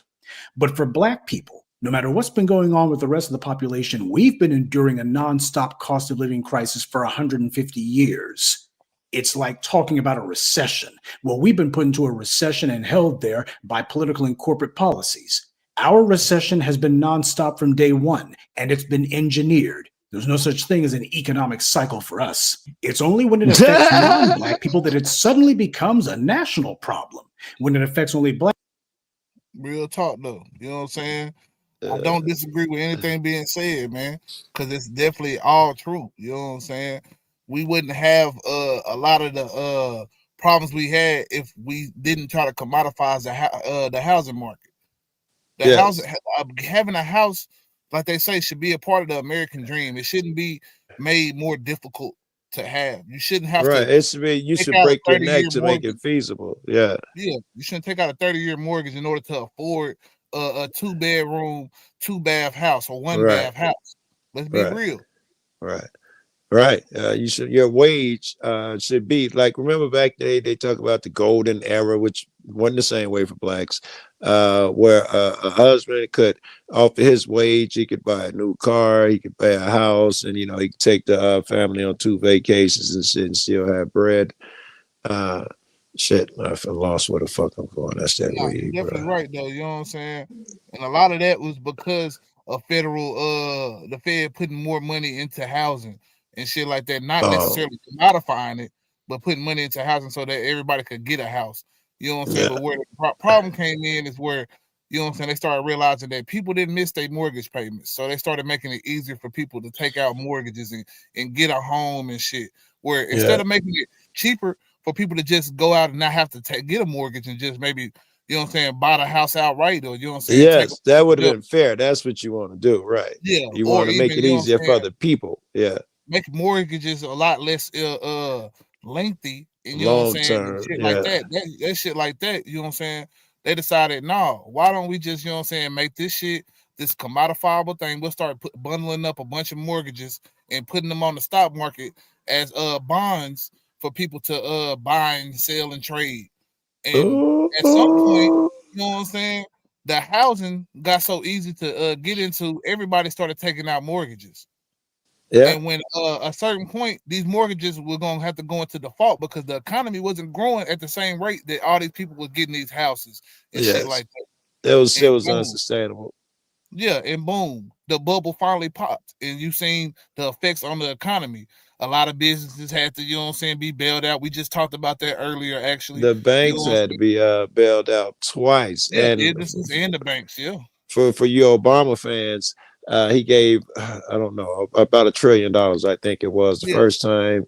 And then it was supposed to pay for all these bad mortgages and shit. And they gave it to all their CEOs and big operators. And they said, well, you didn't stipulate what we had to do with the money. Then he gave it to them again. And I assume they did something similar to what they were supposed to do with it the first time. But no way him and his bankers' lawyers is so stupid that they didn't put in the fine print where this money had to go. That nigga's a puppet like everybody else, Obama fans. Yeah, man. Like I say, there's blame. There's plenty of blame to go around. So this is never just a strictly one party thing, one race thing and shit. Yeah. But it definitely has to be called out where it's seen, you know what I'm saying? Yeah. And I think one of the biggest problems that Obama had to face is that there was businesses and financial companies that had been the staple of America for a decade, decades at that point. And they didn't want to just let them go bankrupt and no longer exist. So they felt, and it was their best interest to keep funding these programs and these funds and shit. So that He way, came in under that too. So you could think everybody would have been in his ear saying, economy's gonna die if you don't do this. So yeah. So I don't necessarily blame him completely, but I can't take blame away from him completely.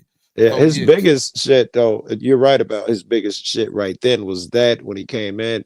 But later throughout his whole presidency, and this should be illegal, these niggas should go to jail. The Republicans made a pact. We will not do anything that them motherfuckers come up with. No on everything that he writes. And it might have been a Democrat spirit, but certainly Obama. And they stayed true to it until the last, I don't know, year and a half. And he started saying fucking. He did an end round and started the presidential executive order, and he abused it like no one before him. And that's how he got most shit done. And the presidents after him then abused it just as bad, if not worse. That sucks.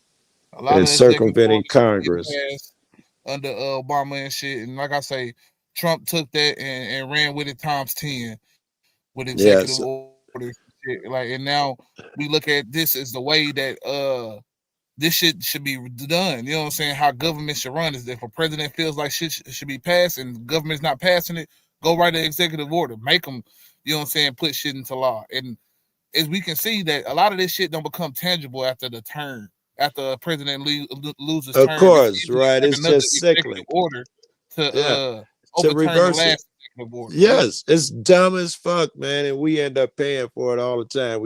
Our economy go up and down, and people are played with, like the immigrants are snatched back and forth, trying to run over here while a Democrat is in office and run back while a Republican is in office. It just play with us endlessly, and it's so slow and cyclic that you don't see it. Right? It's like drugs. Change the habit are too weak to be felt until they're too strong to be broken. They sneak up on you. You don't even see this shit coming until you can't get out of it. All the entire philosophy is built on that shit. Okay, well, I'm gonna let him go continue a little bit. Black people, well, that's not a problem at all. It's the society and the economy working the way it's supposed to. It's a personal failing on the part of Black people. And you got some of the richest folks in America who are pushing this stuff. Donald Trump's been on the campaign trail with Elon Musk, and all the stuff that Elon Musk has done, you would think, has made him very unpopular with the white left, but not inside the Beltway. Why is it that Elon Musk is the ultimate welfare queen, yet he aggressively is supported by both of the major parties? Musk bitterly opposes government subsidies, or so he claims, and yet his companies are some of the largest recipients of government subsidies in human history. So is it really opposition on his part, or perhaps jealousy? As he sees it, nobody's supposed to get government money except for him. Elon Musk built his empire on government money, and it was given to him by successive Democrat and Republican administrations alike. Tesla was the result. Yeah, before we finish up on how he getting on Elon ass again. Where's the smoke for fucking Elon Musk and Vivitek Ramaswamy, man? All the shit that they said about the working class American, and nobody has come out and said anything about these guys or these H-1B or whatever visas for Put the together some clips, man, and invite me over, man. Oh yeah, we're gonna have to, you know what I'm saying? But at the end of the day, Elon has been the prime beneficiary of government funding. Yeah, he's talking about cutting funding into all these other programs. You know what He's those talking programs about. gonna be? He's talking about Tesla. Yeah. But the great part, Starlink. Here's what he did. He spent all his money. He did Starlink. It was the greatest thing for humankind. And then once the government became dependent on it, he said, you know what? I overestimated. I can't afford this shit. I got to get rid of. And they retroactively paid the bill and keep it up. We paid for Starlink. Fucking Elon Musk. Oh yeah. You know what I'm saying? And honestly, if you really look at the success of Elon Musk, you see somebody who's put a little funding into something and then, you know what I'm saying, reap the benefits. He wasn't an actual innovator in technology. He's not necessarily this grand tech wizard. He just knows which tech wizards to employ. And that's what comes down That's to usually what it is. So that's right. That's usually what it is. The tech motherfuckers are, they're too Aspergery to put together to produce the movie. So usually somebody comes along and puts the right people in the right place and produces a movie or a football team.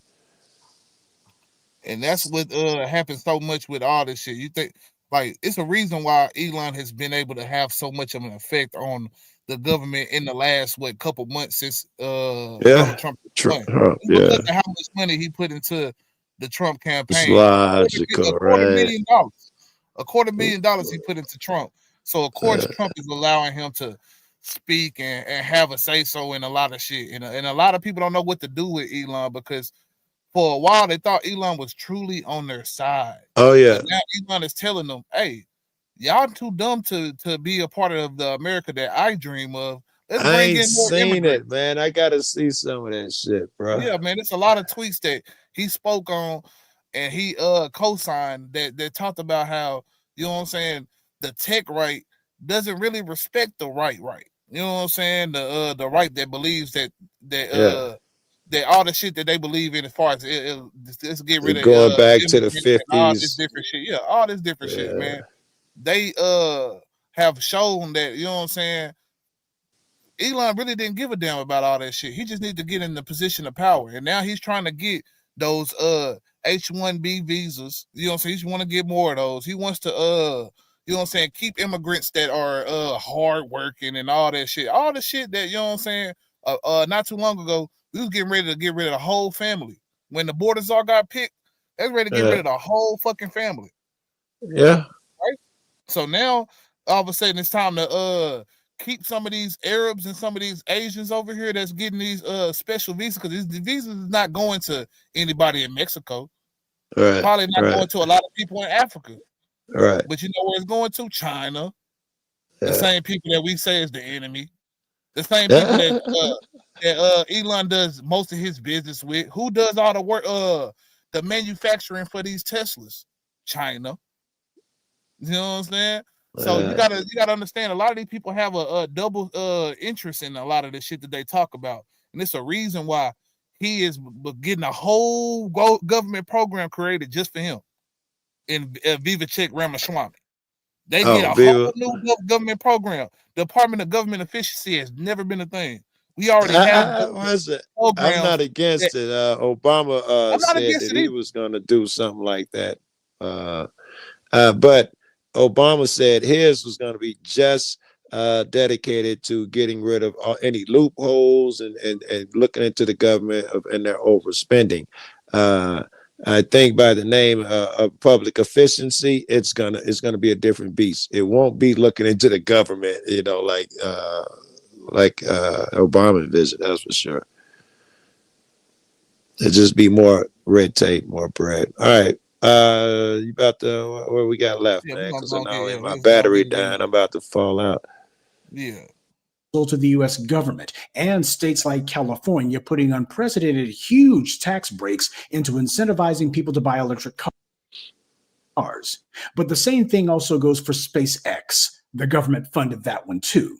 A lot of the right-wing trolls and hangers-on like to call Elon Musk Tony Stark, but phony Stark would be more like it. He's the biggest single recipient of government money in living memory. He certainly wouldn't have his empire without it, and yet here he is whining about others who do the same thing that he and his brain-dead racist cheerleaders all overlook, because to them, he represents a validation of whiteness, or rather their own putridly racist version of it.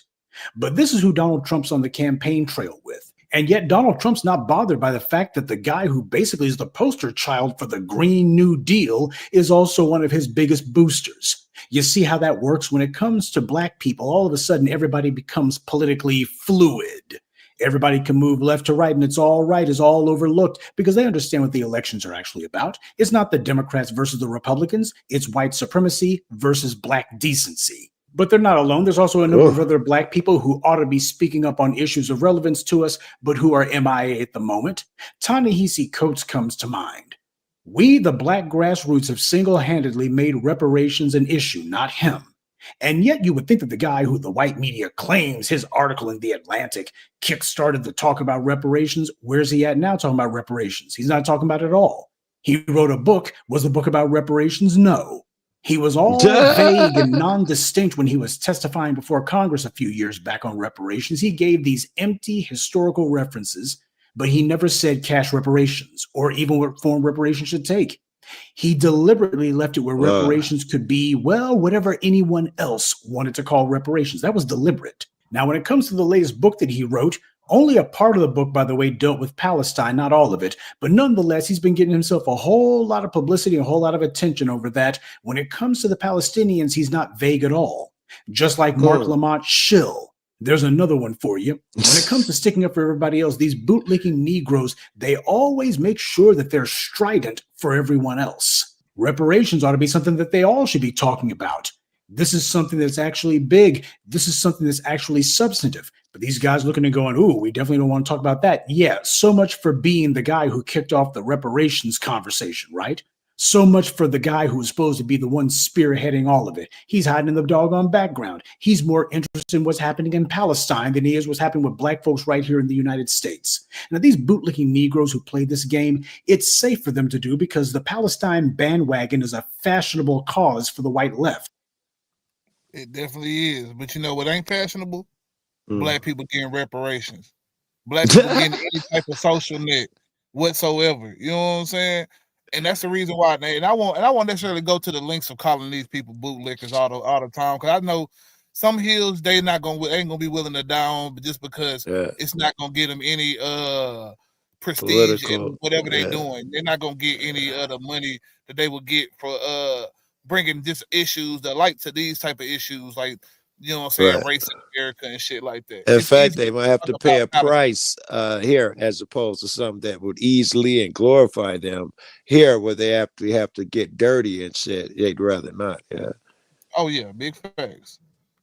Let's go and try to finish this one up, though.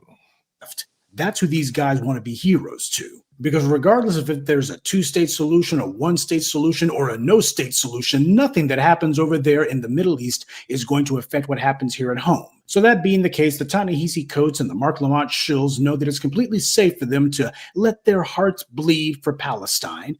Meanwhile, if you actually want to change things, you have to change the balance of power in the United States. You're not going to get that from any other constituency. All these other groups are trying to find a comfortable place under white supremacy. And if you truly believe that there's some settler colonialism going on over there, if you truly believe that what's happening in Israel is actually racial and not religious, then you're going to need to actually deal with what's happening over here, because this is what's funding it. The United States is what's funding it. Change the condition of black people in the US, and then you will have taken away all the support for the war machine in Israel. But then again, and yeah, just the add, you know what I'm saying? If you look at how they covered the Ukraine invasion, you know what I'm saying? When you look at how they covered the start of that war, they never not one time demonized Ukraine. And if you really want to look back in Ukraine, Ukraine has a lot of neo-Nazi culture. Oh in yeah. it, a lot of racist culture in it. You know what I'm saying? But I didn't know until it was that all war about how started. it was all about how dare this happen to such a civilized country and shit like that, as opposed to the uncivilized that they wanted to say when they were talking about all the Middle East countries, or talking about a country in Africa or even Mexico, Yes. for that matter. You know what I'm saying? Those So just lives are worth less. Always. It's the same way as the caste society here. Blacks are worth less. It's unspoken. Well, you know, in reality, yeah, the Middle Eastern companies are looked at it like the Vikings and savages, the Baltics and the they're Ukraines and yeah, shit they are would be heroes. a step above. The Vikings, you know what I'm saying? What are they known for? Raping, pillaging, you know what I'm saying? Pirating. Conquering, You know taking, what I'm saying? Yeah. We don't talk about the negative effects of their culture and how it affected so many other cultures, you know what I'm saying? No, we Of talk course about not. how cool their beards are. They had motherfucking braids and shit. How cool their boats are. You know what I'm Yeah. saying? Even though Yeah. you don't, Yeah. there's no like how they said it during no slave ship boats and shit. You know what I'm saying? You can't Right. find an actual real authentic ass Viking boat. Those are all replicas. Yet Right. because they built those replicas, their history is a little bit more realer than the fact that they didn't decide to build a replica of a slave ship or some shit like that. So it's just something to think about. Because I'm telling you, like a lot of times we have a hypocrisy in this country where, you know what I'm saying, if it's of European descent, then it's all good. It's something you can glorify and look at Yeah. as a pillar of history. But when it's African history, when it's black colored people, any type of shit like that history, oh man, we need to put this in the shadows. Unless we want to talk about one of those black people that owned a slave back in the day, or unless we want to talk about one of the Yes. black people that was cool with segregation or cool with any of this shit, then we Right. uplift those voices. Candace Owen, Uncle Tom's motherfuckers. Y'all throw them in our face all together, man. But y'all ain't talking about no Huey Newton, no fucking Stokely Carmichael, you know, and all of that shit. Any motherfucker that's doing something. You know what I'm saying? I gotta, you know what I'm saying? Salute to Stokely Carmichael, Kwame Ture, man. Salute to him. You know what I'm saying? This nigga was hated by so many, you know what I'm saying? Even Bill Clinton when Kwame Ture died, man. That's all Bill Clinton could do was talk bad about this man. You know what I'm saying? And it's because he was a real problem to the establishment, not just rights or the left, but the whole establishment. The shit that he said back then, you've been thrown in jail for now. Just because of right now how strict they are on your rights and shit. I remember him talking about back then they were chastising him. He had wrote some shit where he was like, you know, be prepared, have some tires to roll out the street, throw some gasoline on them, and set it up rather than being responsive. Already have this shit ready. And you know, and they was giving them flack about it. Now they give you time about that shit. They swear you were some type of domestic terrorist, and they give you time. Yeah, man. unless you the Minneapolis Police Department was setting out bricks and different shit like Yes. that on the Yeah, curbs. yeah, yeah. Then Then we you act won't like even that get shit never identified. existed. Yeah, We act yeah, like that shit yeah. never existed. But Yeah, let this man. video finish Again, out. it's all a sideshow, all a distraction.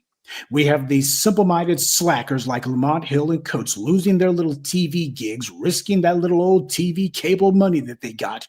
But when it comes to black people, you never see them doing the same thing. If these Negroes had a platform at the UN or on TV, why do they never use it to put the Democrats or Republicans on the hot seat about reparations? Yeah, they're willing to lose their doggone livelihoods, allegedly. They're willing to risk their careers for a fight in the desert on the other side of the globe. When the reality is, if you actually wanted to help the Palestinians, then you would be demanding cash reparations for Black Americans, because an empowered Black community wouldn't be prioritizing the Israeli war machine. We would be keeping that money here at home. But it's very clear to me that many of you like what Coates did, and you like that these Zionist mouthpieces in the white media are angry about what he said. When those who are white supremacist adjacent take one in the teeth, that's fine. But I can't really give Coates a pat on the back for the same reason I couldn't do it for Mark Lamont Hill. You see, when you're black first, that's exactly what it means. Black first. You want me to stick up for your cause? Well, you have to stick up for mine first.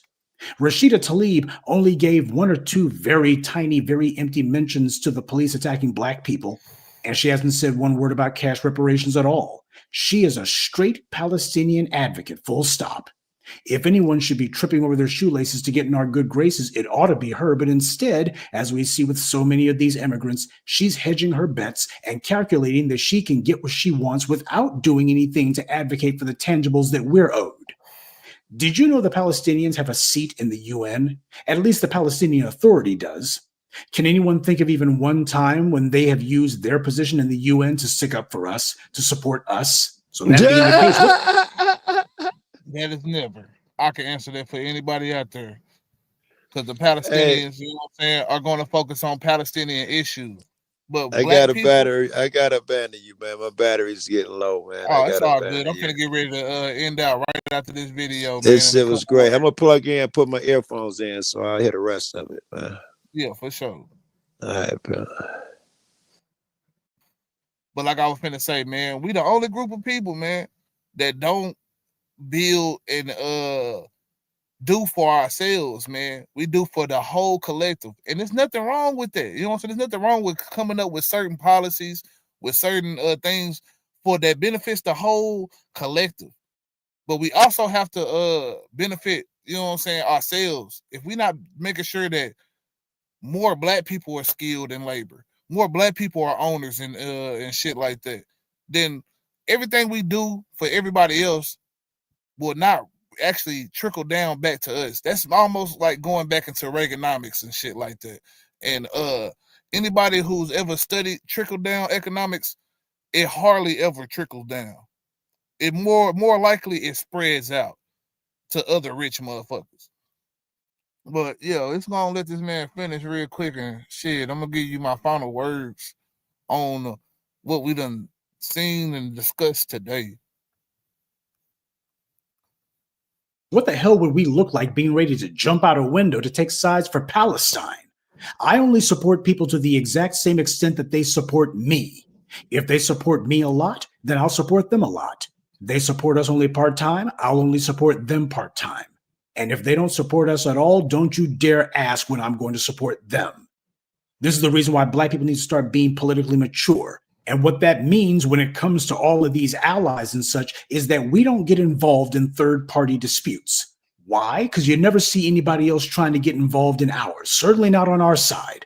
A lot of those folks who are at each other's throats over there in the Middle East, you let them get over here to the United States where they're classified as basically white adjacent, and you'll find that they start immediately campaigning for a comfortable place under white supremacy. That's the same thing that the Irish did, same thing the Italians did, the Greeks, and the rest of them. When we talk about economic issues, we better understand everybody else is looking out for their own interest. And part of that means they're all looking to maintain the racial pyramid that is the American social order. Everyone who comes to the U.S. is excruciatingly aware that they stand on a foundation built on anti-black racism. White supremacy has assigned everyone else a higher place than us, and they're aware that their position is artificial. So whether they admit it or not, they're looking at us all the time, just like the white supremacists do. And they're also very scared of the prospect that our position will ever change. That's why we always have all these people who are at each other's throats, be it in Europe, be it in Asia, be it in South America. And yet when they come to the United States, all of a sudden they put that stuff aside. That's because the American social order is organized around the principle of a common enemy. That is black people. You got folks from Asia, whether it be the Koreans and the Japanese, these people hate each other over there, but they come to the United States and all of a sudden they're all able to have hands across America for Peter Liang. That is, as long as he killed a black person. Meanwhile, if you have Asians who have been killed by white people, they don't do that because they understand exactly the rules of racism. One of the best moves that we made was to bury that whole allies line of garbage that Ta-Nehisi Coates and others spout. Black Americans are a group. And groups don't have friends, groups have interest. Coates did not use the media attention that he was getting from his book to advocate for his people. Instead, he wanted to show how altruistic he is and how he cares for everybody equally. The only way that it would be in our interest to take sides with either the Israelis or Palestinians is if either one of them took our side. Then we're sticking up for someone who's helping promote our interest. As it stands, the Palestinians are as aloof and distant from us as the Israelis. So I'm not taking either of their sides. And I'm sure that with a listenership as large and diverse as this one, some of my listeners are perhaps Muslims or immigrants or both, and hence your sympathies are with the Palestinians. I get that.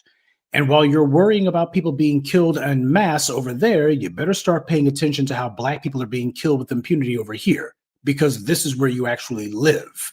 And not one of your Palestinian spokespeople has made a cause celeb out of that. Be it economic or geopolitical, the only threat to white supremacy is black American empowerment. Everybody else on the planet has either sided with white supremacy or is just trying to swing the best deal they can manage from white supremacy. We, and only we, are actually trying to fight it. Palestinian statehood is not a threat to white supremacy. Practically all of those Arab countries over there are in league with white supremacy. Look at how the Arabs treat the Africans in those countries, if you doubt me. That's why the white media didn't mind having Ta-Nehisi Coates on so he could talk about Palestine, because no matter how that situation shakes out, it's not going to affect white supremacy one iota.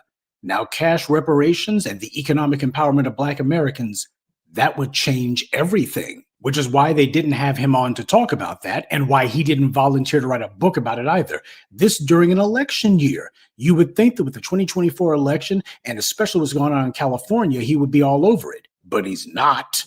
He's looking for a white publisher to give him an advance, and then he's looking for white media networks to give him airtime to promote his book, just like all the rest of these Negroes that you see on white media cable.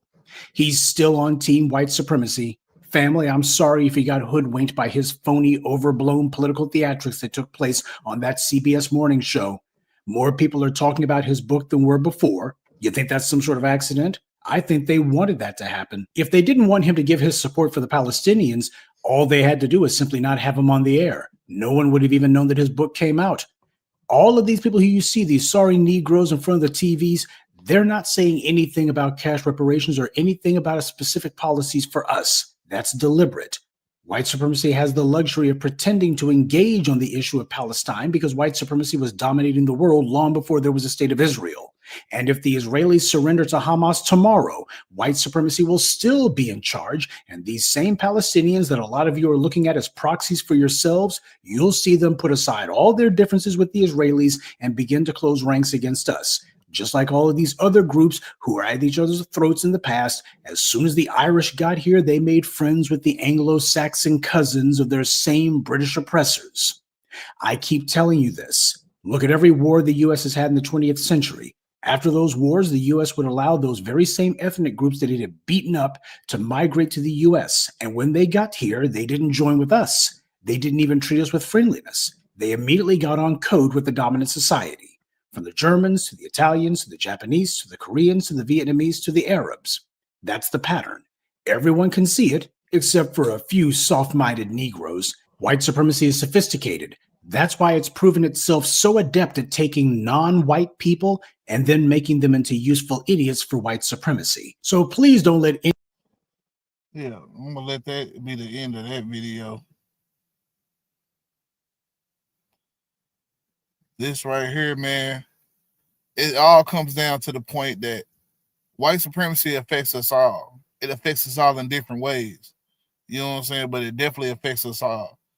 And if we're not going to tackle the real problems with, you know what I'm saying, using other minority groups, with using poor white people, with using ignorant black people to perpetuate certain stereotypes and uphold certain statutes, we are never going to get to the bottom of the real problems that we have in this country. Again, I will state $16 trillion between 2000 and 2020. $16 trillion because we have to withhold access, withhold the same things that we give to the immigrants, whether they be Palestine, whether they be Arab of any kind, or Chinese, or any other demographic. We don't stop, you know what I'm saying, blessing their game in any way, shape, or form. But when it comes to Black Americans, the moment a program comes out that even remotely benefits us, and it really is up for debate. Because if you talk about DEI, you talk about affirmative action, white women have been some of the most beneficiary participants in any of these programs.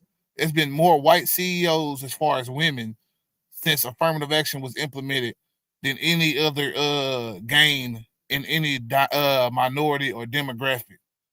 So when we actually talk about these things, we got to realize that even when you give us something or say that you're giving us something, well, most times there's no color codedness in the law.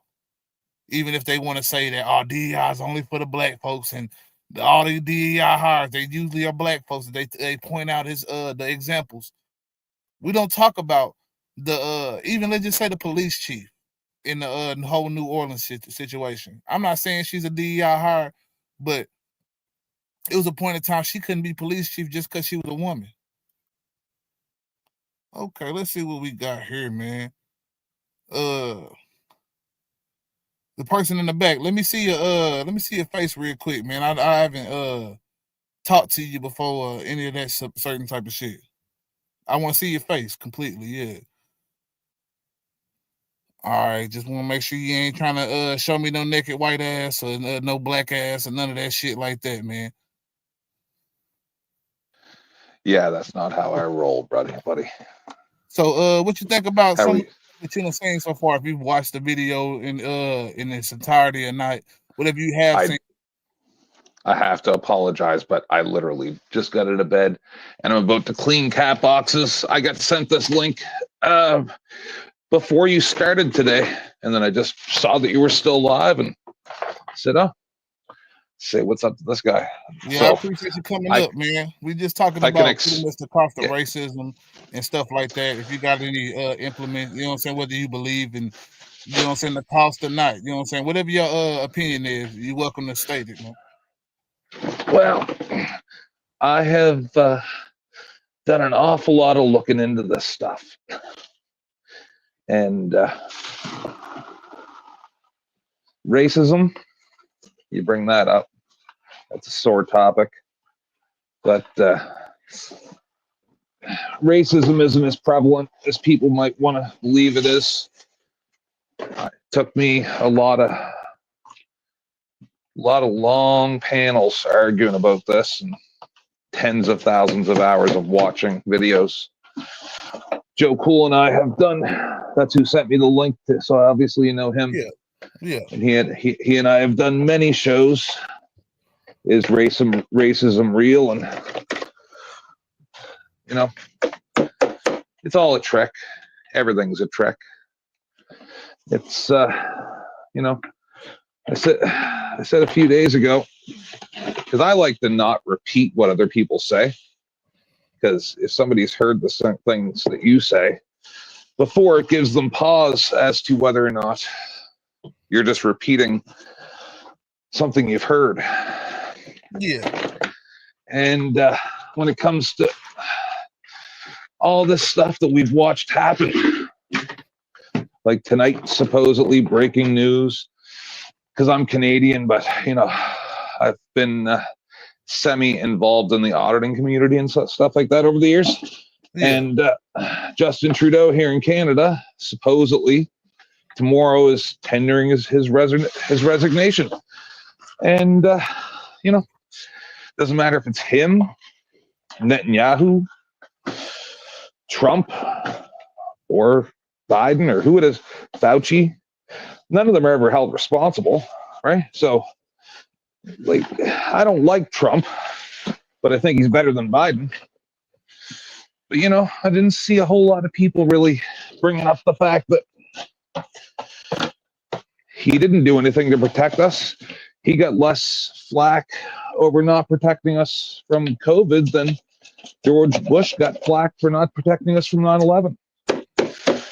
So I mean, you also got to take into account that COVID started at the end of Trump's term, and you could have curbed a lot of things by maybe even shutting down the country earlier.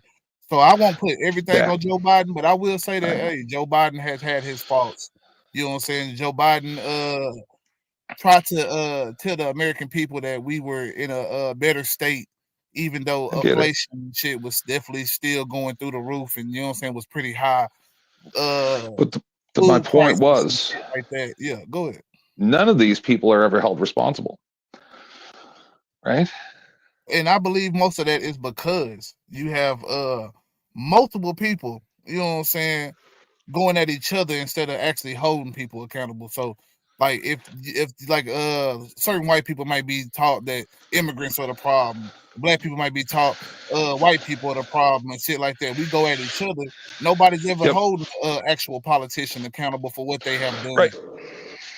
So that becomes the biggest problem in this situation. And I also think that, you know what I'm saying, if we really want to talk about the issues, then we have to call out the issues on each party, no matter what it is. So if we talk about Trump, we can't say, oh, but Biden this, or, you know what I'm saying, if we talk about Biden, we can't say, oh, but Trump this, because what does that really do to actually bring light to the issue of whatever we're bringing up to? If we bring it up with a Trump issue, Biden ain't gonna solve that Trump issue.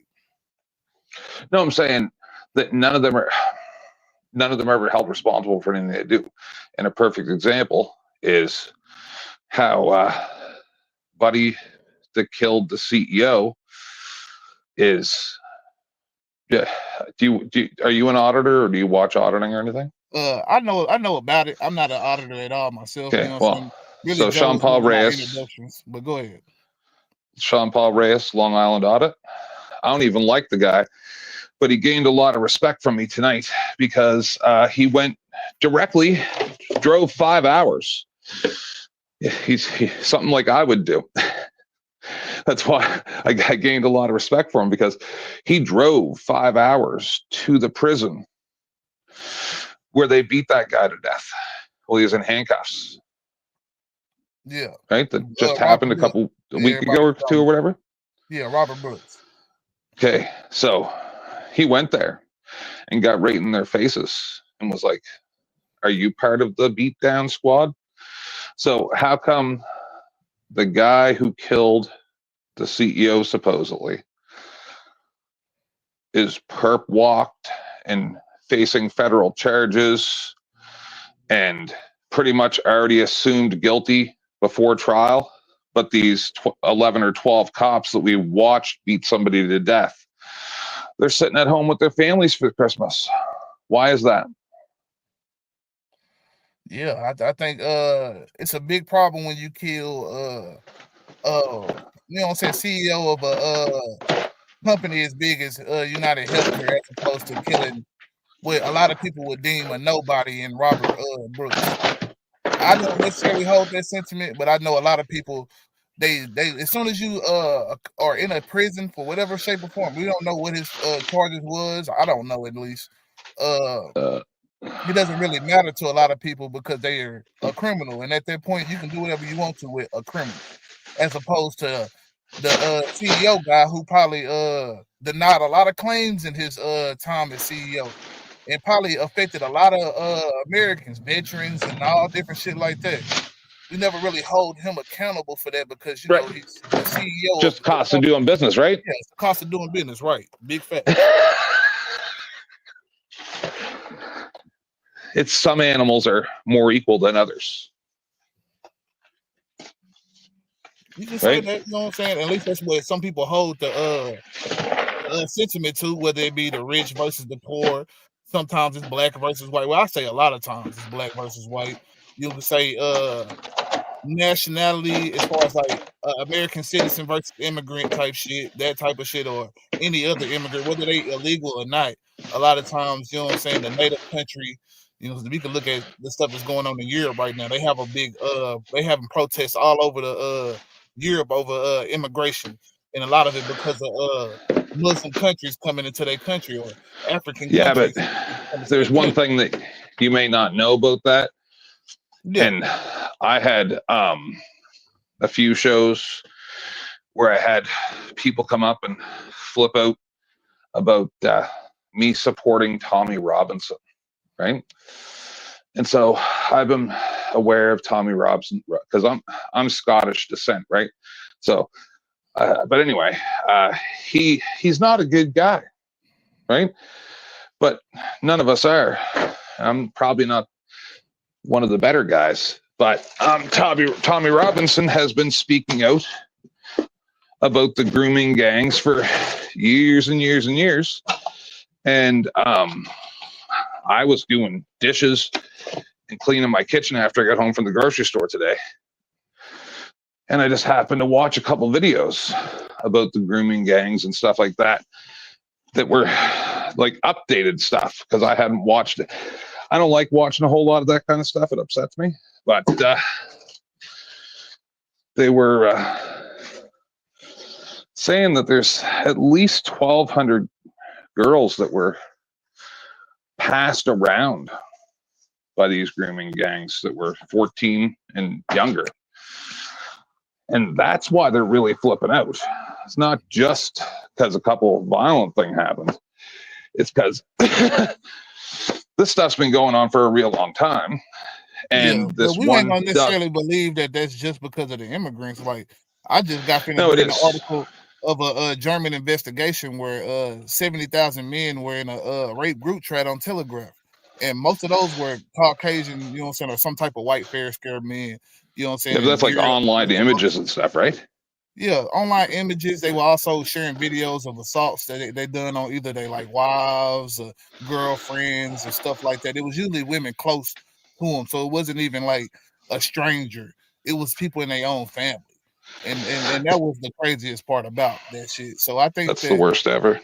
yeah, is that you have those problems where immigrants, like, don't get me wrong, you had the immigrant crime here. I forgot the No, the but girl's name. You know what I'm saying? So it's a couple I of know my cases here stories like are that. long, but I was trying to set it up as that. Okay, go There's ahead, man. this, My bad. Go ahead. no, there's a specific town where the police were aware and that it was happening and just didn't want to investigate because they didn't want to be claimed that they were racist. Yeah. So they use these racism tricks. Right? Most people aren't racist. The majority are not. I mean, I don't know. I think most people have some type of bigoted views or bullshit stereotypes, and that's even the people who are discriminated against. They have views toward their own people, toward the people that is discriminating against them, or at least the people that they believe on. Because I believe this is more of a system thing than it is you can pinpoint on one group of people.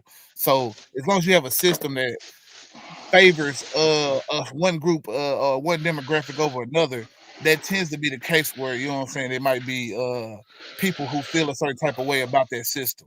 Now that's not this, like I don't know the politics of Europe and shit like that. And maybe, you know what I'm saying, there's more factors at play with their Okay, whole but discrimination or whatever they feel about immigrants. You know what I'm saying? Because I understand this immigrants I that know came into our country and have done certain shit, but that doesn't Okay. go into effect on everybody. Like all immigrants, like But- it's been more benefits with immigrants being in our country than it has Do been. you believe? And my name is 10th Man. What was your name? My name is Jalen Stevens. Jake? Jalen, like Jalen. Jalen. Yeah. Nice. Yeah, no, yeah. So, fuck, what was I gonna say? I'm a little high in cleaning cat boxes. Oh yeah. What do you believe that race plays more of a factor in today's society, we're not talking about ever before, but today's society right now, then how financially well off you are. I believe it does. No, I'm saying, do you believe that race is more Yes, more I important understood the or question. financial? I understood the question. Yeah, I said it does. Race has What? more to play, especially in America. Maybe not in every other country around the globe, but in Okay. America in particular, race is probably one of our more bigger issues. And I know you don't know me, but I'm setting you up. So Yeah, go ahead. Go ahead. Okay, so most black men, because I'm transracial, right? So I know how it is. And most black men, when they get out and start getting in a cop's face threatening them, usually get beat up. But Ice-T didn't, because he's rich and famous, right? So race plays a much smaller role in today's society than financial well-being and social status, right? Because otherwise Ice-T would have got beat down. You saw the video, right? I haven't actually saw a video of Ice-T talk, but I wouldn't be surprised. Hold on, you didn't see when he got pulled over going to the DMV, and he got out of the out of the car and goes, "You ain't towing my car." Like he was almost ready to fight the cop. Yeah, You never saw that yet? Like I said, that definitely sounds like an Ice-T type of move. He's always Right, but I'm saying a regular African American man with expired registration and crap would not have gotten away with what he got away with. I mean, not most times, but there's definitely been cases where I've seen I even get have you. talked to the police and not gotten my ass beat. So you know what I'm saying? It's not that just because you black, you're gonna necessarily be beaten by the cops. No, trust me, he got right up in the cop's face. Hold on, listen to what I'm saying. But there is a higher ratio or probability of that happening, because there is a possibility you is gonna run into that one guy, and they're more likely to whoop on a black person, usually because they already deem them to be a criminal most times because of the propaganda in America and how we deem black people and stuff. But I have a person in the chat that wanted to ask you a question, man. Yes. He said, ask him, do you think Trump is racist? And what do you think? No.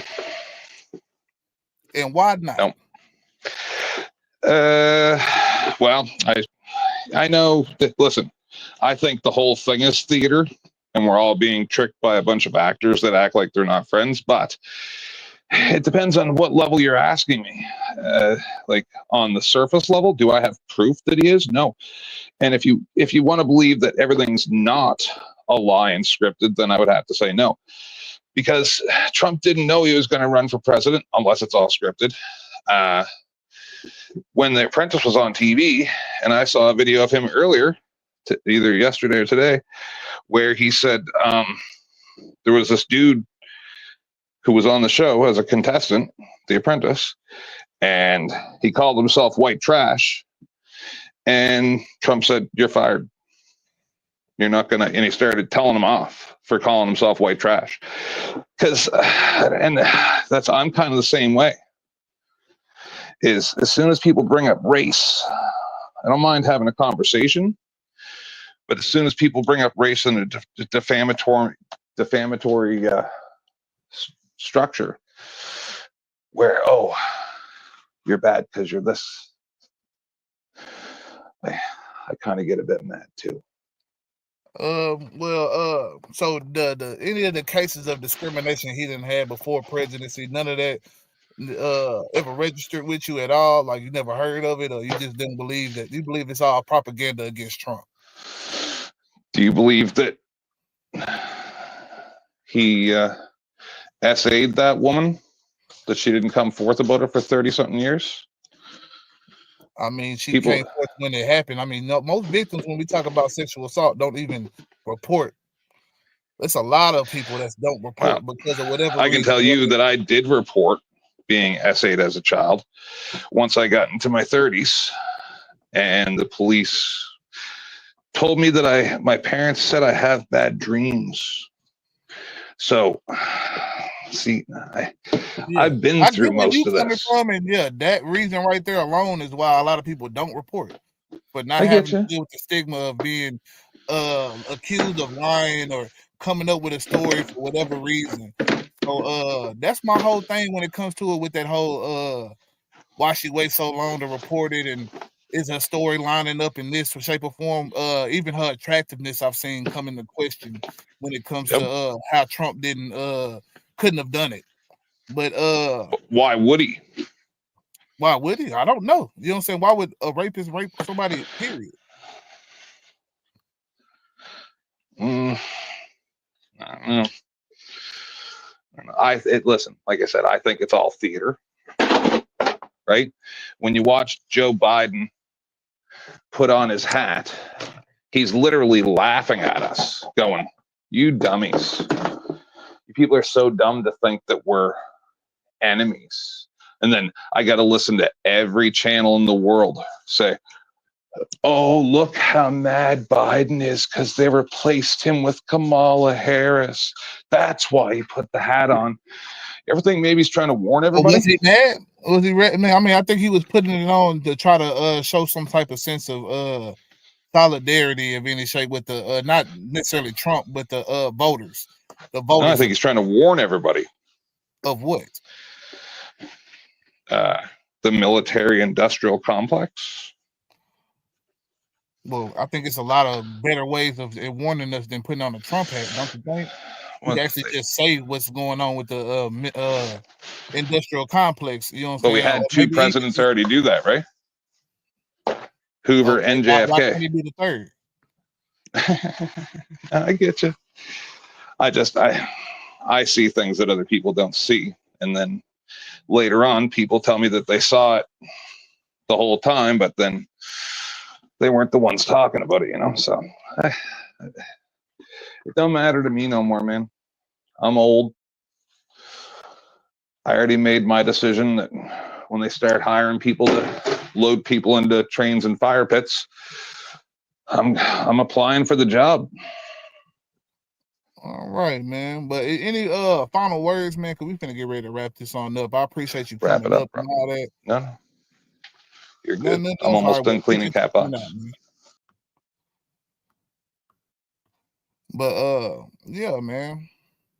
I appreciate everybody who came up and all that, man. When it come down to it, man, we all gonna have disagreements on this situation, but I'm definitely gonna stand firm on the fact that there is racism in this country, man. You know what I'm saying? Especially that, you know what I'm saying, racism has become one of the biggest perpetuators of some of the disparities that we have in this country. You know what I'm saying? The attitudes we have toward immigrants, the attitudes we have toward you know what I'm saying, women, you know what I'm saying, all type of different shit, man. It all kind of stems back to this white male supremacy type of thing. You know what I'm saying? And it's not necessarily a dig at white people. I understand where some white people are gonna feel the need to come up and defend certain points, you know what I'm saying, certain people.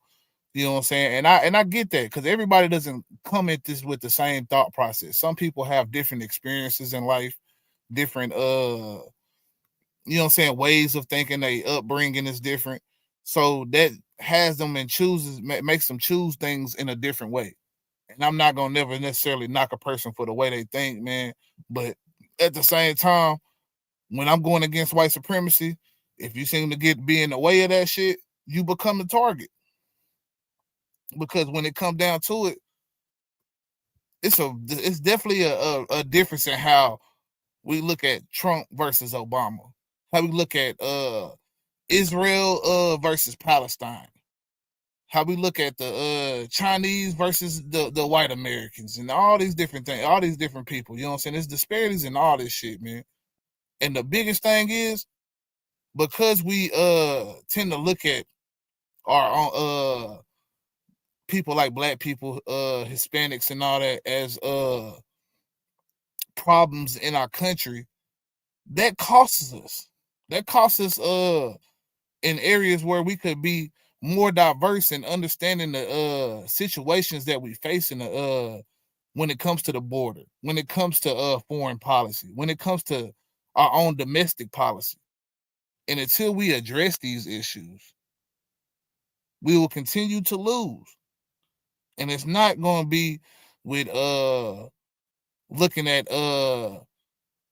what one person does and saying, oh, well, this is symbolic of this. We need presidents that are willing to come out with it outright.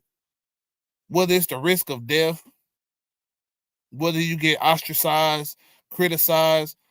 If we really want people to actually be leaders have to do the hard parts, man.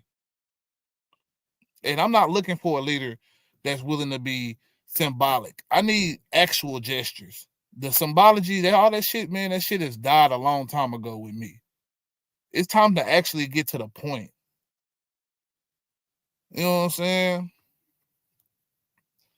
Yes, I mean, he definitely pivoted a couple times, man, but I get it, man. Like I say, you know what I'm saying? A lot of people that support Trump don't want to put Trump in the racist category. And there's nothing wrong with that. You know what I'm saying? Because some people didn't vote for Trump because of what he said. Some people voted for Trump for the lies that he has told the American people, that he is going to be for the working class people. He's going to be for you know what I'm saying, closed borders and different shit like that. And a lot of people want that. And there's a lot of reasons why some people would want that. And it's not all necessarily because of racism. But the propaganda that sometimes gets people to believe certain issues, it's a lot of times got to do with the racist propaganda that they impose on the people. So we have to understand that shit if we really want to have a more perfect union here in America, man. I appreciate everybody who came up and watched. Hold on, man. I was just finna close it. Let me go and see what's up real quick. Salute, Anton, man. What's going down, bro? Man, no, man. This is my first time ever doing this. I just had to stop by right quick. Oh yeah, I appreciate you, man. Yeah, for sure, man. I just came on here. That 10th man dude had me high. I'm like, man, every time mother like talk about Trump, like I always want to pivot. Obama did this, Biden did. Man, just stay on topic, man. What are you talking about, man? We talking about this racist ass shit Trump be doing. That's what I'm trying to talk about. I Yeah, always most want to, definitely. you know. Yeah, Trump has definitely been a big perpetrator of a lot of racist rhetoric, a lot of racist actions. But like I say, Trump is just a small fish in a big pond, man, at the end of the day. You know what I'm saying? Yeah. Because Trump wouldn't be able to run on these bases if we didn't have people in America that's asking for this, needing that great white hope. You know what I'm saying? That is Donald Trump. Right. So as long I as just we hate keep the fact that we finna have another 4 years of all this hateful rhetoric, and these people that's his supporters are gonna be more emboldened than what they was 4 years ago.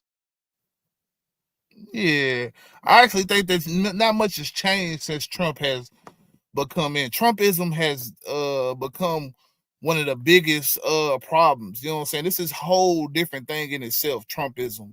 You know what I'm saying? I feel like with Trump coming in hot with all the we gonna deport these people here. If it was back in the day, we would have took them out back and beat them down and all this different shit. But I'm saying you don't think it's gonna be worse this time around? I believe it's gonna be worse, but I believe it's all just building up slowly. Like how big we think it's gonna be, we will never really have to fathom it, because it's like I say, the Republican Party right now is divided. You know what I'm saying? America itself is divided, but the Republican Party has become very divided, man. You have some neocons, you have some neoliberals, you have the religious right, you have the tech right, and all of them are thinking about how we can get to a certain place, but they all don't have the same strategy. So it's gonna become more infighting as we continue to come into this presidency. You know what I'm saying? Trump, you know what I'm saying? Last time he took heed of his party on when he picked certain people for positions. Right. This time now, he's just picking people. You know what I'm saying? He done picked multiple sexual assaulters. He done picked Well, he really picking loyalists. Last time around, Yeah. he picked people that was actually like qualified for their jobs. But this time Yeah. around, it don't matter. He just need people to do what he want them to do. Yeah, big facts. And I'll say that even in his old his first term, he did pick some people that wasn't qualified.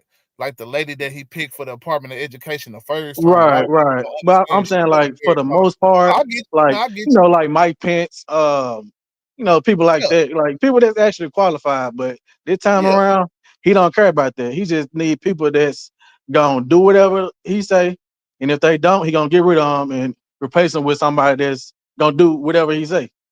Yeah, because he's done with the whole career politician shit. Well, at least how they try to word it that he's done with it. That's why he's not picking the quote unquote politician that would have done who has foreign policy to be an ambassador or pick, you know what I'm saying, somebody with military experience to be the Department of Defense type of shit. You know what I'm Right. saying? Instead, This he might decided this he's gonna might pick. pick this might pick Herschel Walker as the ambassador of the Bahamas. Like, what Yeah. does this man know about foreign policy? Yeah, I don't even see why we. I mean, I get it. We need an ambassador for every country and shit like that. But Yeah, but you know Herschel what I'm Walker saying? though, like, Yeah, come on. Herschel Walker, man, that is that's just foolishness in itself. But like I say, Herschel, like you said, even like what you said, Herschel Walker is a loyalist. Herschel Yep. Walker has, you know what I'm saying, come out adamantly about the election being stolen, about black people needing to pull themselves up by their bootstraps. You know what I'm saying? A lot of Yep. Trump talking points. So it doesn't Man, I'm uh talking points, some surprise me. motherfucker. Yeah. But even like with Cash Patel, you know what I'm saying, who they want to be the FBI director. He wrote a whole Yeah, book where did that mind come from? I was reading something about him being like a YouTube star. Like, is that true? Like, what was he doing before he got picked to be the FBI director? I'm not sure exactly, you know what I'm saying? I just seen something about him writing a book, you know what I'm saying? And it was about pretty much going after what he calls the deep state, which is pretty much anybody on the left. Right. And that's what I kind of started getting my whole, but I didn't even think that he would get picked. Like him, Tulsi Gabbard, you know what I'm saying? The Mm-hmm. head against or whatever his name is, the person that he P Hexa, something yeah, like Pete that. Hegseth, yeah, Hegseth. You know what I'm saying? A lot of them people, I didn't expect them to even get you know what I'm saying, confirmed. So, you know what I'm saying? That's why I haven't really too much really gone in on Well, a lot of he that shit. also had Matt Gaetz too, but Matt Gaetz was Yeah. he And Matt Gaetz tells he me kind of everything I need to self know about a imploded. Trump presidency. Right there. Matt Gaetz tells me everything I need to know about a Trump presidency. Why is Exactly, he man. picking so many people who have sexually assaulted people? You know what I'm saying? Pete Hegseth had the same issues. You know what I'm saying? So why pick these people? Like you didn't vet these RFK, people out? RFK Jr. Yeah, RFK too. You know what I'm saying? And RFK, you know what I'm saying? He's all the stories that RFK like I actually agree with a lot of what RFK be saying. Some of the shit like the health shit. You know what I'm saying? Even though I don't believe that the strategies that he's going to implement will actually work, I do believe in the we need to be a little bit more healthy. We need to start looking into ingredients of our foods and shit like that. Yeah, But but at the same time, he was on a picture on a plane eating McDonald's with Donald Trump. yeah. Like, come on. Like, But be it's for all real. optics now. It's all about optics. It's more about optics than it actually is about what's the actual solutions for the American people. And that's why Trump is picking the people that he's picking, because he wants to make sure that when his agenda is completely fulfilled, a lot of the programs and people that he put in these programs will help like implode these programs from within. That's why you pick somebody like Linda McMahon for the head of the Department of Education, because you think the Department of Education is a joke. So why not put a WWE person over that shit? You know what I'm saying? Shit, they a joke, but they trying to get rid of the Department of Education. Yeah, Like, that's why you don't put totally. somebody serious in that position. Both the terms that you decided that you wanted to pick somebody for the Department of Education, because even in his old term, they talk about all the shit that Trump put into HBCUs and colleges and all that different shit like that. But we don't Man, talk about every how he was. president did that. Yeah, I get What you that, talking but about? we don't talk about the funding that was cut to the whole Department of Education as a whole. You know what I'm saying? So Right. that's something that Trump was big on. And even the person that he picked last time said the Department of Education should be shut down. Why would I want somebody in that position that believes that we should shut it down and not try to fix it, reform it, anything else? Just shut it down. because we don't have a bunch of rich people that can pay for school choice and go to any school they want to. School Right. vouchers ain't gonna work for so long until they start raising prices up for the Exactly. school. So you know what I'm saying? You have to have some form of public education, and Department of Education is the only thing we have for that right now. And that's what I They're was just trying talking to do about. whatever Like, they can to hurt the poor. yeah, and that's what I was talking about with even tariffs. You know what I'm saying? You can't have tariffs, you know what I'm saying, and then not build the infrastructure to actually, you know what I'm saying, withstand whatever you talking about. Like, if we're gonna put tariffs on metals, you gotta have somebody making the steel over here then. You gotta start building the factories back up over here first before you decide to put tariffs on steel coming from another country or Right. food coming from another country. You gotta make sure that we can replace that with something.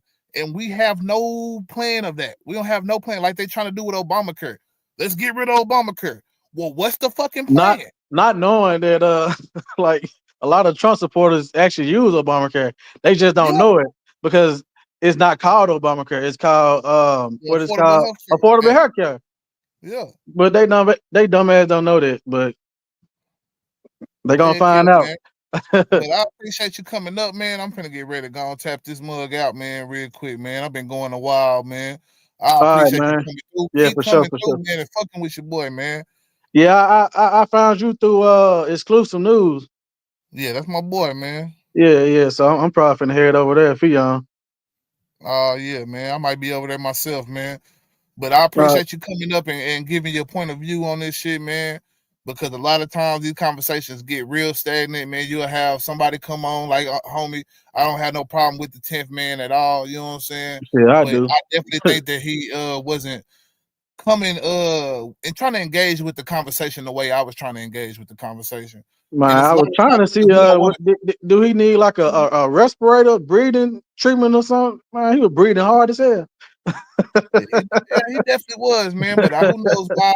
I don't know what's up with that. And I ain't necessarily trying to, you know what I'm saying, judge him on that. But I do know that these conversations get stagnated when it's time to hold somebody accountable for something. And racism, I think don't nobody want to hold white people accountable at what, no matter if it's a Trump or a Biden or anybody, you know what I'm saying? Because Yeah. when they have to hold one of those people accountable, then they start realizing, well, damn, I got some Bidens and some Trumps in my family, you know what I'm saying? And now they Right. got to realize that, damn, you know what I'm saying? These same things they doing, I've been seeing this my whole life, you know what I'm saying? Because one thing a nigga can't tell me, bro, he said that this racism doesn't exist and shit like, or not that it doesn't exist, that it's not as prevalent. You can't tell me ain't racism in Canada. You can't tell me that. It is racism Especially everywhere. anti-racism against Muslims and shit like that. That's definitely in Canada. I done Man, read it's everywhere. I know people from Canada that talk about these things, and you can't tell me that doesn't happen. But, you got any last words, man? You know what I'm saying? Anything you want to say, man, in closing? Nah, shit. I pretty much said everything I wanted to say. Just wanted to hop on right quick, you know. Yeah, again, I appreciate you coming up, man. Man, salute to everybody in the chat, man. You know what I'm saying? We done with another one, man. And I don't know when I'm gonna go live again, but I hope people who done ran across this shit have learned something, or at least they thinking about something in a different way. You know what I'm saying? And for the people who don't get the message, don't fuck with the message that is going on, man, I only got one message for you. I like who like me. Right. I like who like me. Right. I ain't trying to convince you and trace you down and tie you down. Oh, why you don't like me? Bruh, not in today's time.